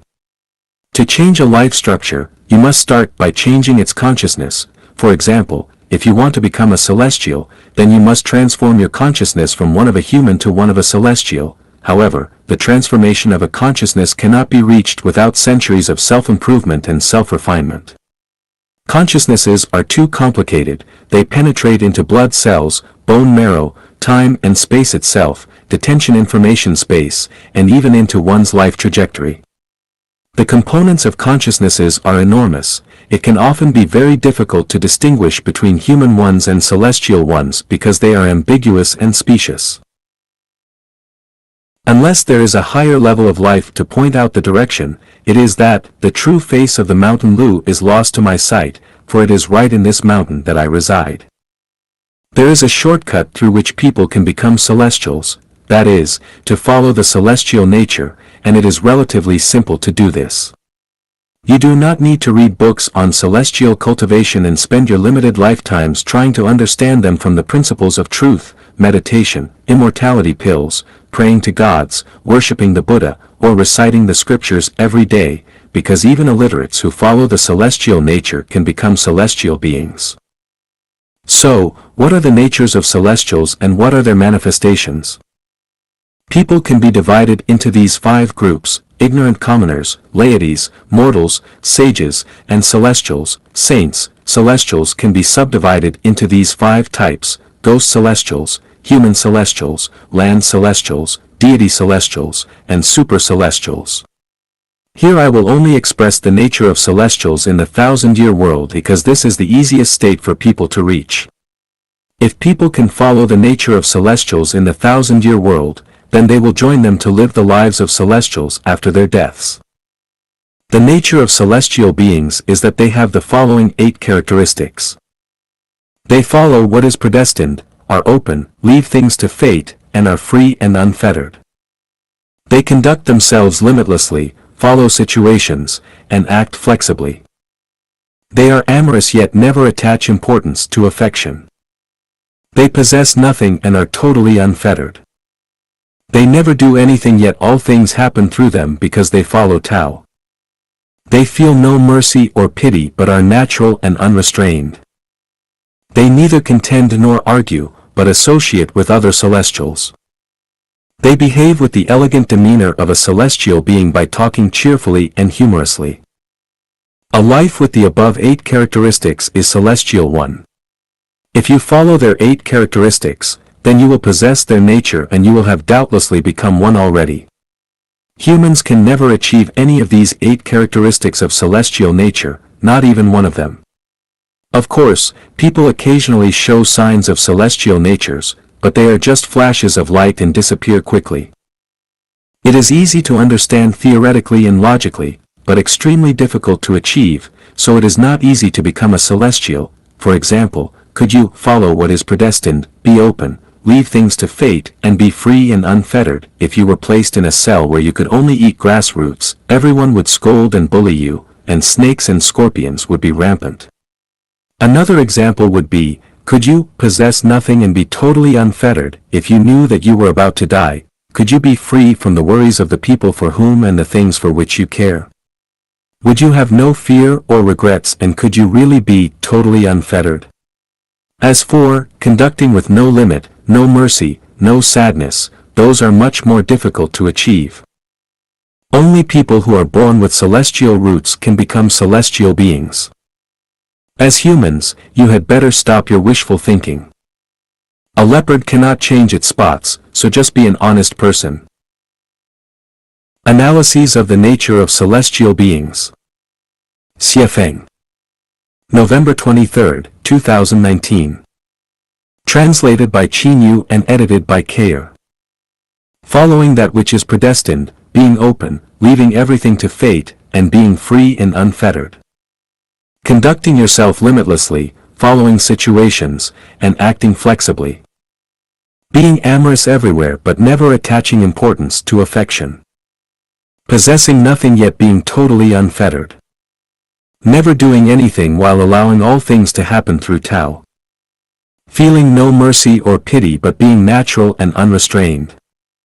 Neither contending nor arguing, but walking with celestials.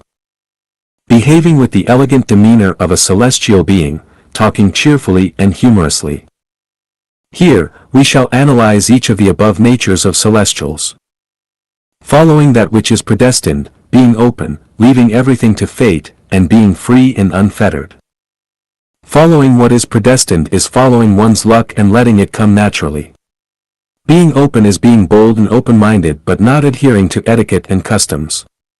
Following what is predestined and being open means that whether you live in a 5-star hotel or a thatched house, whether you eat delicacies from the land and sea, genetically modified coarse bread, or even moldy leftovers, whether people you get along with are civilized and reasonable or completely savage and uncooperative, whether you live in a hot place with lots of mosquitoes, or in a cold place lacking vitality, whether you wear brocaded famous branded clothes or torn rags, that you accept what comes to you, always have a peaceful mind, treat things with an open mind, be generous, and do not care about worldly eyes and comments.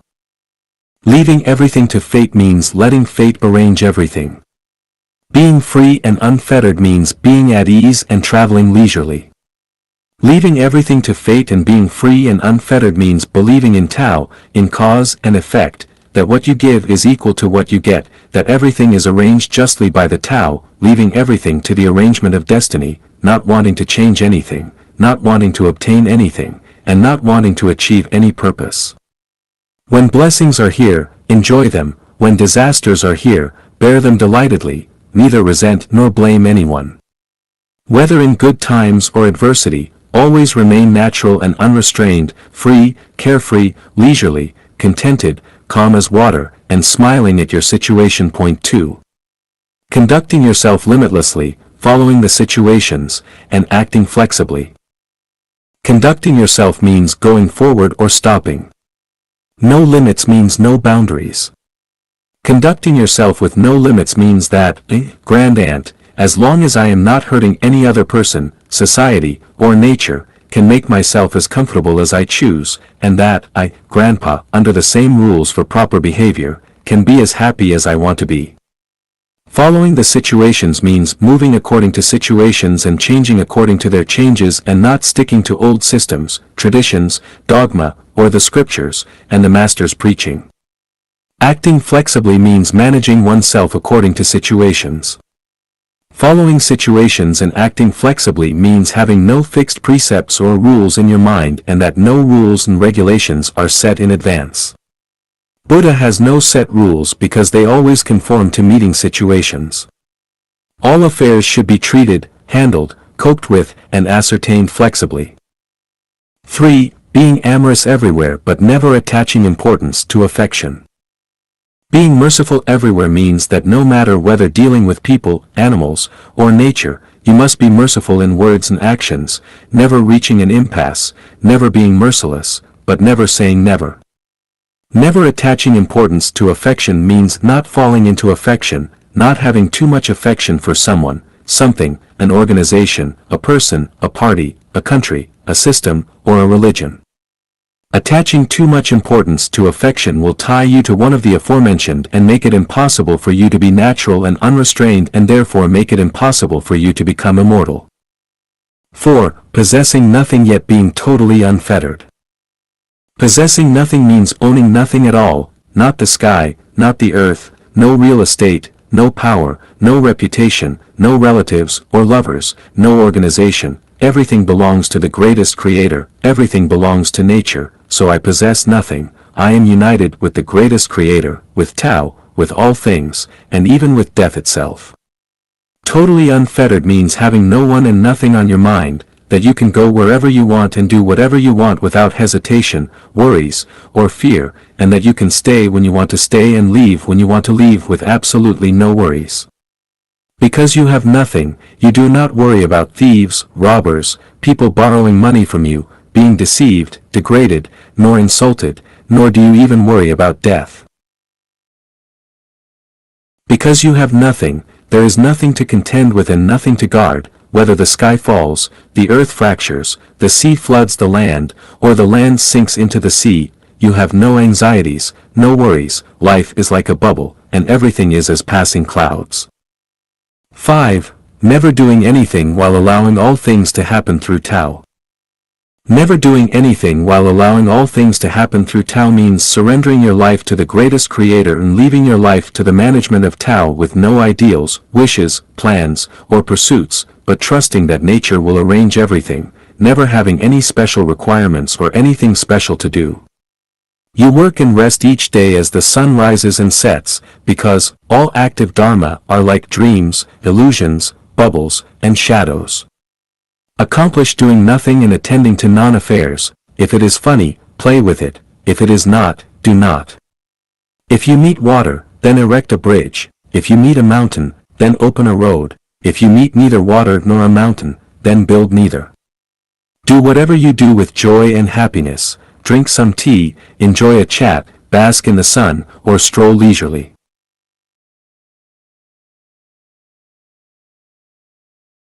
Following Tao means taking the way of nature. Family affairs, state affairs, and world affairs are all under the arrangement of Tao. Rewards and punishment, retributions, and the cycles of cause and effect are neither my worries nor any of my business. Never sow in winter or pull up seedlings to help them grow in spring. When it is time to go, be unreluctant to leave. when you should be calm. Do not be overambitious, do not expect more wealth than that which you are destined to have. If you are destined to be a shepherd, then never envy princes, marquises, generals, or ministers. Everything is born, grows, will be punished, and will die by nature, so never borrow trouble. 6. Feeling no mercy or pity but being natural and unrestrained. Feeling no mercy means that you are incapable of it and that you can only ignore it. You see cats catching mice, lions tearing antelope apart, eagles scooping rabbits, and mantises attacking cicadas. These conditions are very cruel and make people sad, but can you do anything to stop them? Do you have a better arrangement? You know that you cannot stop them and that you do not have a better plan. You can only hold your compassion and pity. It is the arrangement of nature, so what will feeling pity accomplish? Life Echanuan has pointed a great way to heaven and created a paradise mode for people, but if they will not listen or take its way, then what can we do? Therefore, look at the suffering in the world. People are crying and shouting, but never waste your energy on mercy or pity. Having no pity means not being sad. Having no mercy or pity means not suffering from pain and grief when you face situations that you are incapable of changing. Of course, we should not have the heart or feelings of gloating over misfortunes. Being natural and unrestrained means being free and easy, unconfined, unworldly, looking elegant, having extraordinary demeanors, not cringing or groveling, not crying from one's grievances, having no entanglements or obsessions, never delaying when you should surrender something or someone, never crying when you should let go, never looking back and being nostalgic when you need to leave, welcoming death with a smile, and never resisting fear. Being natural and unrestrained means that when you face frustrating or unsatisfactory situations, you will not be merciful or sad, but handle them chicly. 7. Neither contending nor arguing, but walking with celestials. Not contending means not competing with others for wealth, power, status, fame, favors, awards, victories, or strength, let alone fighting, arguing, or debating for righteousness or kindness. Not arguing means not discussing, debating, arguing, or opposing others. If you think you are right, then do what you think is right. I will not argue with you about who is right or wrong or correct or false, or about beauty, ugliness, good, or evil, but I will discuss with you about justice and wickedness. Walking with celestials means associating with people who are positive, optimistic, open-minded, and unrestrained, and who bring happiness, joy, freedom, and blessings into your life, but not with those who cry, fuss, whine, complain about grievances, think big, are ambitious, and of course those who frown, are boring, sanctimonious, prim, do not know how to play, have too much trouble, and want to bind you with codependent affection. 8. Behaving with the elegant demeanor of a celestial being. Talking cheerfully and humorously. Behaving with the elegant demeanor of celestial beings has profound meanings. Not only does it refer to having the charm, posture, and the aura of fairies, but also to surpassing the bread and milk of life by enjoying music, chess, calligraphy, painting, poetry, and flowers. It refers more to possessing corresponding survival skills and techniques, the ability and intelligence to solve one's own eating, clothing, housing, transportation, life, old age, sickness, and death problems. I once wrote 64 details of gestating the behavior and elegant demeanor of celestial beings. Please refer to it and compare it with this. Talking cheerfully and humorously means talking about the past and the present with great interest and joking and chatting freely. It should be humorous and unrestrained, make people happy and laugh heartily to listen to what we say and do, and make people forget their troubles but feel like bathing in the sunshine as celestial beings coming to earth and as if spring suddenly arrived in one night. There is a lot of more content about celestial nature, but if you understand the above 8 qualities, then you must be a celestial being. Constants of life, and the balance mechanism of the universe. Xiefeng. August 8, 2020. Translated by Qinyu and edited by Kayer. You know it very well and very clearly in your heart, but there is nothing you can do, but you have to say what you do not want to say or do, take the way you do not want to take, and continue dealing with people with whom you do not want to deal. In the end, you will find that there is no one to either condemn or praise, because if you were placed in that background, you would do the same.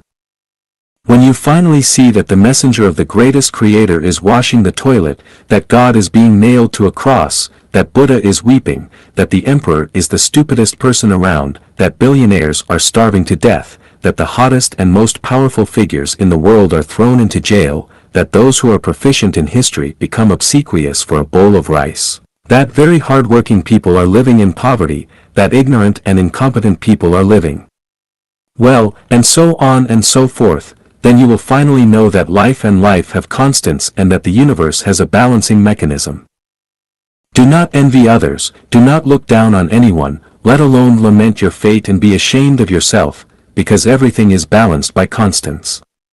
Do not be complacent because you are fully satisfied or content, because unexpected big sticks will fall down at any time and strike you dizzy.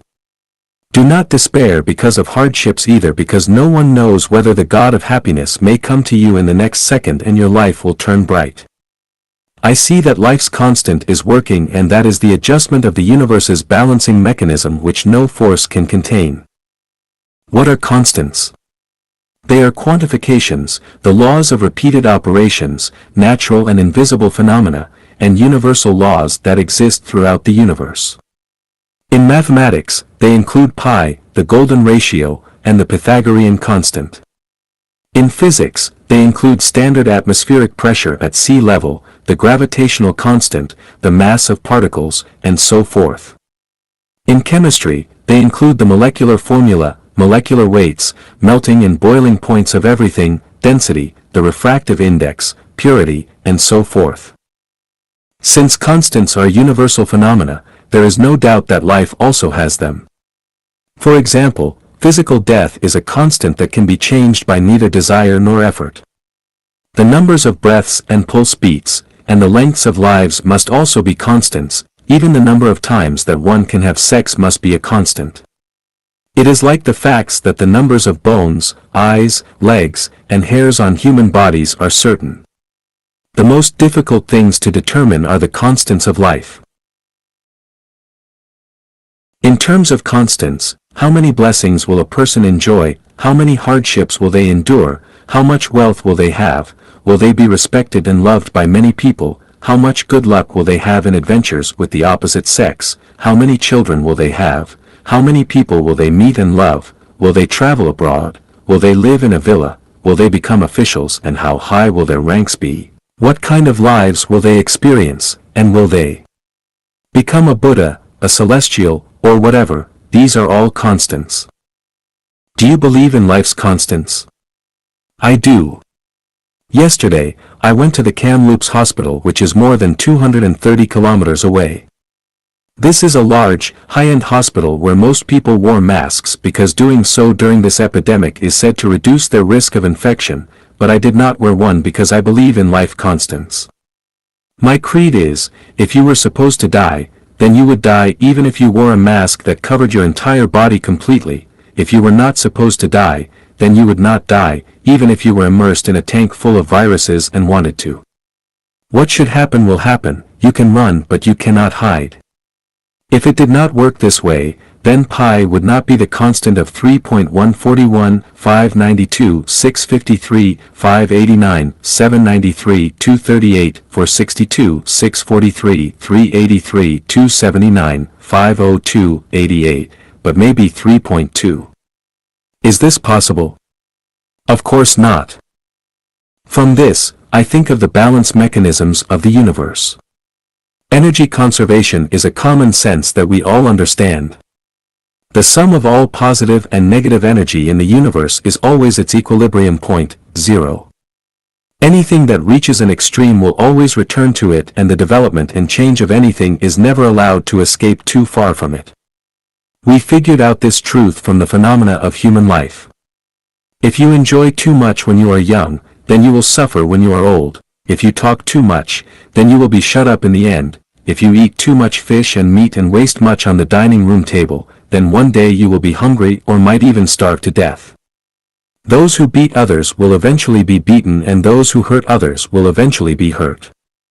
If you own too much, then you will be fretted continuously even to the point of having to spit out all you have.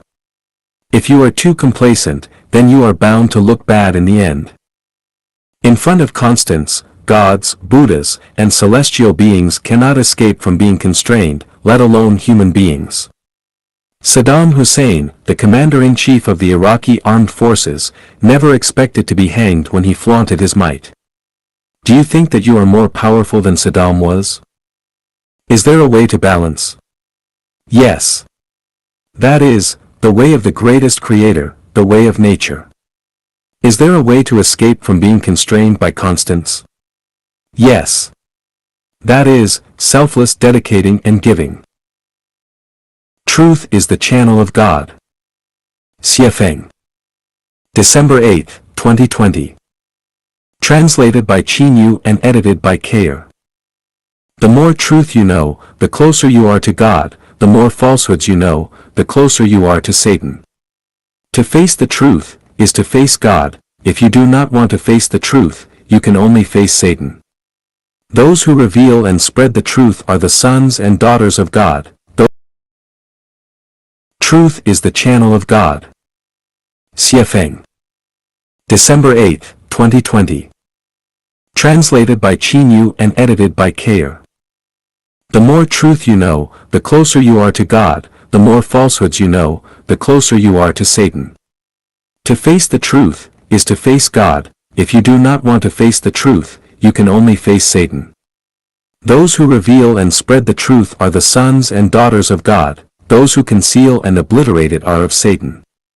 What makes people happy and joyous must be true, what makes them worried and painful must be false. If people live in happiness, joy, delight, pleasure, blessedness, they live in truth. If they live in trouble, pain, anxiety, sorrow, and fear, they live in falsehoods. The truth is often hidden in illusions and falsehoods. We can only understand the truth from our own actual feelings. You cannot know the truth by scriptures, nor by masters' preachings, ideals, beliefs, faith, piety, affection, conceptual logic, reasoning, nor by information and reports on TV networks, let alone by your parents' and teachers' words and deeds. Only your own inner feelings will teach you the truth.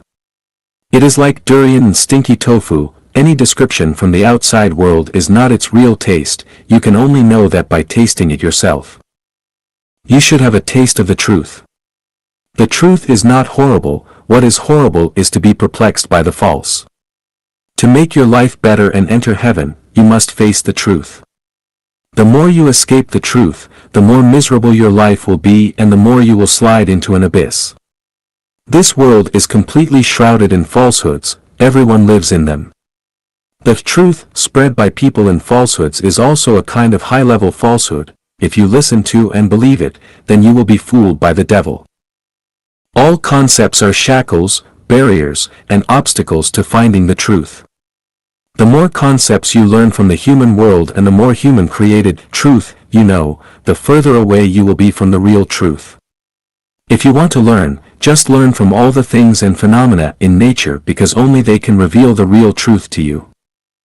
In terms of enlightening value, the most valuable words of mankind in this session belong to the words of Jesus Christ, Buddha Shakyamuni, and celestial Lao Tzu. So go and find the road to the truth in the Bible, the Diamond Sutra, and the Tao Te Ching. These are the most direct revelations. If you are really too stubborn to find the truth, then try to get rid of troubles, pain, anxiety, sorrow, fear, and death. The way to happiness, joy, freedom, blessedness, and eternal life is to let the greatest creator live in your heart, trust the greatest creator completely, then go forward by following your feelings and the greatest driving force in your heart. Being true to yourself is also facing the truth.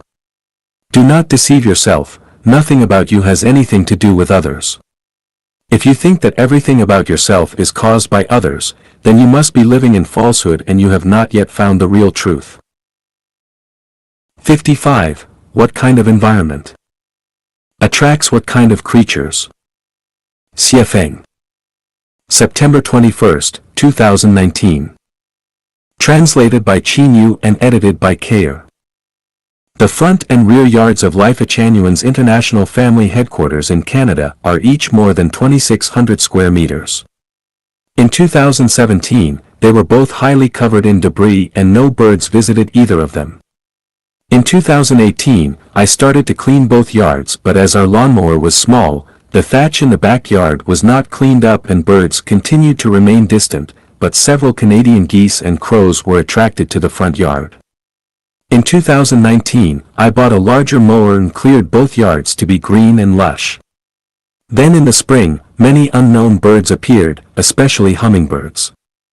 A flock of crows came to the lawn for food and stayed for a long time. Sometimes, the lawns housed more than 70 birds at once. In spring and summer, more than a dozen Canadian geese began foraging for food in the front yard, and recently in autumn, more than a dozen Canadian geese began to leisurely forage in the backyard. From the above phenomenon, I came to the revelation that the types of environments will determine the kinds of creatures who will be attracted to them. The former third branch of Repaying in China was located in a valley, and after more than a year of environmental renovation by our Chanyuan celestials, groups of chirping birds became attracted to it. From morning to night, the chirping of birds had become endless and they were very beautiful to hear. It was really a case of birds singing and flowers giving forth their fragrances. Do you remember the few persimmon trees from which we ate most of the fruit, leaving the remainder for the birds? Then we planted a few acres of wheat, all of which the birds ate. Someone suggested that we should not let the birds eat all of our wheat, but I countered that, it did not matter who ate it, let the birds eat it. As a result, there were more and more birds and they settled in the third branch in pairs and groups all year round. The type of environment determines the types of creatures that will be attracted to it. Mountains attract tigers, grasslands attract wolves, jungles attract lions and leopards, stagnant pools attract crocodiles, wetlands attract migratory birds, the Gobi Desert attracts lizards, green mountains and blue waters attract good weather, poor mountains and stale waters attract violent storms, bad emperors attract treacherous villains, wise emperors attract upright ministers and righteous men. Brothels attract whoremasters, galleries attract artists, casinos attract gamblers, and battlefields attract soldiers. A large number of phenomena in nature and human society prove that the type of environment will determine the kind of creatures that it will attract. Environments are divided into natural ones and spiritual ones. Natural ones are like this, so what about spiritual ones? The answer is the same. The type of spiritual environment determines the types of gods and deities who will be attracted to it. If the spiritual environment is like a garden of flowers, then it will attract bees and butterflies, but if it is more like stinky shit, then it will attract flies. There is a large number of stories about soul possessions among the people. This kind of phenomenon definitely exists. As for the type of soul possession, that is determined by the spiritual environment of the possessed. Those who deliberately mystify things will be possessed by ghosts or monsters. Those who talk about spirits and deities will be possessed by evil spirits. Those whose spiritual environments are pure will attract angels and bodhisattvas. And those whose spiritual environments are extraordinary and spotless will be possessed by gods. Understanding the above principles, we can explain some phenomena, such as earthquakes, volcanoes, tornadoes, hurricanes, floods, plagues, turmoil, fires, and so on. There must be something wrong with people's spiritual environments in those places because each of those environments can invite either auspiciousness or disasters. Similarly, if people often encounter villains, bullies, insults, ugly scenery, misfortunes, and disasters, and unhappy people or things, then needless to say, it is their own spiritual environments that have gone wrong. The problem is caused by their own spiritual environments. From this, we can further understand the truth of how to be human beings. If we want nature to make the weather smooth, then we must love her and cherish her life. If we want to make our life safe and smooth, then we must have kind thoughts in our hearts, not thoughts of hurting others and taking rash actions, but of restraining our greed. If you want to attract butterflies and bees, then you must grow flowers in your soul garden. If you want to attract birds, plant more fruit trees, and if you want to attract noble people, be grateful. Have you ever seen God with your own eyes? Have you ever seen the Buddhas? Have you ever seen a fairy? No. Do you know why you have not seen them? The reason is that the environment of your mind is not worthy of doing so. I have a saying, absolutely beautiful things can only be enjoyed by absolutely beautiful lives. Pigs only deserve to live in pig pens, and regular people are only worthy of struggling in the world of suffering. If we want to enjoy our lives in fairy worlds, then our spiritual environments must match the fairy world environment. The Queen Mother of the West would never invite anyone randomly to a banquet at the Immortal Peach meeting.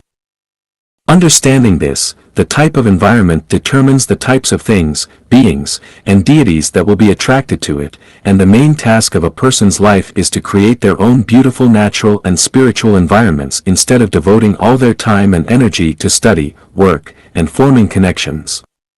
It is really the case of, fragrances will attract butterflies to flowers and pure hearts will be frequented by celestial beings, and, once the roots are established, the way will grow therefrom. Only those who burn bridges behind them have hope to open the gate to heaven. Xiefeng. May 25, 2018. Translated by Qin Yu and edited by Peter. The ones who burn the bridges behind them are people who walk forward with all their hearts without having a way to retreat. Jesus Christ warns us, "He who looks back while holding the plow in his hand is not worthy of entering the kingdom of God." The world, where human beings dwell and live, is a kind of program, and this program is only suitable for human survival. If you want to live in the heaven where gods, Buddhas and celestial beings live, you must escape from the world's program. Without leaving behind the world's program, it is absolutely impossible for you to enter the space of gods, Buddhas and celestial beings.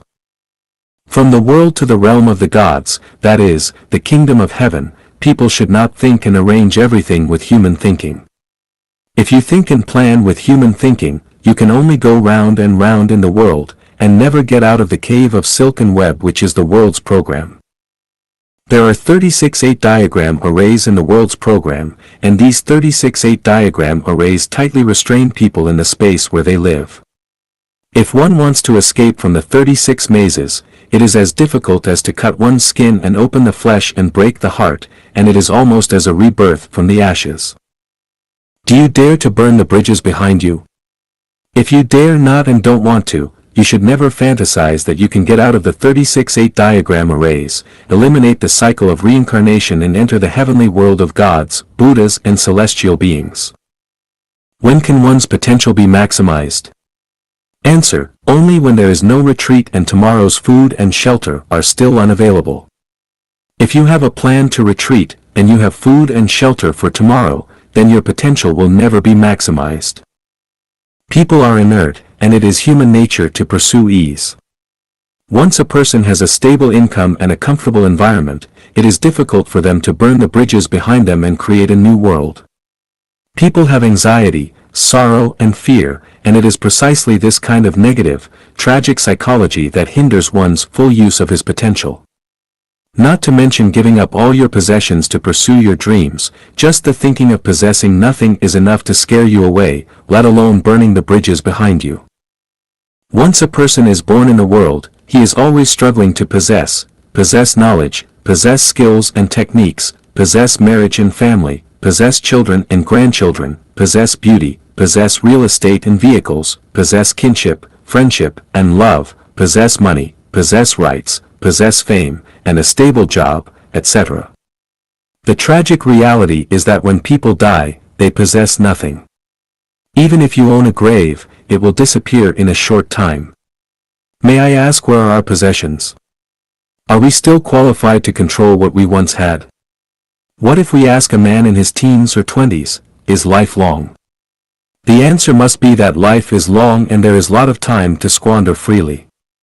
But if we ask a person in his 60s or 70s, is life long? The answer must be that life is too short, life is only a moment, just a dream, there is not much time left to spend freely. Is your life wonderful?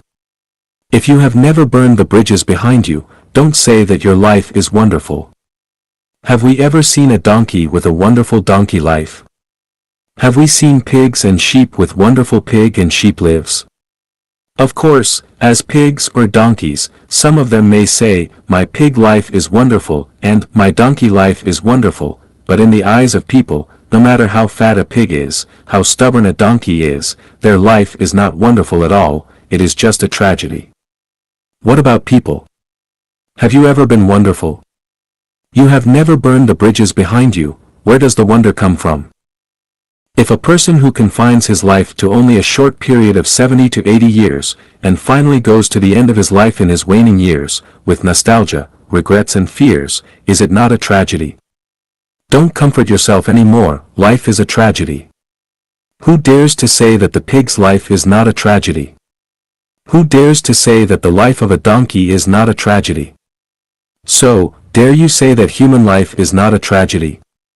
If anyone who cannot see where he is going after death, he lives in vain. Even to live in vain, they have to go on, but to live helplessly. If you do not want to live your life in vain, you must follow the teachings of Christ Jesus, Buddha Shakyamuni, and Celestial Laozi. Don't follow the teachings of people like Confucius etc. The thinking of Confucius is entirely human thinking, and it has not risen to the thinking level of gods, Buddhas and celestial beings at all. If you learn from people, you will follow their way and you can only be humans. Only by learning from gods, Buddhas and celestial beings can you follow their way and get out of the 36 mazes, see where you are going after death, and turn your tragic life into a happy life. Of course, if you learn from demons, ghosts, spirits, and monsters and follow their way, you can also walk into their world. I would like to remind you that in today's world, there are more and more demons, ghosts, spirits, and monsters, and they are all busy looking for members to expand their territory. How can we practice and fully realize the teachings of Christ Jesus, Buddha Shakyamuni, and Celestial Laozi to achieve our best wishes and realize our ideals?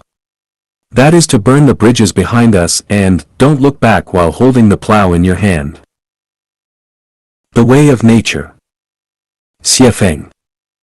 January 28, 2018. Translated by Qin Yu and edited by Peter.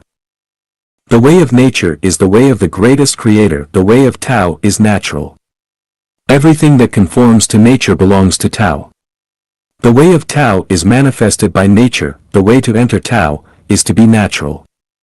The way to attaining Tao is to conform to nature. The way to unite with Tao is to follow nature. Nature is the laws and principles and various existences and phenomena of the boundless universe. To follow nature means to think and act in accordance with these laws and principles, and not to artificially interfere and change its original operating programs. The way of nature is the operating program defined by the laws and principles of the boundless universe. The main path, Tao, is easy to walk on. The main path is the way of nature. The way of nature is simple and easy to walk on, smooth and soothing. All behaviors that violate nature are called going against the Tao, and going against the Tao is complicated, difficult, tortuous and painful. People, when you feel that life is happy, joyous, free, and blessed, it proves that you are walking in the way of nature. People, when you feel that life is full of troubles, pain, anxiety, or sorrow, it proves that you are walking against the Tao. How do you follow the way of nature? Eat, when you should eat, drink, when you should drink, sleep, when you should sleep, do, when you should do, play, when you should play, use, when you should use, live, when you should live, die, when you should. Die.do. Not worry, do not get angry, do not persevere, do not expect, do not seek success, do not seek excellence, do not make plans, do not set goals, do nothing, as everything will eventually fall into place. Take things as they are, associate with others by following the predestined relations, act in accordance with your nature, take advantage of opportunities as they arise. What kind of behavior can be accounted as against the Tao? When you should eat, you do not eat, when you shouldn't eat, you eat. When you should drink, you do not drink, when you should not drink, you drink. When you should sleep, you do not sleep, when you shouldn't sleep, you sleep. When you should act, you take no action. When you shouldn't act, you act. When you should play, you do not play. When you shouldn't play, you play. When you should use something, you do not use it. When you should not use something, you use it. When you should live, you do not live. When you should not live, you insist on living. When you should die, you do not die. When you should not die, you want to die. You are worried and angry, persisting and expecting. You seek success, shortcuts, excellence, magical power, and miracles. You make plans, set goals. You get caught in your own trap. You are not satisfied, insatiable, and insist on glorifying your ancestors. You insist on owning houses and cars, being the best kind of man and becoming a celestial being in Buddha, etc. What are the benefits of taking the way of nature? The advantages are calmness, peace, joy, health, less trouble, and less sin. What are the consequences of going against the Tao? The disadvantages are being impetuous, distracted, worried and anxious, dogged by bad luck and committing evil again and again. From the above benefits and consequences of walking with or walking against the way of nature, we can see that the consciousness level of those who follow the way of nature is high. According to the Hawkins energy and emotion hierarchy diagram, the energy level of those who follow the way of nature is above 540, and the energy level of those who are against the Tao is below 200. It can be confirmed that those who go to heaven are those who follow the way of nature, and those who go to the animal world and hell are those who go against the Tao. Prophet fails wisdom, wisdom fails the heart fails nature. Xiefeng. July 13, 2018. Translated by Chinyu and edited by Peter. The short human life is full of ups and downs, mixed with joy and sorrow. The human life is like a bubble, full of uncertain separations and reunions and thousands of regrets. Before reaching the end of its life, your body and soul collapse and you are overwhelmed by grief. Without understanding what is going on, you sink into the sea of suffering in the cycle of reincarnation. What is so powerful that it makes our life's scene of blooming bleak and tears down the lus? The answer is, prophet, wisdom, and the heart, prophet fails wisdom. Looking through the historical scrolls of images, the word prophet has overwhelmed so many heroes and charming people. Waves of tragedy, waves of regret, like windswept clouds rolling, the irrational prophet seeking people go down the riverbed of human history, which makes these people deeply sigh with sadness. Prophet, whether it is for the benefit of power, wealth, or fame, as long as you pursue it, you will lose your rationality in reason. In the end, you will bury your kinship, friendship, good years, and even your bright future as well as your precious lives in the bottomless abyss of profit and desire. Just look at people who are running for profit, they focus only on profit, and they are desperate for profit, and few of their lives do not end in tragedy. Profits, which are obtained by serving others, are good. Profits, which are obtained by merit, are complete. The rest are all disasters. Wisdom fails the heart. The heart is like a mirror, and the mirror can observe the cause and effect of things in the world, which makes one's mind pure, consciousness clear, and spirit energetic. If the mirror is covered with dust, one cannot see clearly, and cannot see through the truth of things. As a result, people will be confused, often making wrong judgments and having bad behavior. When a person is knowledgeable, intelligent, arrogant, and pretentious, their heart is muddled. Just look at the people who write books and make statements, those who teach scriptures, those who write long speeches, and those who sell morals and ethics. They are all people with high intelligence. However, their hearts are mostly muddled. This is called, wisdom makes the heart dim.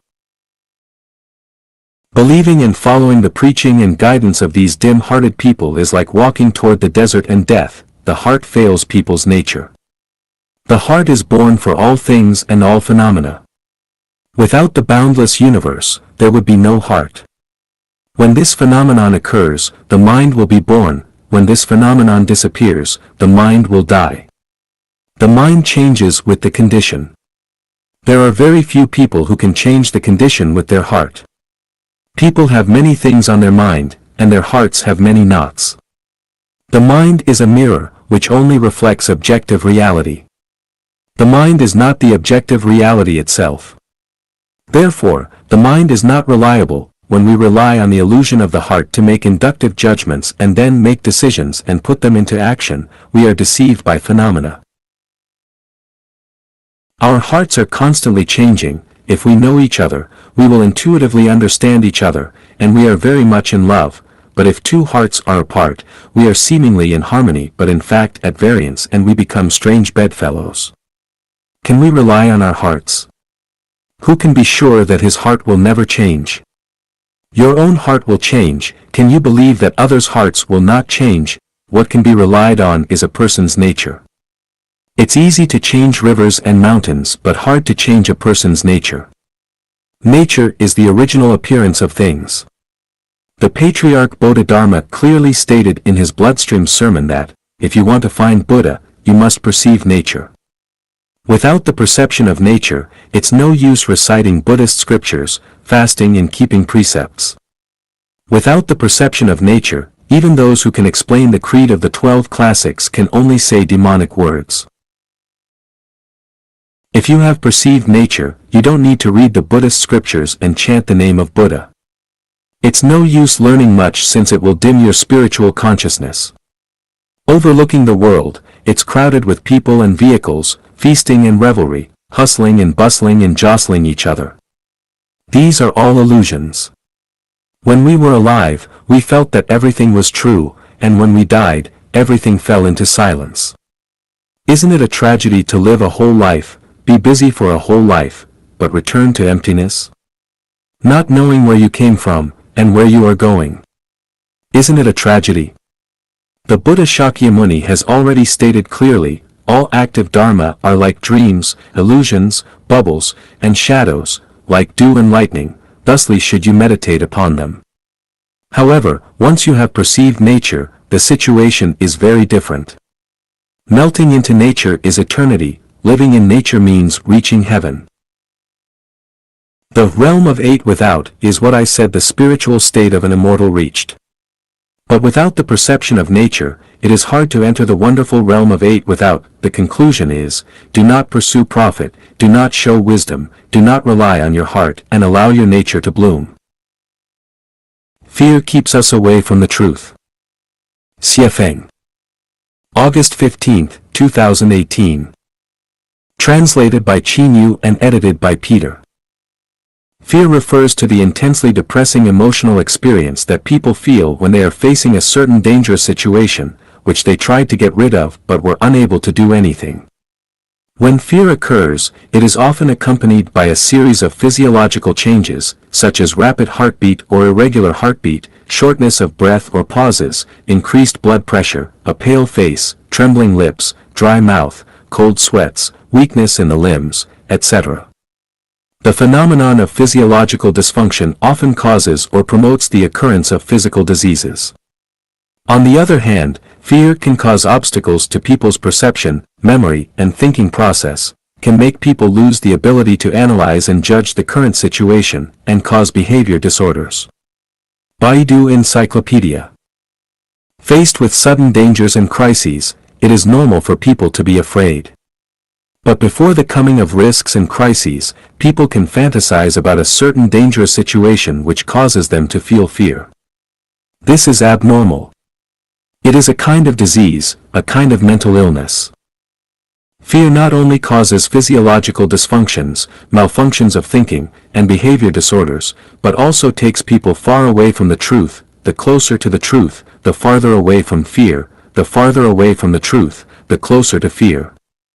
A person who has no fear is a person who is one with the truth, and a person who is fearful is a person who is one with falsehoods, evil and ugliness. What is truth? Truth is Tao. What is Tao? Tao is the consciousness of the creator of everything and every phenomenon in the universe, and it is the synthesis of all the laws and principles of the universe.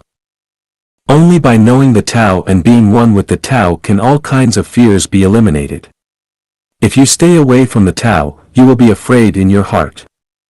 From this we can see that if we are afraid in our hearts, it proves that we do not know the Tao.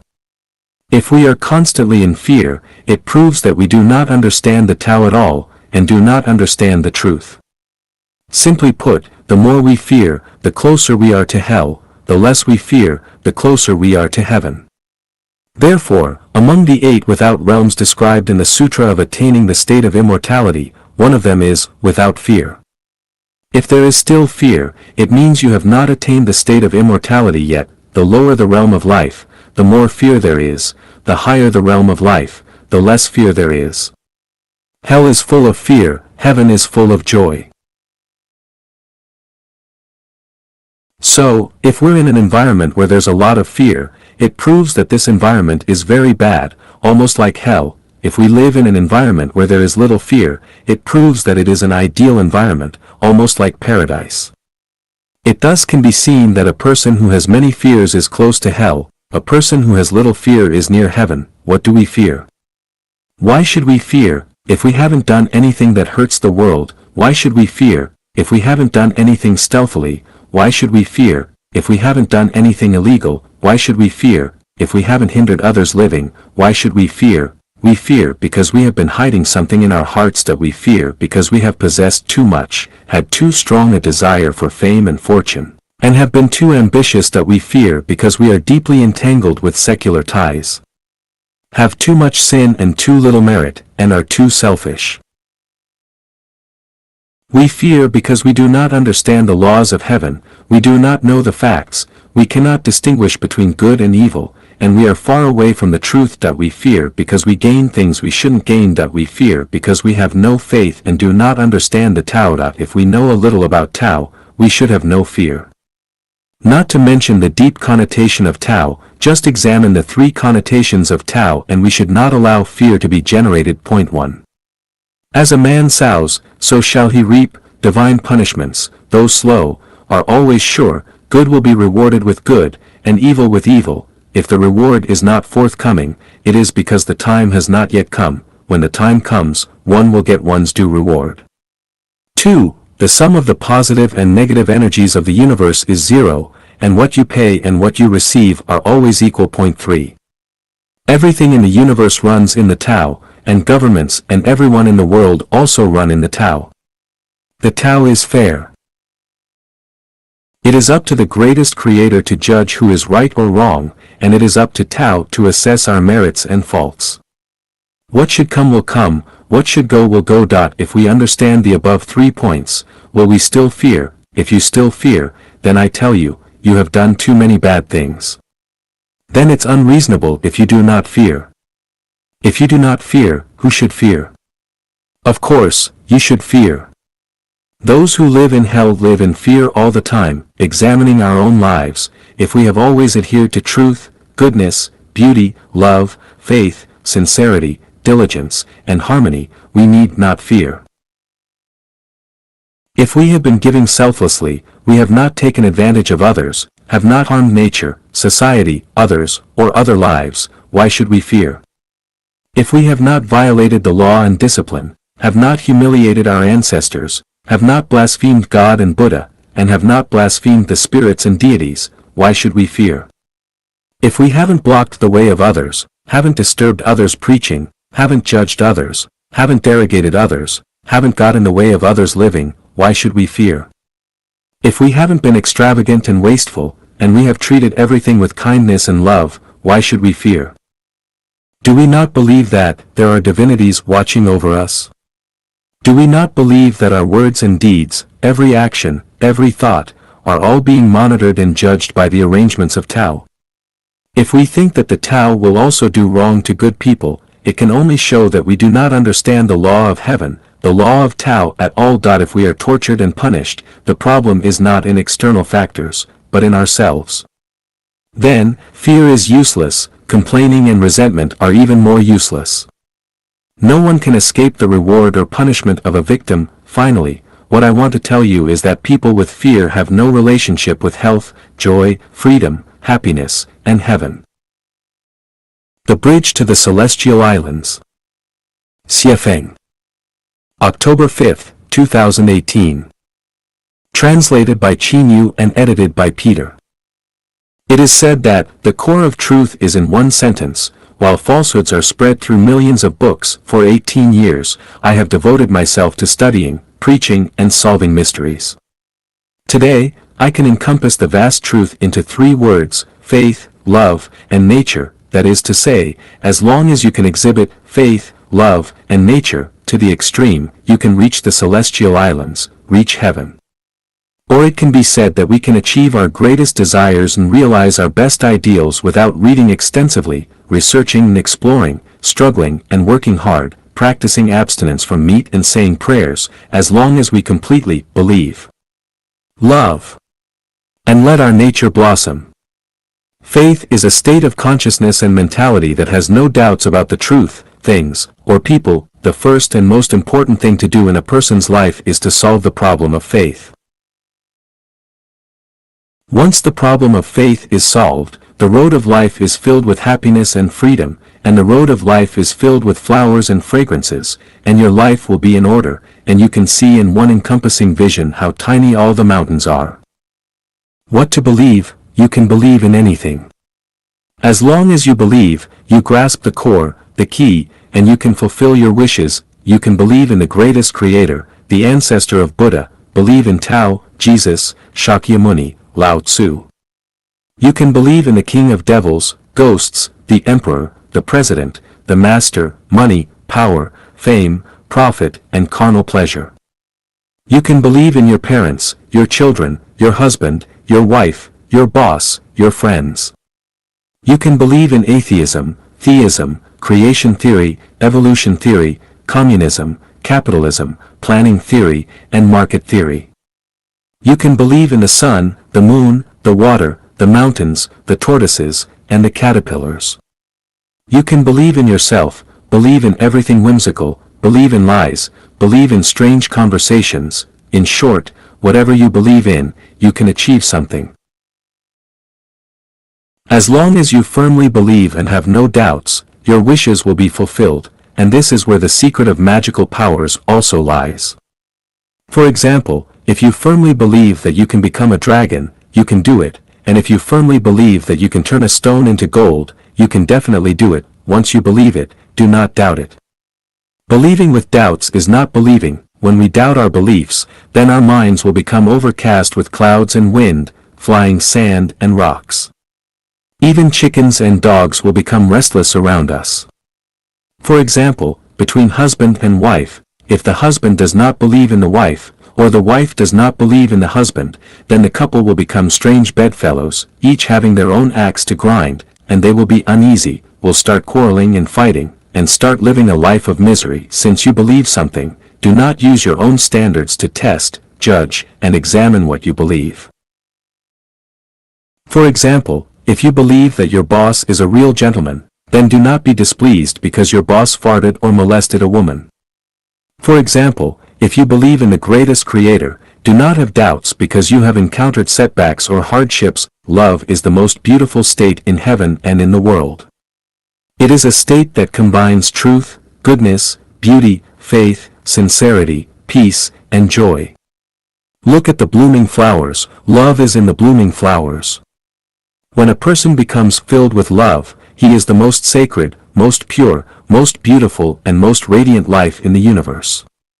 He is a Buddha, an angel, and a celestial being. Love has no desires, love has no conditions attached, love cannot be hurt, love has no pain, love has no self, love has no object, love has no morals or ethics, and love is irrespective of right or wrong. The essence of love is selfless giving and dedication. If a person is easily injured because of love, psychological injury, he has demands and expectations, troubles, pains and regrets from the outside world because of his giving and dedication. He is angry, complaining and raging because of love, and he is anxious, worried, and fearful because of love. He has no sense of love, and he himself does not love. Nature is a kind of primitive magnetic field formed by the structure of things, that is, the features of things. Nature is Buddha, nature is a celestial being, nature is an angel, and nature is truth. In the same way, nature is the devil, nature is a monster, nature is a demon, and nature is spirits. nature is innate, and nature is tathagata. Following one's nature means being natural. Following one's nature is to be one with the Tao. If you are following your nature, do not rely on your own cognition and thinking to analyze and judge, and do not weigh the pros and cons, but just live out your own tathagata nature.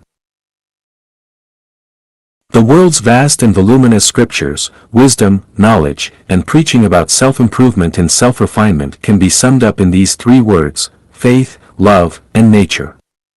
These three words are the bridge to the celestial islands. Follow the way of nature and live your life naturally and without restraint. Xiefeng.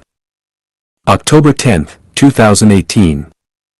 Translated by Qinyu and edited by Peter. The way of the greatest creator is the way of nature, and the way of nature is based on the laws and principles that are strictly followed by all things. The way of nature is a program.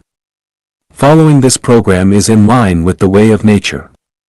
Violating this program is deviating from the way of nature. Follow the way of nature and everything will be harmonious, including social harmony, physical harmony, mental and spiritual harmony. If you go against the way of nature, everything will be chaotic and disorderly, society will be turbulent, and people will have constant troubles, anxiety, and restlessness. Let's comprehend the way of nature from the gestation and birth of human beings. A few micrometers of sperm and a few millimeters of eggs combine, then develop, and finally turn into a healthy human body. The complexity of this human body is unimaginable, with limbs and hair, internal organs, bones and nerves, blood and cells, 9 apertures and a meridian, height and skin color, etc. are all achieved proportionally. At the same time, the motor system, digestive system, respiratory system, urinary system, reproductive system, endocrine system, immune system, nervous system, and circulatory system are naturally achieved. After that, the feelings of the 7 emotions and 6 desires are born naturally, and when the pregnancy is completed in 9 months, the child will be born naturally. This series of complex developmental processes is a kind of program, and this program is the way of nature. Follow the way of nature, and everything will be accomplished naturally without any effort. The entire universe is part of the way of nature, and there is no doubt that people are also part of the way of nature, especially the birth, growth and death of people are part of the way of nature. Since man is part of the way of nature, then we follow the way of nature. How to follow the way of nature? Do the following: accept whatever comes up, follow your predestined relationships, follow one's nature and be non-active, take advantages of opportunities as they arise and be in peace. Since the way of nature is a kind of program, the program sets everything up, and the program accomplishes everything, then we will live our lives naturally and unrestrainedly according to the program and let everything happen without extra effort. Accept whatever comes up, take things as they are, ask for nothing. When everything comes naturally, just accept and endure.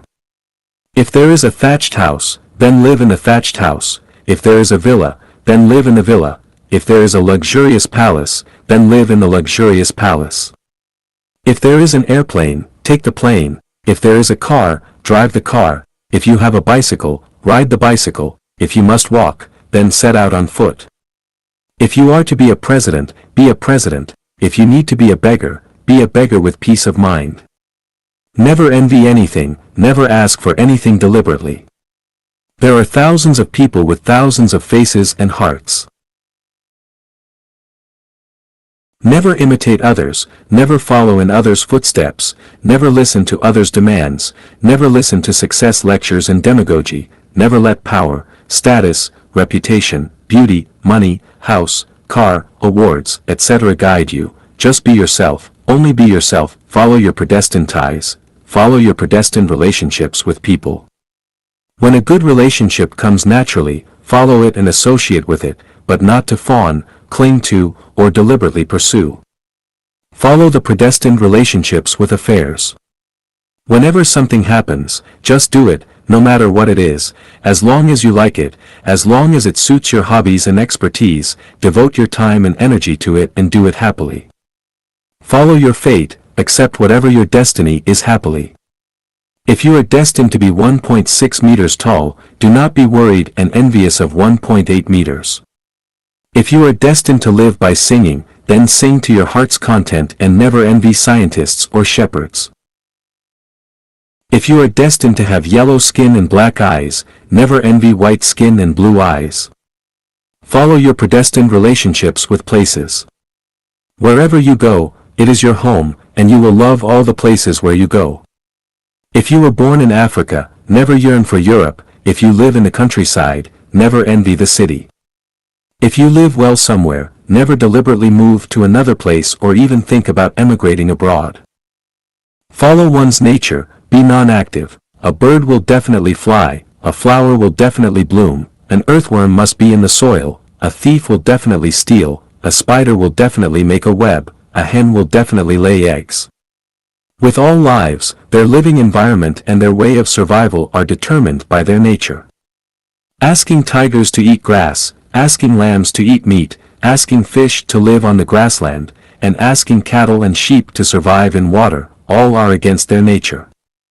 Only by following their own nature will they feel leisurely and relaxed.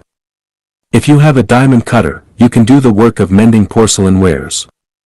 Without a diamond cutter, never try to mend porcelain wares.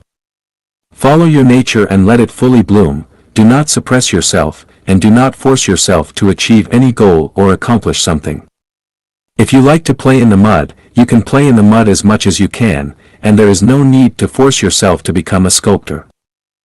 Take advantage of opportunities as they arise and be in peace. The seasons alternate. There is a full moon only once a month. Many scenarios probably can only be experienced once in a lifetime.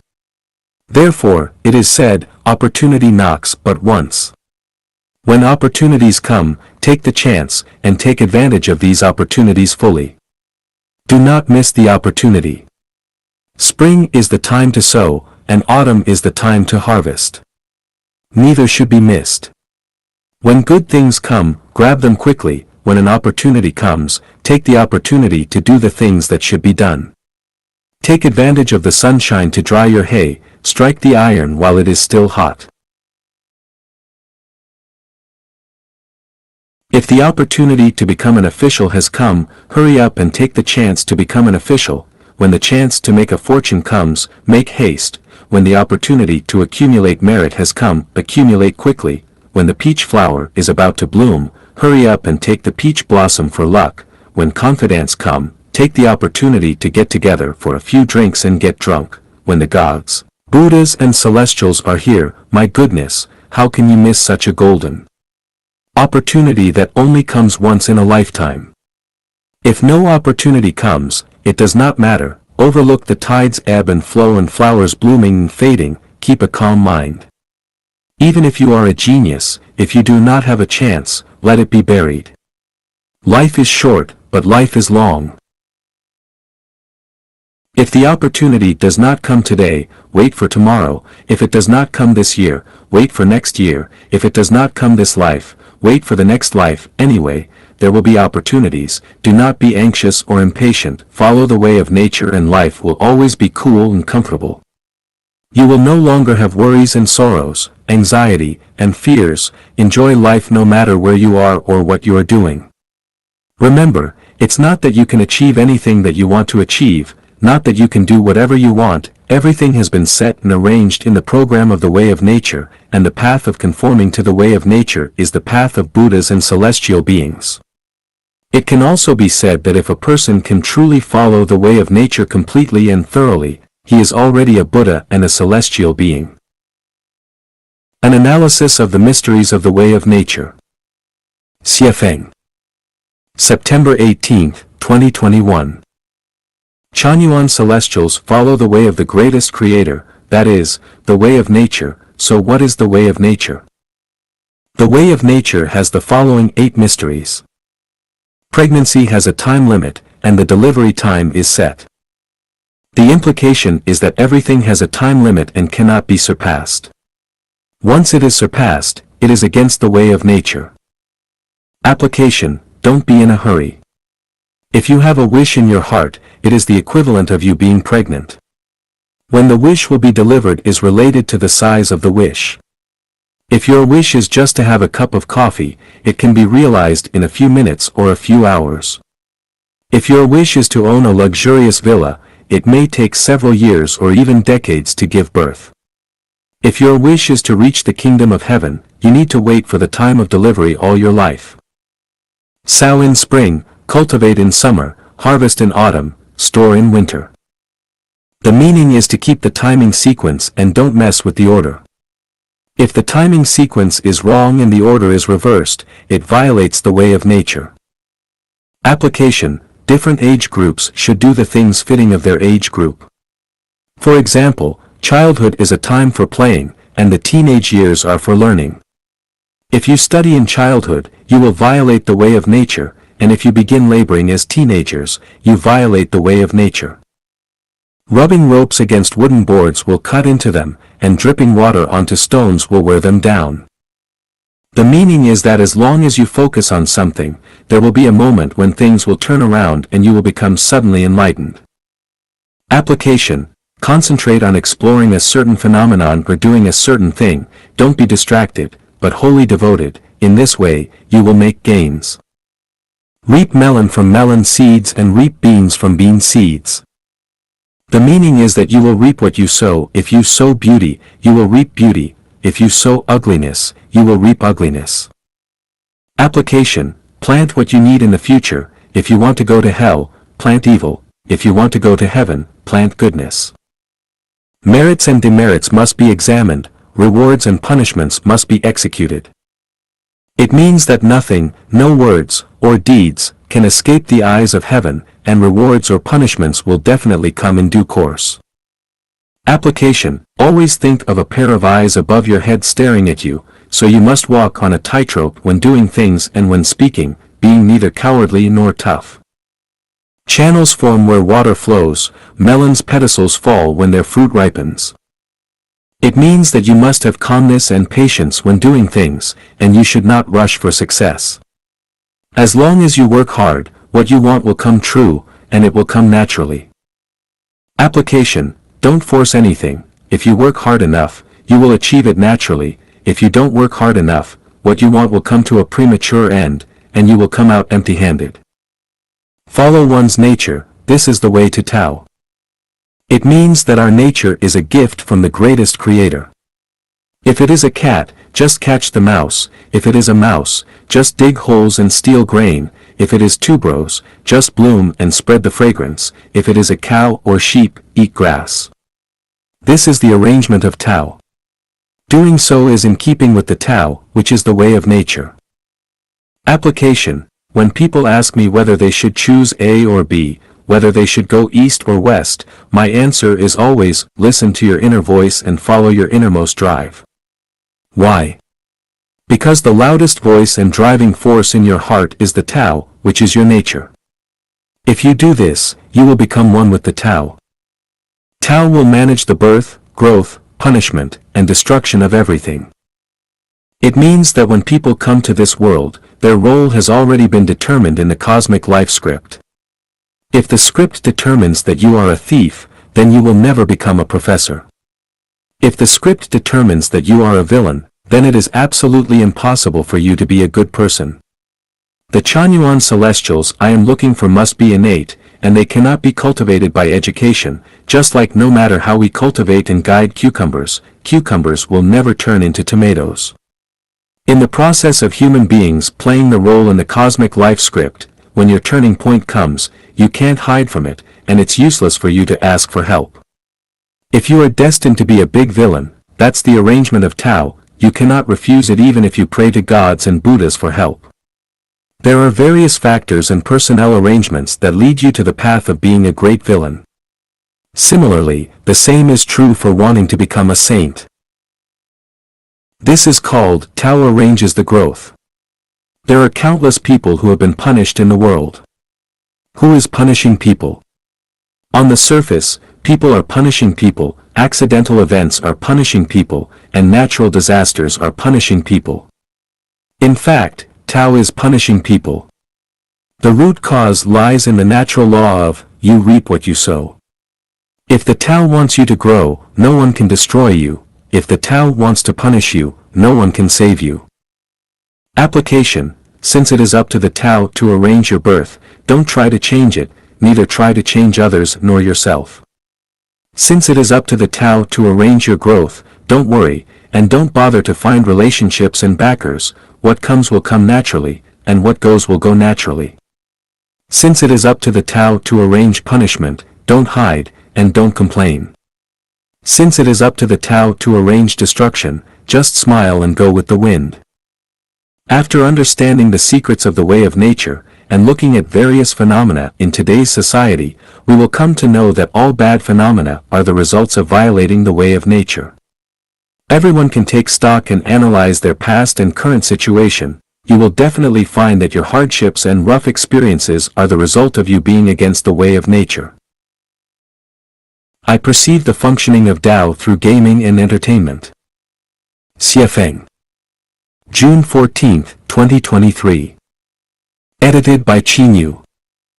Playing, struggling upstream, poker game, playing mahjong, kicking shuttlecock, playing hide and seek, and engaging in various other game activities, does the Tao operate within them? The answer is undoubtedly yes, because Tao is present in everything, and everything exists within Tao. In games like struggling upstream, poker game, Tao is certainly operating. Tao governs the evolution of everything, so gaming and entertainment are also within the realm of Tao. Gaming and entertainment can serve as an opportunity for enlightenment and a form of spiritual practice. Through gaming and entertainment, one can also attain Tao. Many people have played the game struggling upstream in poker. Have you ever noticed that the probability of drawing the joker cards, the big and small jokers, is higher for the player upstream? Or they may be drawn by the player downstream and contributed to the player upstream. Isn't it fascinating? What does this indicate? It indicates that only the player upstream has the qualification to obtain the joker cards. This is a rule. Regardless of how you shuffle and deal cards, there is an 80% chance that the joker cards will end up in the hand of the player upstream, showcasing their nobility. Now, let's gather a few people to play struggling upstream and collect data to see how likely it is for the joker cards to end up in the hands of the player upstream. Can we come up with a convincing percentage rule? No, this percentage rule cannot be derived. Why is that? This involves the observer effect in quantum mechanics. Is light a particle or a wave? When there is no observer, light behaves as a wave. But when there is an observer, light behaves like a particle. Photons possess both wave-like and particle-like properties. The nature of light depends on the observer. If no one is observing, it behaves like a wave. If someone is observing, it behaves like a particle. So, here's the answer. When playing struggling upstream, do the joker cards end up in the hands of the player upstream or in the hands of other players? If everyone does not consciously count or keep track, the joker cards will likely go to the player upstream. However, if someone consciously counts or keeps track, it is highly probable that the joker cards will go to a player in the middle position. Quantum mechanics tells us that the manifestation of particles depends on interference of external factors. Once a person consciously wants to do something, the essential characteristics of things tend to exhibit completely opposite states. Does the operation of Tao have similar characteristics to the manifestation of particles? I cannot draw a conclusion at this moment because there are too many factors involved, and it is a complex matter. However, we can find some clues from natural phenomena. For example, the saying, when consciously planting flowers, they do not bloom, but unintentionally planting willows, they grow in abundance. Intentionally planting flowers involves too many human factors, so they do not bloom. Unintentionally planting willows lacks human influence, so they grow luxuriantly. As willow trees are easy to grow while flowers are difficult to cultivate, this phenomenon widely exists in nature and various aspects of human society. Based on the above analysis, I would like to propose the following 5 hypotheses. The history we learn from books may be precisely the opposite of real history. What we see, hear, smell, taste, and touch may all be false or illusory. Conscious and desirous efforts of individuals may be opposite to their ideals. Living without intent or purpose may align most closely with the operation of Tao and make it easier to attain. Living out one's true nature is the unification of Tao. The Affection Debt. Xiefeng. January 31, 2022. Translated by Qin Yu, edited by Peter. Debts can include property debts, money debts, affection debts, nature debts, and life debts. Property debt: you borrowed something from someone else and didn't return it, or you ate or took something that belongs to someone else without repaying it. You then owe a property debt. Money debt: you borrowed money from others and didn't repay it, so you now owe a money debt. Affection debt: you received help from others or received physical, psychological, and spiritual comfort without returning or compensating them, you incur an affection debt. Nature debt: anyone who harms nature or others without making sufficient efforts and contributions will owe a nature debt. Life debt: as the saying goes, one who murders pays with the forfeit with his life. In fact, if you kill any life, you have to pay with your own life. If you killed a life and have not paid for it, then you owe a life debt.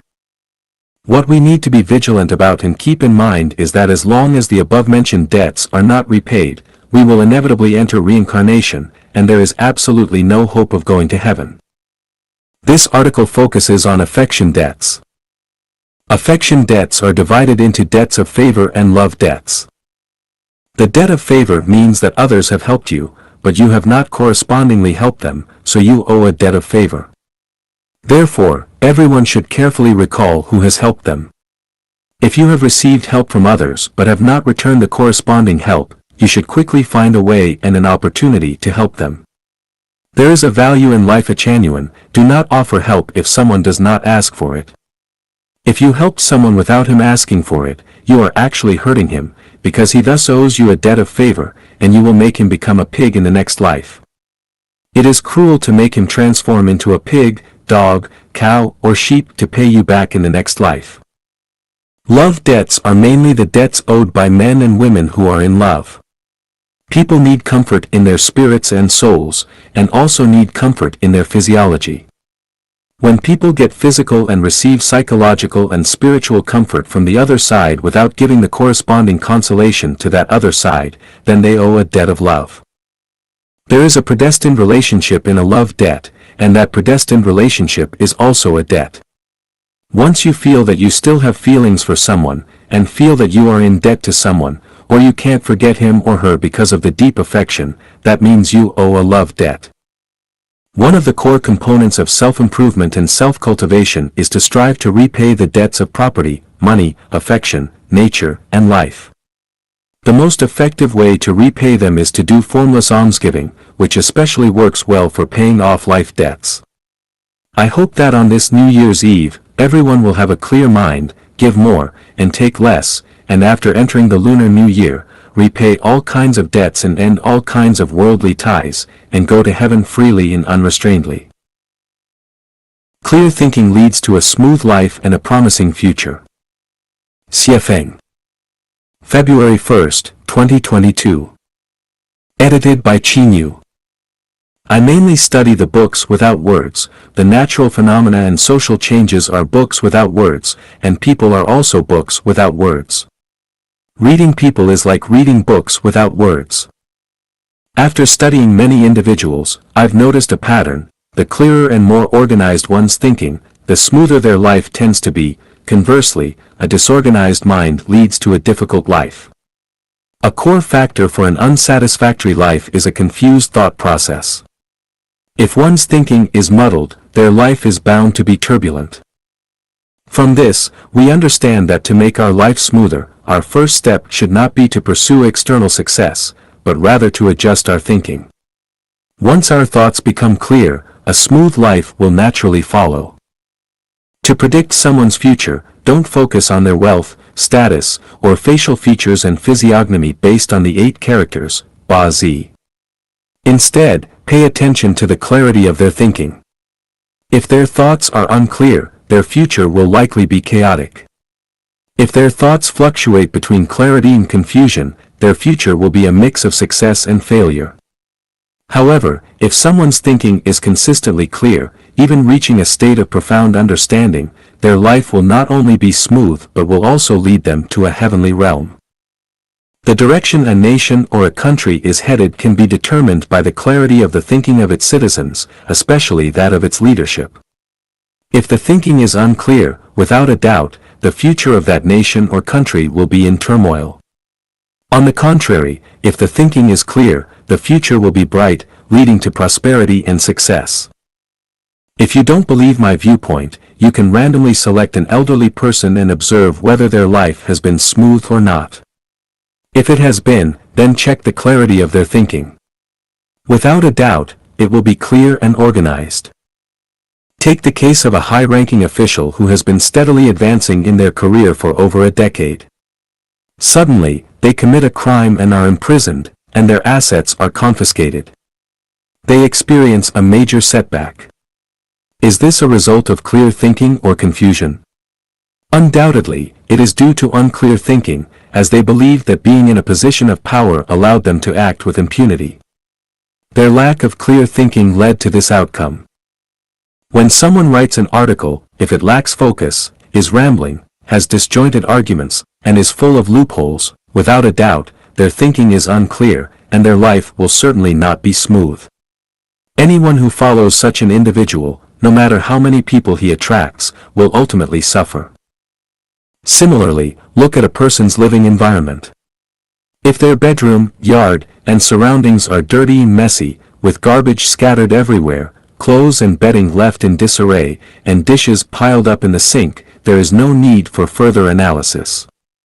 Their thinking is undoubtedly unclear, and their life will match their environment, chaotic and disordered. How to make one's thinking clear? This question is too broad and extensive to be fully revealed in a few sentences.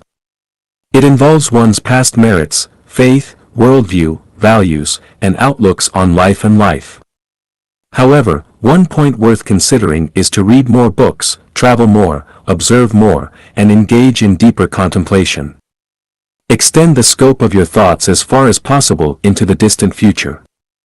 For example, the results of thinking about something 1 year ahead will be different from thinking about it 10 years ahead, and thinking about it 100 years or even 1,000 years ahead will be entirely different. The longer the time span of your thinking, the clearer your mind will become. Short-term thinking leads to scattered thoughts, and as a result, your mind cannot be clear. Conversely, long-term thinking leads to a clear mind, short-term thinking leads to confusion.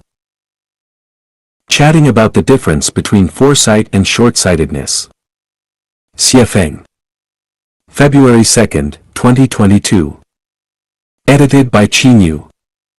The farther we look ahead, the simpler and lighter life becomes. The closer we focus, the more complex and burdensome it becomes. Are you considering tomorrow's life? Or are you thinking about life 10 years from now? How about 60 years from now? Or even 100 years from now? Imagine ourselves standing at a crossroads, with one path led by a president saying, "Follow me, and I will give you a position in government." Another path led by a billionaire saying, "Follow me, and I will make you rich." Then, a pastor saying, "Follow me, and I will lead you to heaven." Finally, a philosopher saying, "Follow me, and I will help you discern right from wrong." Which path should we choose? This decision involves a person's perspective. As we have already clarified, the longer the time limit for thinking about outcomes, the clearer our thoughts become, and the brighter our future becomes.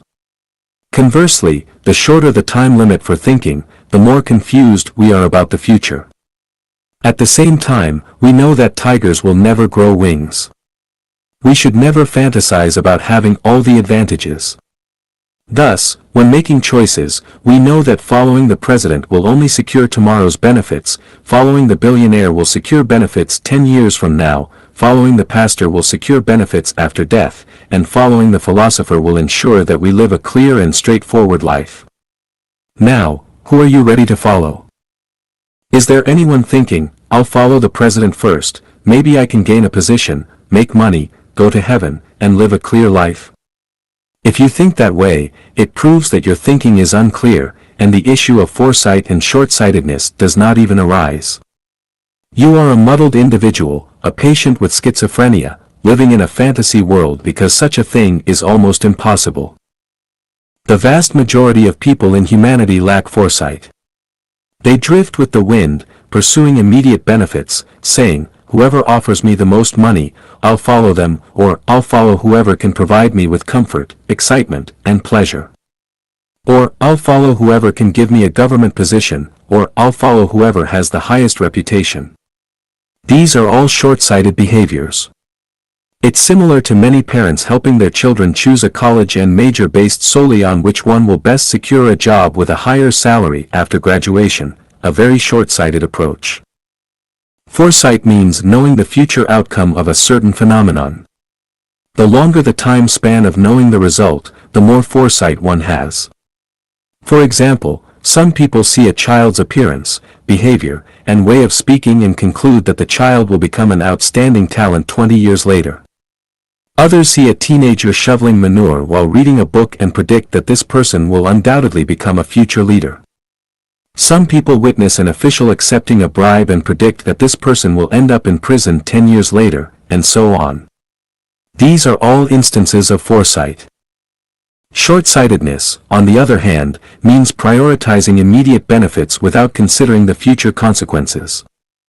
For example, polluting rivers and exploiting others for personal wealth, giving up faith for personal safety and gain, betraying close friends and family for promotion, willingly singing praises to the devil to avoid risks, distorting facts, and confusing right and wrong for the sake of promotion, and being opportunistic without principles, these are all forms of short-sightedness. The benefits of foresight are avoiding pitfalls, being proactive in taking preventive measures, and maintaining confidence in the future even during extremely challenging times, instead of compromising one's principles to ally with wrongdoers and assist in their evil deeds. The tragedy of short-sightedness is that it may bring temporary gains and secure personal interests. However, when circumstances change, they might encounter troubles or even disasters. Anyone only considering immediate benefits or benefits 3 to 4 years ahead is undoubtedly short-sighted. Those considering benefits 10 years or longer ahead are surely individuals with foresight. Anyone considering benefits 100 years ahead is extraordinary and no longer an ordinary person. As for those considering benefits thousands, tens of thousands, or billions of years ahead, they are surely gods, Buddhas, or immortals. The application of the way of nature in daily life. Repaying. November 2, 2022. Edited by Chinyu. What is the way of nature? Let us gain inspiration and understanding from the natural world. Take a corn seed, plant it in moist soil, and within 1 day, the embryo germinates. After about 1 week, a small shoot emerges from the ground. Around 27 days later, it starts to grow new leaves. After 52 days, it develops corn silk, and male pollen appears at the top. Around 90 days later, the corn cob matures. In about 100 days, the corn will be ready for harvest. The corn grain takes 100 days from entering the soil to maturing, and this is the way of nature. An egg hatches into a chicken in around 21 days under normal conditions, and this is also the way of nature. Water freezes into solid at 0 degrees, melts into liquid above 0 degrees, and evaporates into gas at 100 degrees. Temperature changes lead to variations in the water's molecular state, and this is the way of nature. Water flows naturally, and when the melon is ripe, it falls off the vine. These are powerful proofs of the way of nature. Looking at the vast world, apart from many phenomena caused by human activities, all other phenomena change and evolve according to the way of nature. It can be said that all things in the world follow the way of nature. Humans are one species in nature and are also bound by the laws of the way of nature. For example, aging and death are inevitable, but humans have subjectivity and thinking, so they have the tendency and ability to deviate from the way of nature. When we summarize the disasters in human society and the causes of individual troubles and suffering, we find that they are caused precisely by violating the way of nature. Conversely, when society is stable, the weather is favorable, and people live happily and contentedly, it is a result of adhering to and following the way of nature. Therefore, we can conclude that when people obey and follow the way of nature, society becomes harmonious and stable, and people live in harmony and happiness. On the other hand, when they go against and disrupt the way of nature, society becomes turbulent and unstable, and people suffer and endure hardships. So how do we obey the way of nature? Let me explain through some everyday phenomena. The phenomenon of sudden wealth. Analyzing the 100-day maturity process of corn seeds after entering the soil, we can see that the phenomenon of sudden wealth goes against the way of nature. Wealth and prosperity should be accumulated little by little, day by day, following the natural course of events. Instant wealth is not in accordance with the way of nature, and its result is catastrophic. It leads to extreme and distorted psychological activities, dramatic changes in language, gestures, and even physiological functions. The attitudes and demands of others towards the individual change, often leading to contradictions and conflicts. In such cases, the phenomenon of sudden wealth results in inflated desires, strained relationships, an imbalanced normal life order, and twisted and distorted mental states. In short, it increases troubles, suffering, anxiety, and fear. Many people love gambling, playing the stock market for speculation, and engaging in betting. All of these are the psychological outcomes that go against the principles of the way of nature. Similarly, corruption, borrowing money for business ventures, to quickly get the first bucket of gold, to live in a luxurious mansion, drive luxury cars, and so on, all ideas and actions aimed at getting rich quickly go against the way of nature. This is like sowing corn seeds and expecting a harvest after just 3 to 5 days. The result will undoubtedly bring numerous troubles, sufferings, anxiety, and worries. Therefore, everything cannot be rushed. Any mentality or action that seeks quick success violates the way of nature, and the result is undoubtedly contrary to one's wishes. By going against the way of nature, any self-satisfied success will bring countless hidden dangers. These hidden dangers will gradually be exposed or erupt in the individual's future life. For example, corrupt officials who are smug and self-satisfied may end up in prison or get kidnapped or murdered in their future life journey. The fear of death.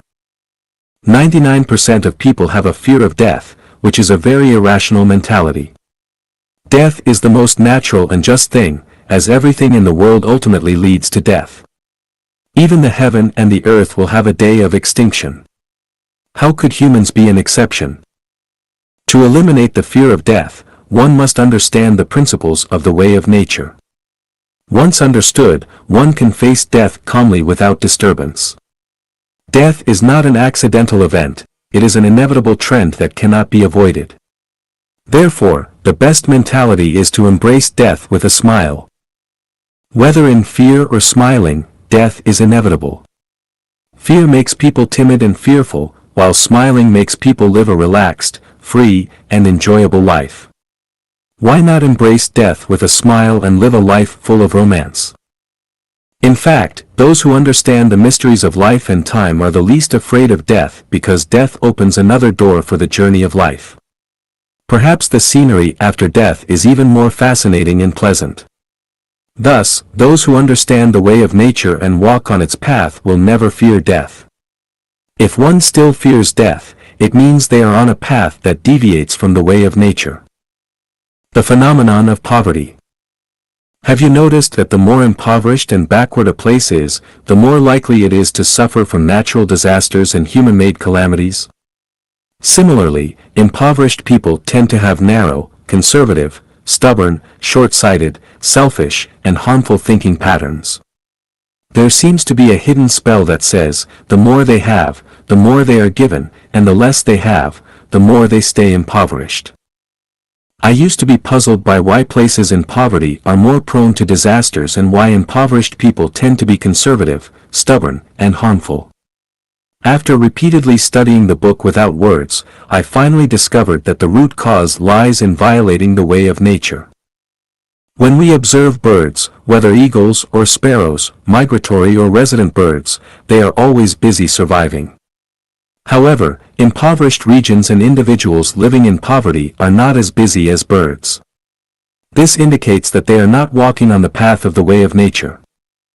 The way of nature tells us that the more accommodating a place is to various species, the easier it is to survive on this place. Similarly, for humans, those who have an open mind and embrace diverse ideas and lifestyles are more likely to avoid disasters and move towards prosperity and happiness. As the saying goes, the one who steals will not become wealthy, and the one who treats guests well will not be poor. If a person's home always has guests from all over, it will not be a place of poverty. Take the United States, for example. It is prosperous, strong, civilized, and free. Why? Because the United States embraces the largest number of multi-ethnic, multi-faith, multi-group, and multilingual immigrants in the world. Immigrants make up 15.3% of the total population in the United States. It is not difficult to understand from this point that in the past, present, and future, the United States has been prosperous and powerful. Conversely, when we look at poor and underdeveloped countries, most of them are closed and exclude foreigners. Biodiversity is a sign of prosperity, which aligns with the way of nature. A place that closes itself off and excludes outsiders goes against the way of nature, leading to inevitable poverty. Regarding individuals, those who refuse to accept new ideas, cultures, concepts, and lifestyles will inevitably become conservative, stubborn, and fall into poverty in decline. Phenomenon of disease. Disease is a sign of violating the way of nature. Following the natural way of rising with the sun and resting with the sunset is in accordance with the way of nature. Those who violate it will eventually fall ill. Regular routines in daily life and moderation in diet are in harmony with the way of nature. Violations of these principles will lead to illness. Negative mental states such as anger, comparison, envy, greed, aggressiveness, belligerence, selfishness, and the pursuit of pleasure and so on, also violate the way of nature, leading to illness. Here, I propose a Goldbach conjecture regarding diseases.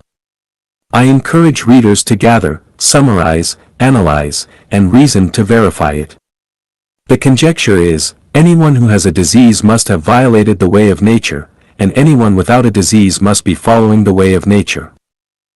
Phenomenon of seeking immediate gain and profits. First of all, let me tell you that 99% of humanity seeks immediate gain and profits. Any phenomenon of seeking immediate gain and profits is a violation of the way of nature. From forcing children to abandon play for studying to commercial endeavors seeking the first bucket of gold, bribery and corruption in the business world, or cutting corners to get ahead, all these attempts to gain benefits by violating natural laws, and even in the realm of spiritual cultivation, many people barely scratch the surface of cultivating themselves but wish to become immortals or enlightened beings. Moreover, many people lack even basic knowledge of how to be a decent human being. Yet, having learned only a few pieces of patchwork jargon related to spiritual cultivation, they audaciously present themselves as masters, attempting to propagate their teachings and mislead others. Many people show a lack of diligence in their studies, resort to deception and trickery in their work, fail to contemplate deeply in their thoughts, and neglect serious academic inquiry. Yet, they constantly harbor the desire to achieve rapid success and prosperity. But where can such success come so easily and effortlessly? Once they achieve their wishes too effortlessly, without a doubt, they step into a trap and plant hidden dangers. Planned economy and market economy. Planned economy violates the way of nature, while market economy aligns with the way of nature. When we observe nature, no human intervention is required for management. Species naturally reproduce and their populations self-regulate. Over billions of years, nature proceeds orderly without disorder. However, once humans intervene, disrupting the natural course, disruptions occur, and calamities like droughts, floods, pest infestations, fires, extreme heat, and extreme cold emerge. Similarly, looking at countries, those with market economies prosper, while those with planned economies will inevitably be poor and underdeveloped. The more government intervention, the worse the situation becomes. Conversely, the less government intervention, the healthier and more prosperous the economy becomes. The application of the way of nature in daily life is discussed through the above-mentioned phenomena. In human society, there are countless occurrences of deviating from the way of nature. I hope everyone can take the examples I provided as a starting point and extend their understanding to other situations, gradually realizing the benefits of following the way of nature. I can clearly tell you that the way of nature is the way of the greatest Creator. On borrowing the opportune moments of heaven's timing. Repaying. November 12, 2022. Edited by Chinyu. When the timing of the heavens is off, the sun and moon lack radiance. When the timing of the earth is off, grass and trees do not thrive. When the timing of water is off, the waves are not calm. When the timing of people is off, the flow of fortune is blocked. Rhapsody on dwelling in the mountains. The timing of heaven is a subtle mechanism, and the opportune moment is the way of heaven. When the opportune moment arrives, all things respond and flourish. When it departs, all phenomena follow randomly and wither away. Humans possess the insight into the subtleties of heaven's timing. Following the timing of heaven brings smoothness and prosperity, while going against it leads to stagnation and obstruction. Heaven's timing is beyond human control or manipulation. The only way to prosper is to align with the timing and circumstances. There is a saying, times create heroes. But it is not just heroes, times also create the wealthy, tyrants, experts, and scholars. Both fame and fortune are created by seizing the opportune moments, while disasters and misfortunes are similarly formed.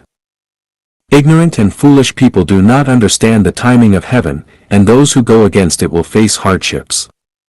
Even if one has vast knowledge and aspirations to conquer the universe, going against the timing of heaven makes it difficult to display one's talents and fulfill one's ambitions. Conversely, petty individuals, when they follow the timing of heaven, can also have luxurious mansions, fancy cars, and a bustling scene of carriages and horses in front of their gates. Those who truly understand the secrets of seizing opportune moments are humble and unpretentious. They avoid calamities by acting humbly. Those who are arrogant and rely on their talents are unaware of the secrets of heaven's timing and will inevitably face punishment. A person's talents are shaped by the circumstances of the times. Without favorable circumstances, there are no talented individuals. For example, during the Cultural Revolution, there were no private entrepreneurs. It is wrong to say that heroes create their own opportunities. Without the assistance of favorable timing, a hero could be a thug, but with the support of favorable timing, a thug can instantly become a hero. Natural timing and social timing are distinct. The changing of the four seasons, spring, summer, autumn, and winter, is natural timing, which humans can only follow and not alter. Social timing arises from the cycle of cause and effect. When negative karma exceeds a critical threshold, the timing will turn adverse. Conversely, when positive merits surpass a certain threshold, the timing will turn favorable. For individuals, they should be modest and humble, conforming to the natural timing, which is to revere nature. When social timing conflicts with one's nature, one should hide their talents and bide their time. When social timing aligns with one's nature, they should seize the opportunity to fully display their abilities. Opportunities lost may never return. There are major and minor opportune moments. Major opportune moments refer to global-scale occurrences, such as the global use of masks. Minor opportune moments refer to local events, such as Ukraine facing an invasion, which leads to emigration. To follow the timing of heaven is to borrow its power and seize the opportune moments. Just like migratory birds migrate with the power of heaven, the rise of private entrepreneurs is also supported by the power of heaven. Going abroad to study and start a business also benefits from the assistance of the timing of heaven. If social timing closes the country's borders, how can one fulfill their desire to go abroad? Therefore, in countless threads and fibers, its essence remains unchanged. Let it gather and disperse as it may, the willow tree still gracefully sways. Don't mock the fleeting beauty of spring's soft fluff. For it has no roots yet endures the gusty stuff. With a favorable wind as my guide, I ascend high and bright. Riding on good fortune, soaring to the heights. When the weather is clear, dry the grass, when the iron is hot, strike it. Noble people are hard to encounter, but when you do, be respectful. Good timing is hard to come by, but when you encounter it, seize it. Do not miss the opportune moments, as missing them leads to regret and disappointment. Achieving success through heavenly timing, insights from losing my underpants. Xiefeng. March 8, 2023. Edited by Chino. Last night, the four of us were playing the card game, Struggling Upstream, a Chinese card game similar to Hearts, and I ended up losing all my clothes. Note, in this context, refers to losing all the chips in the game, not stripping off clothes. In the game, losing a round results in losing one chip, and losing 5 chips is considered being stripped off. Winning a round gains you 1 chip. Each player starts with 5 chips for each round of the game. For me, it was an experience of utter defeat, something I hadn't experienced since I started playing the game at the age of 4 or 5. Could it be that my card skills have regressed? No. It's that the Tao has bestowed upon me a profound gift, allowing me to further understand the rules and principles hidden within the seemingly chaotic and disorderly holographic order. The ancient sages have long told us, man plans, and the heavens decide. Before one experiences a thorough defeat, these teachings are merely theoretical without personal experience and realization. Only through experiencing failure or triumph can one truly comprehend their essence. In the control of the Tao, regardless of how exceptional one's card skills are, or how good the cards they hold, they may still lose and be left with nothing, stripped bare. Similarly, regardless of how poor one's card skills are or how bad the cards they hold, they still have a chance to win the game. Just observe people around you. Some may be exceptionally good-looking, yet their lives are miserable. Some may have a humble appearance but live for 100 years in peace. Some may possess exceptional talent and intelligence, yet meet a tragic end. Some may be ignorant and clueless, yet live their lives unscathed. Some may be immensely wealthy, yet end up in prison. Some may live their whole lives in poverty but still enjoy family happiness. I have written an article called Mahjong, Holography and Chinese Culture, which was inspired by playing Mahjong and understanding the underlying principles. Last night, while playing poker, Struggling Upstream, I further realized the profound connotation of man plans, and the heavens decide. Those who have played Mahjong and poker must deeply feel that in a game with 4 players, the cards you draw each time are different from the last time. Even if you play all your life, it is difficult to draw a hand identical to a hand you previously held. The 54 card combinations are astronomical, seemingly random, disorderly, and chaotic. Yet, each player's outcome is almost predetermined. This is the principle of holography, where hidden within the seemingly chaotic disorder lies strict and elusive rules and principles. Behind these rules and principles, there are mysteries that are unseen, unheard, and untouchable. These mysteries are the truth of holography, but they are not the entirety of the truth. The true core truth lies in Tao's holographic mechanism. Understanding the principles of the holographic mechanism, one will no longer seek quick gains, feel restless, impose one's will on others, or be overly competitive. In the holographic mechanism, the best way to live is to play, entertain, and experience, while everything else is illusory and transient. Only by understanding Tao's holographic mechanism can one become an celestial being. Cognition within the same dimension cannot resolve internal conflicts. Feng. May 17, 2023. Edited by Qinyu. Can those who love marriage and family solve the series of conflicts and crises that occur within them? The answer is, impossible. It's like standing in a muddy pit and trying to clean your feet, it's not possible.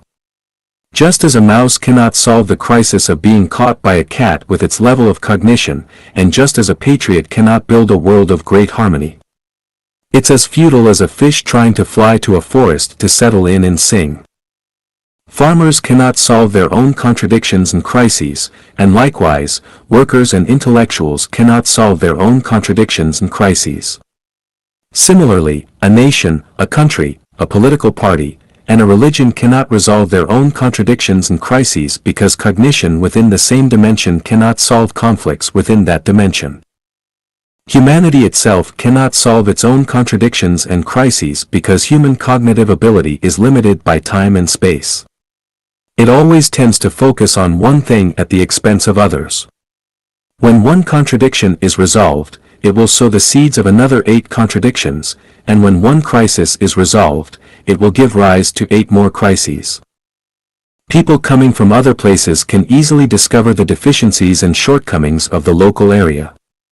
People from developed areas can easily find business opportunities and make money in less developed regions. The contradictions and crises of an underdeveloped or even impoverished country need people from developed civilizations to resolve them. Humanity's contradictions and crises require extraterrestrial beings to solve. From this, we understand a principle: to resolve conflicts, confrontations, and crises, do not seek solutions and approaches within the same dimension. Internal contention results in an increase in entropy, leading to rigidity and death. Instead, actively and proactively introduce people and cultures from different dimensions to overcome one's own contradictions and long-standing problems. The more pronounced regionalism, nationalism, and patriotism, the less conducive it is to resolve one's own contradictions and crises. This principle also applies to individuals. The stronger the ego, the better one feels about oneself, and the more reluctant one is to listen to others' advice, the greater the hidden crisis on the path of life. Because individuals cannot truly know and understand themselves, those around them are more aware of their situation. When a person rejects the advice of others and stubbornly insists on their own course of action, crises and dangers await ahead. Therefore, when a person is troubled, suffering, and worried, the best approach is to abandon their own cognition and seek external methods to solve the problems. If one always believes they are right and refuses to listen to others' advice, their troubles, suffering, and anxieties will not decrease but instead increase. In conclusion, do not seek solutions and ways to resolve crises within the same dimension of people and culture. Instead, look to people and cultures from different dimensions to find solutions and paths to overcome problems and crises.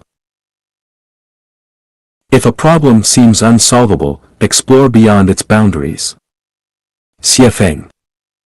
June 26, 2023. Edited by Qinyu. Suppose a group of people live in a dim, dark, damp cave. How can they break free from this predicament? Is it possible to transform the gloomy, wet cave into a sunny, comfortable environment? Trying to study, research, strive, and work hard inside the cave is almost futile.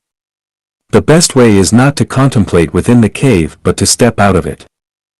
Stepping out of the cave, one would embrace the bright spring scenery, clear mountains, beautiful waters, fresh air, and vast territory, and all discomforts would vanish. In August 1896, China was a place where men wore long braids and women bound their feet. Ox carts and horse carriages were commonly seen on the streets. The houses were made of mud, and the roads were made of earth. Even a gust of wind could blow up clouds of dust. Beggars were everywhere, and there were no household electrical appliances, not even a flashlight. At that time, Li Hongzhang visited the United States and saw skyscrapers on the streets, with cars passing by, men in suits and leather shoes, and women bared their chests and shoulders. There were electric lights indoors. The contrast with China was immense. If he had not ventured abroad, Li Hongzhang would never have known how backward China was at that time. In 1978, China's per capita GDP was only $156, while the per capita GDP of the world's poorest countries in sub-Saharan Africa was $490. Monaco in Europe had a per capita GDP of $38,400, the United States was $10,600, and Japan was $8,821. Imagine how much China resembled a group of people living in a cave who had never seen the world. At that moment, Chinese leaders decisively abandoned the policy of isolation and sent a large number of government officials to various parts of the world for investigation, especially to developed Western countries. As a result, they broadened their horizons and opened their minds. Subsequently, China found its path of development through reform and opening up, leading to over 30 years of rapid economic growth.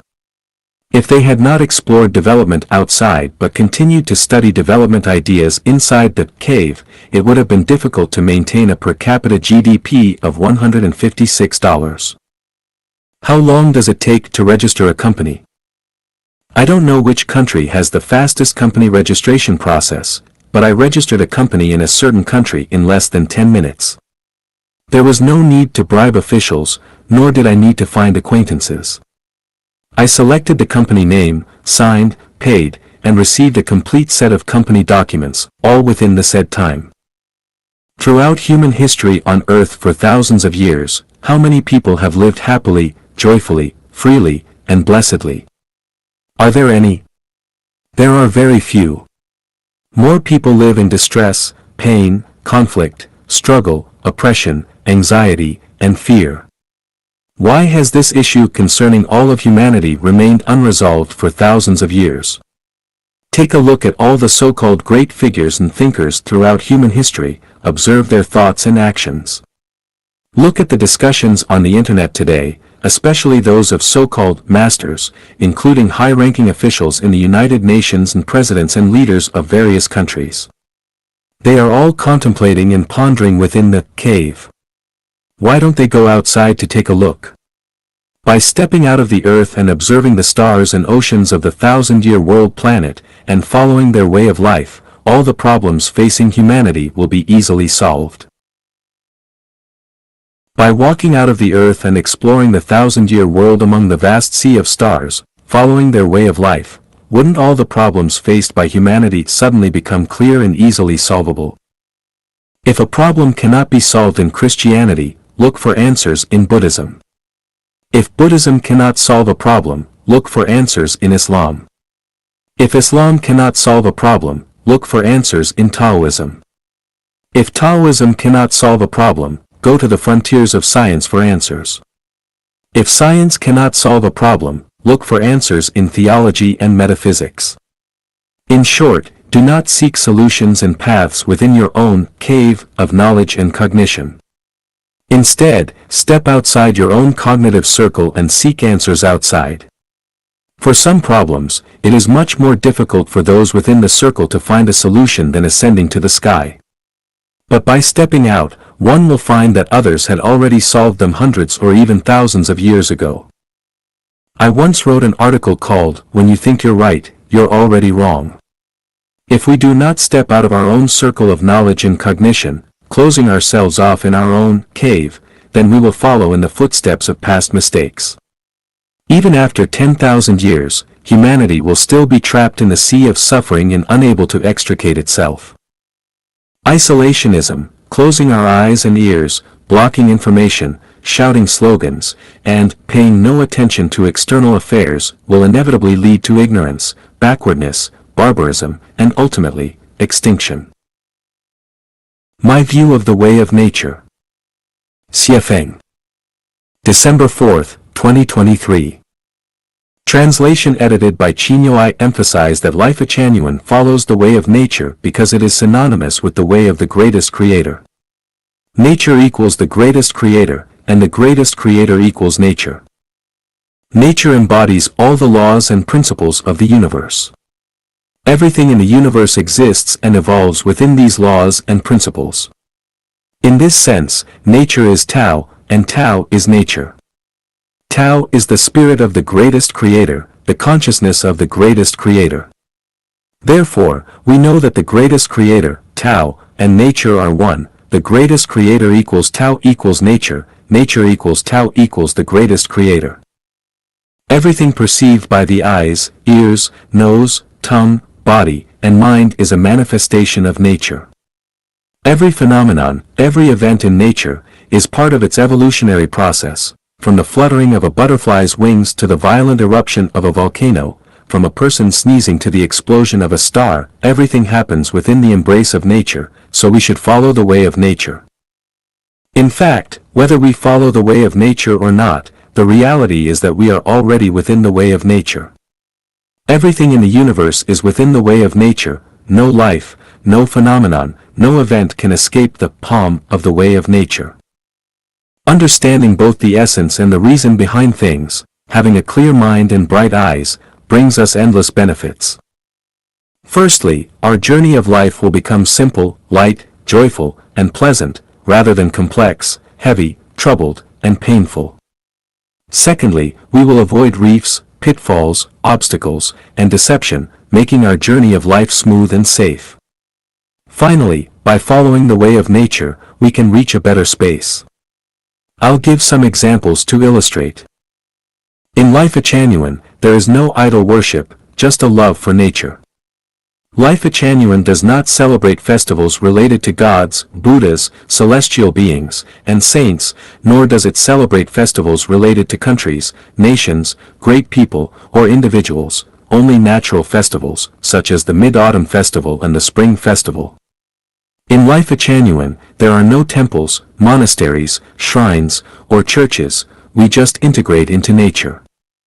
Isn't life simpler and easier this way? Things undergo cycles of formation, duration, decay, and emptiness. Life experiences cycles of birth, aging, sickness, and death. This is the way of nature. Therefore, we will no longer mourn the decline of something, nor will we sorrow over our own aging or the passing of our loved ones. I live each day happily and freely, allowing everything to return to its rightful place, ashes to ashes, and dust to dust. Why in life genuine, one should not interfere with others' minds and affairs?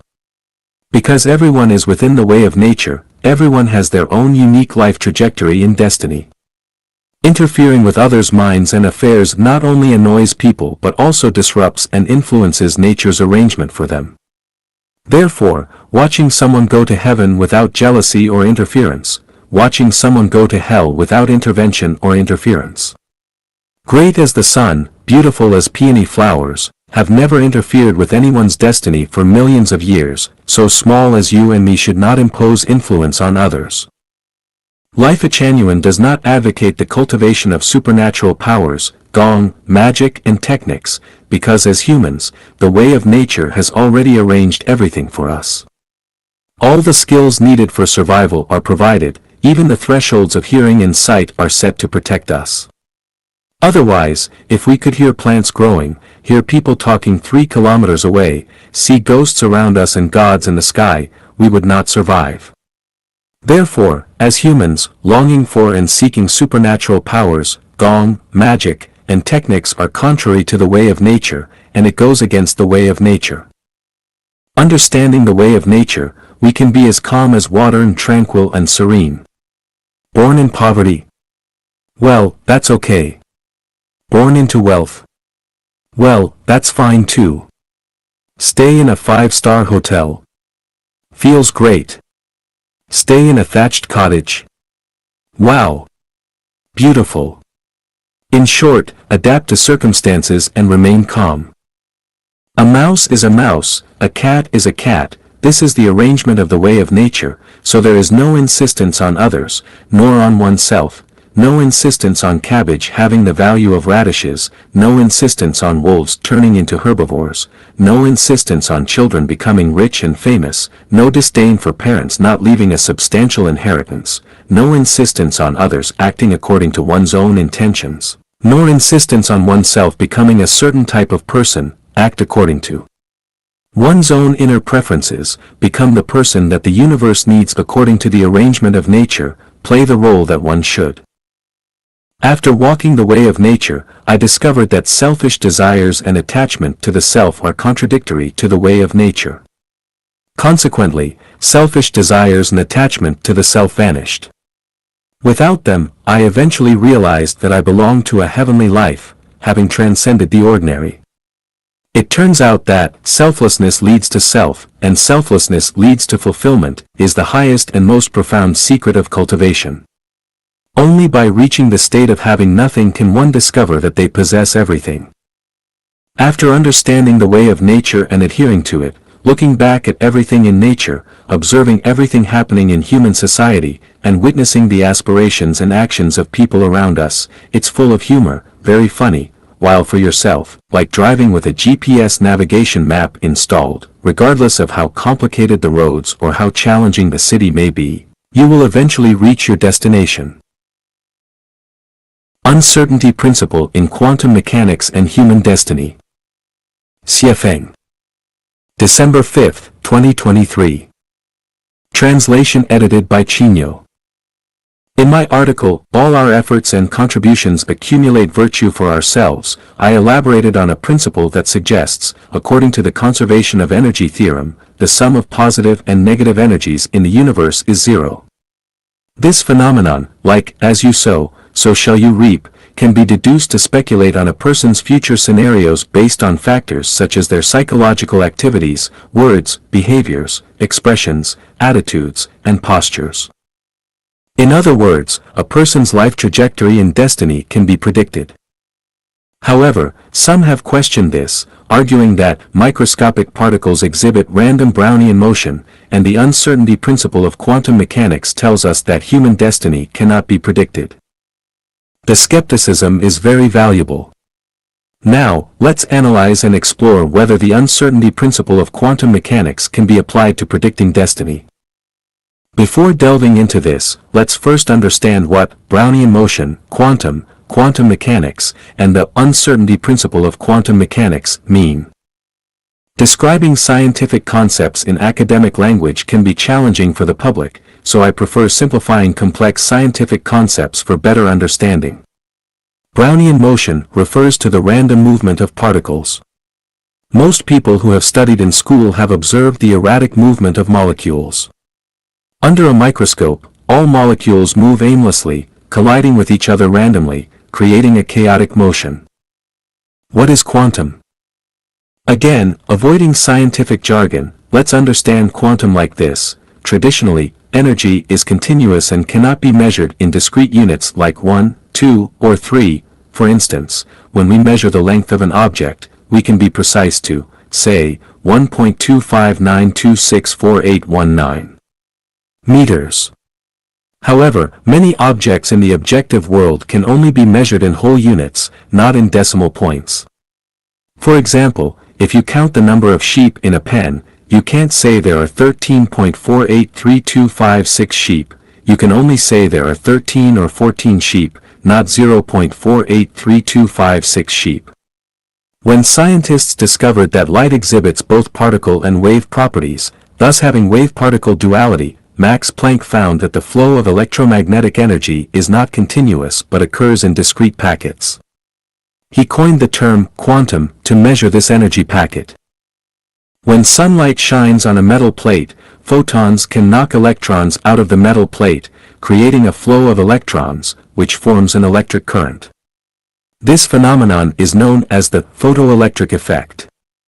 In the photoelectric effect, electrons are not excited by the intensity of light but by the frequency of photons. Einstein discovered the particle nature of light, and the smallest unit for measuring the energy of photons is called a quantum. This wave-particle duality of light overturned traditional understanding, and the need to describe this phenomenon with concepts beyond traditional cognition led to the birth of quantum mechanics. Thus, Newtonian mechanics became known as classical mechanics, and the principles that classical mechanics cannot explain became known as quantum mechanics. Quantum mechanics explains the laws of motion of microscopic matter and represents a major leap in human cognition beyond classical mechanics. So, what is the uncertainty principle of quantum mechanics? The essence of the uncertainty principle is, strictly speaking, the principle of indeterminacy principle. Uncertainty and indeterminacy are two completely different concepts. Uncertainty implies almost negation, while indeterminacy neither affirms nor denies. The meaning of the uncertainty principle is that if the position of a microscopic particle can be determined, then its momentum, such as velocity, is difficult to determine, i.e., uncertain. Conversely, if the momentum, such as velocity, of a particle can be accurately measured, then the position of the particle is difficult to determine or uncertain. In classical mechanics, knowing the velocity in time allows for the accurate determination of position. However, in quantum mechanics, even if the velocity in time are known, the position cannot be determined, and the more accurate the velocity in time values, the more difficult it is to determine the position. Photons or electrons, are they appearing in wave form or particle form? This is difficult to determine because they are in a superposition state. Only when an observer appears will they present a certain fixed form. Without an observer, it's difficult to determine whether they are particles or waves. In order to explain and resolve this dilemma, the concept of Schrödinger's cat was born. The cat locked in a sealed box could be alive or dead. It's impossible to determine whether the cat is alive or dead before opening the box. Only when an observer opens the box can the cat's state be determined. Before it's determined, it can be said that the cat in the box is both alive and dead. Schrödinger believed that the cat is either dead or alive. The state of being both dead and alive does not exist. Therefore, Schrödinger denied that superposition state of being both dead and alive. Based on this, an American scientist introduced the concept of parallel universes. He believed that the superposition state does not exist at all, not because the observer's presence collapses the superposition state, but because it splits. Seeing the cat alive is in one real world, while seeing the cat dead is in another real world. The wave-particle duality principle is the same. In one real world, the electron you see is in wave state, while in another real world, the electron you see is in particle state. Or it can be said that one person sees the cat as dead, while another person sees it as alive. Who is wrong? Neither, because the two people are in different worlds, and the forms of the macrocosm they see are different. Having understood Brownian motion, quantum mechanics, and the uncertainty principle, let's re-evaluate the validity of the law I proposed that all our efforts and contributions are to accumulate merits for ourselves. Firstly, the irregular movement of molecules in the microscopic world cannot describe the motion of substances in the macroscopic world. In the macroscopic world, Newton's classical mechanics is still correct. If I drive home from 300 kilometers away, maintaining a speed of 100 kilometers per hour, then I can arrive home in 3 hours. This is definite, not uncertain. 5 plus 3 is equal to 8, this is definite, not uncertain. The irregular molecular movement we observe under the microscope is based on the premise that all molecules involved in the movement have equal values and the same molecular weight. Because the molecular weights are equal, when they collide with each other, they still follow Newtonian mechanics, that is, the law of equal and opposite action and reaction forces. So, their movements always appear irregular. But when one of the molecules has a molecular weight much greater than the surrounding molecules, as long as it determines a direction of motion, the other molecules cannot stop it. Its movement is no longer irregular, but regular towards one direction. Even a piece of iron, as long as strong positive and negative currents are applied to both ends, the electrons in the iron with irregular movement will immediately move uniformly in the same direction. If you put an iron rod into a coil and pass an electric current through the coil, the iron rod will be magnetized. From then on, the molecules with irregular movement in the iron rod will move uniformly towards the same direction. Therefore, it can be known that the irregular movement of particles in the microscopic world cannot overthrow the law that all our efforts and contributions are to accumulate merits for ourselves. At a hub railway station with a four-directional railway network, we often see crowds of people surging and passengers flowing endlessly in the railway station.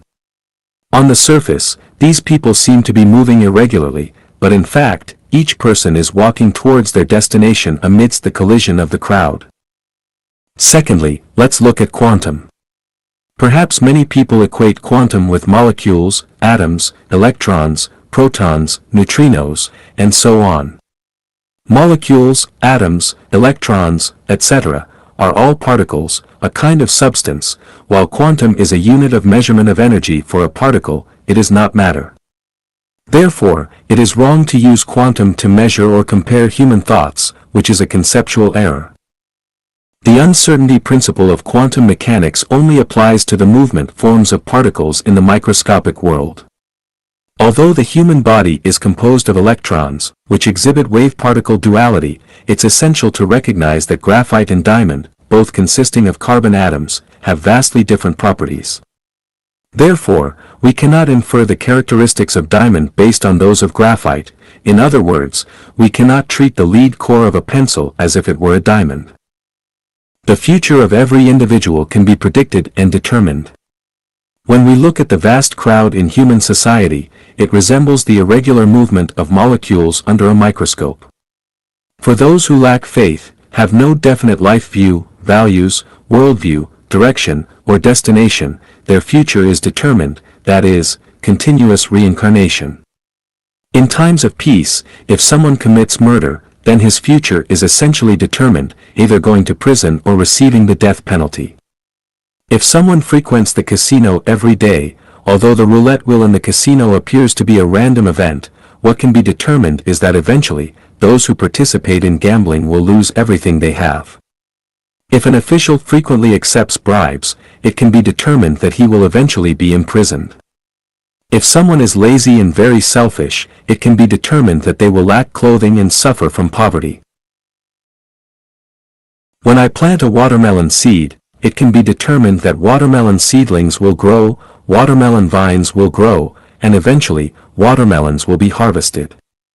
It is impossible to use the uncertainty principle of quantum mechanics to say, it's uncertain. Maybe roses will grow, and no fruit will be harvested. So, who can escape the consequences of their actions and words? The uncertainty principle of quantum mechanics is fundamentally inapplicable to the issue of human destiny. Laozi's saying, divine punishments, though slow, are always sure, with big meshes, yet letting nothing slip through, is absolutely a law of the universe. To understand the cause of past lives, look at what you are experiencing in this life. To know the consequences of future lives, look at what you are doing in this life. This simple statement holds profound philosophical insight into life.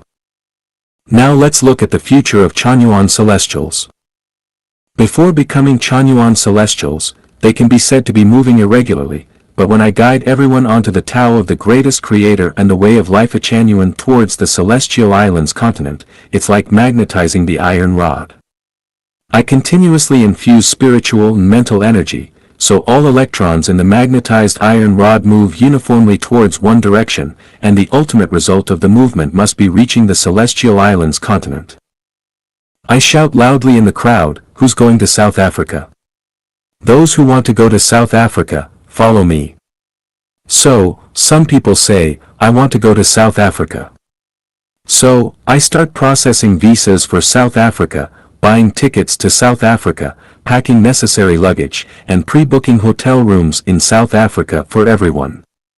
Can these people ultimately reach South Africa? We cannot use the uncertainty principle of quantum mechanics to say, who knows? They might end up in the UK instead. Are the Chanyuan celestials undergoing Brownian motion, or is their future destination uncertain? Life a Chanyuan does not sacrifice to the ancestor of Buddha the greatest creator. Xiefeng. January 5, 2024. Translation edited by Chinyo.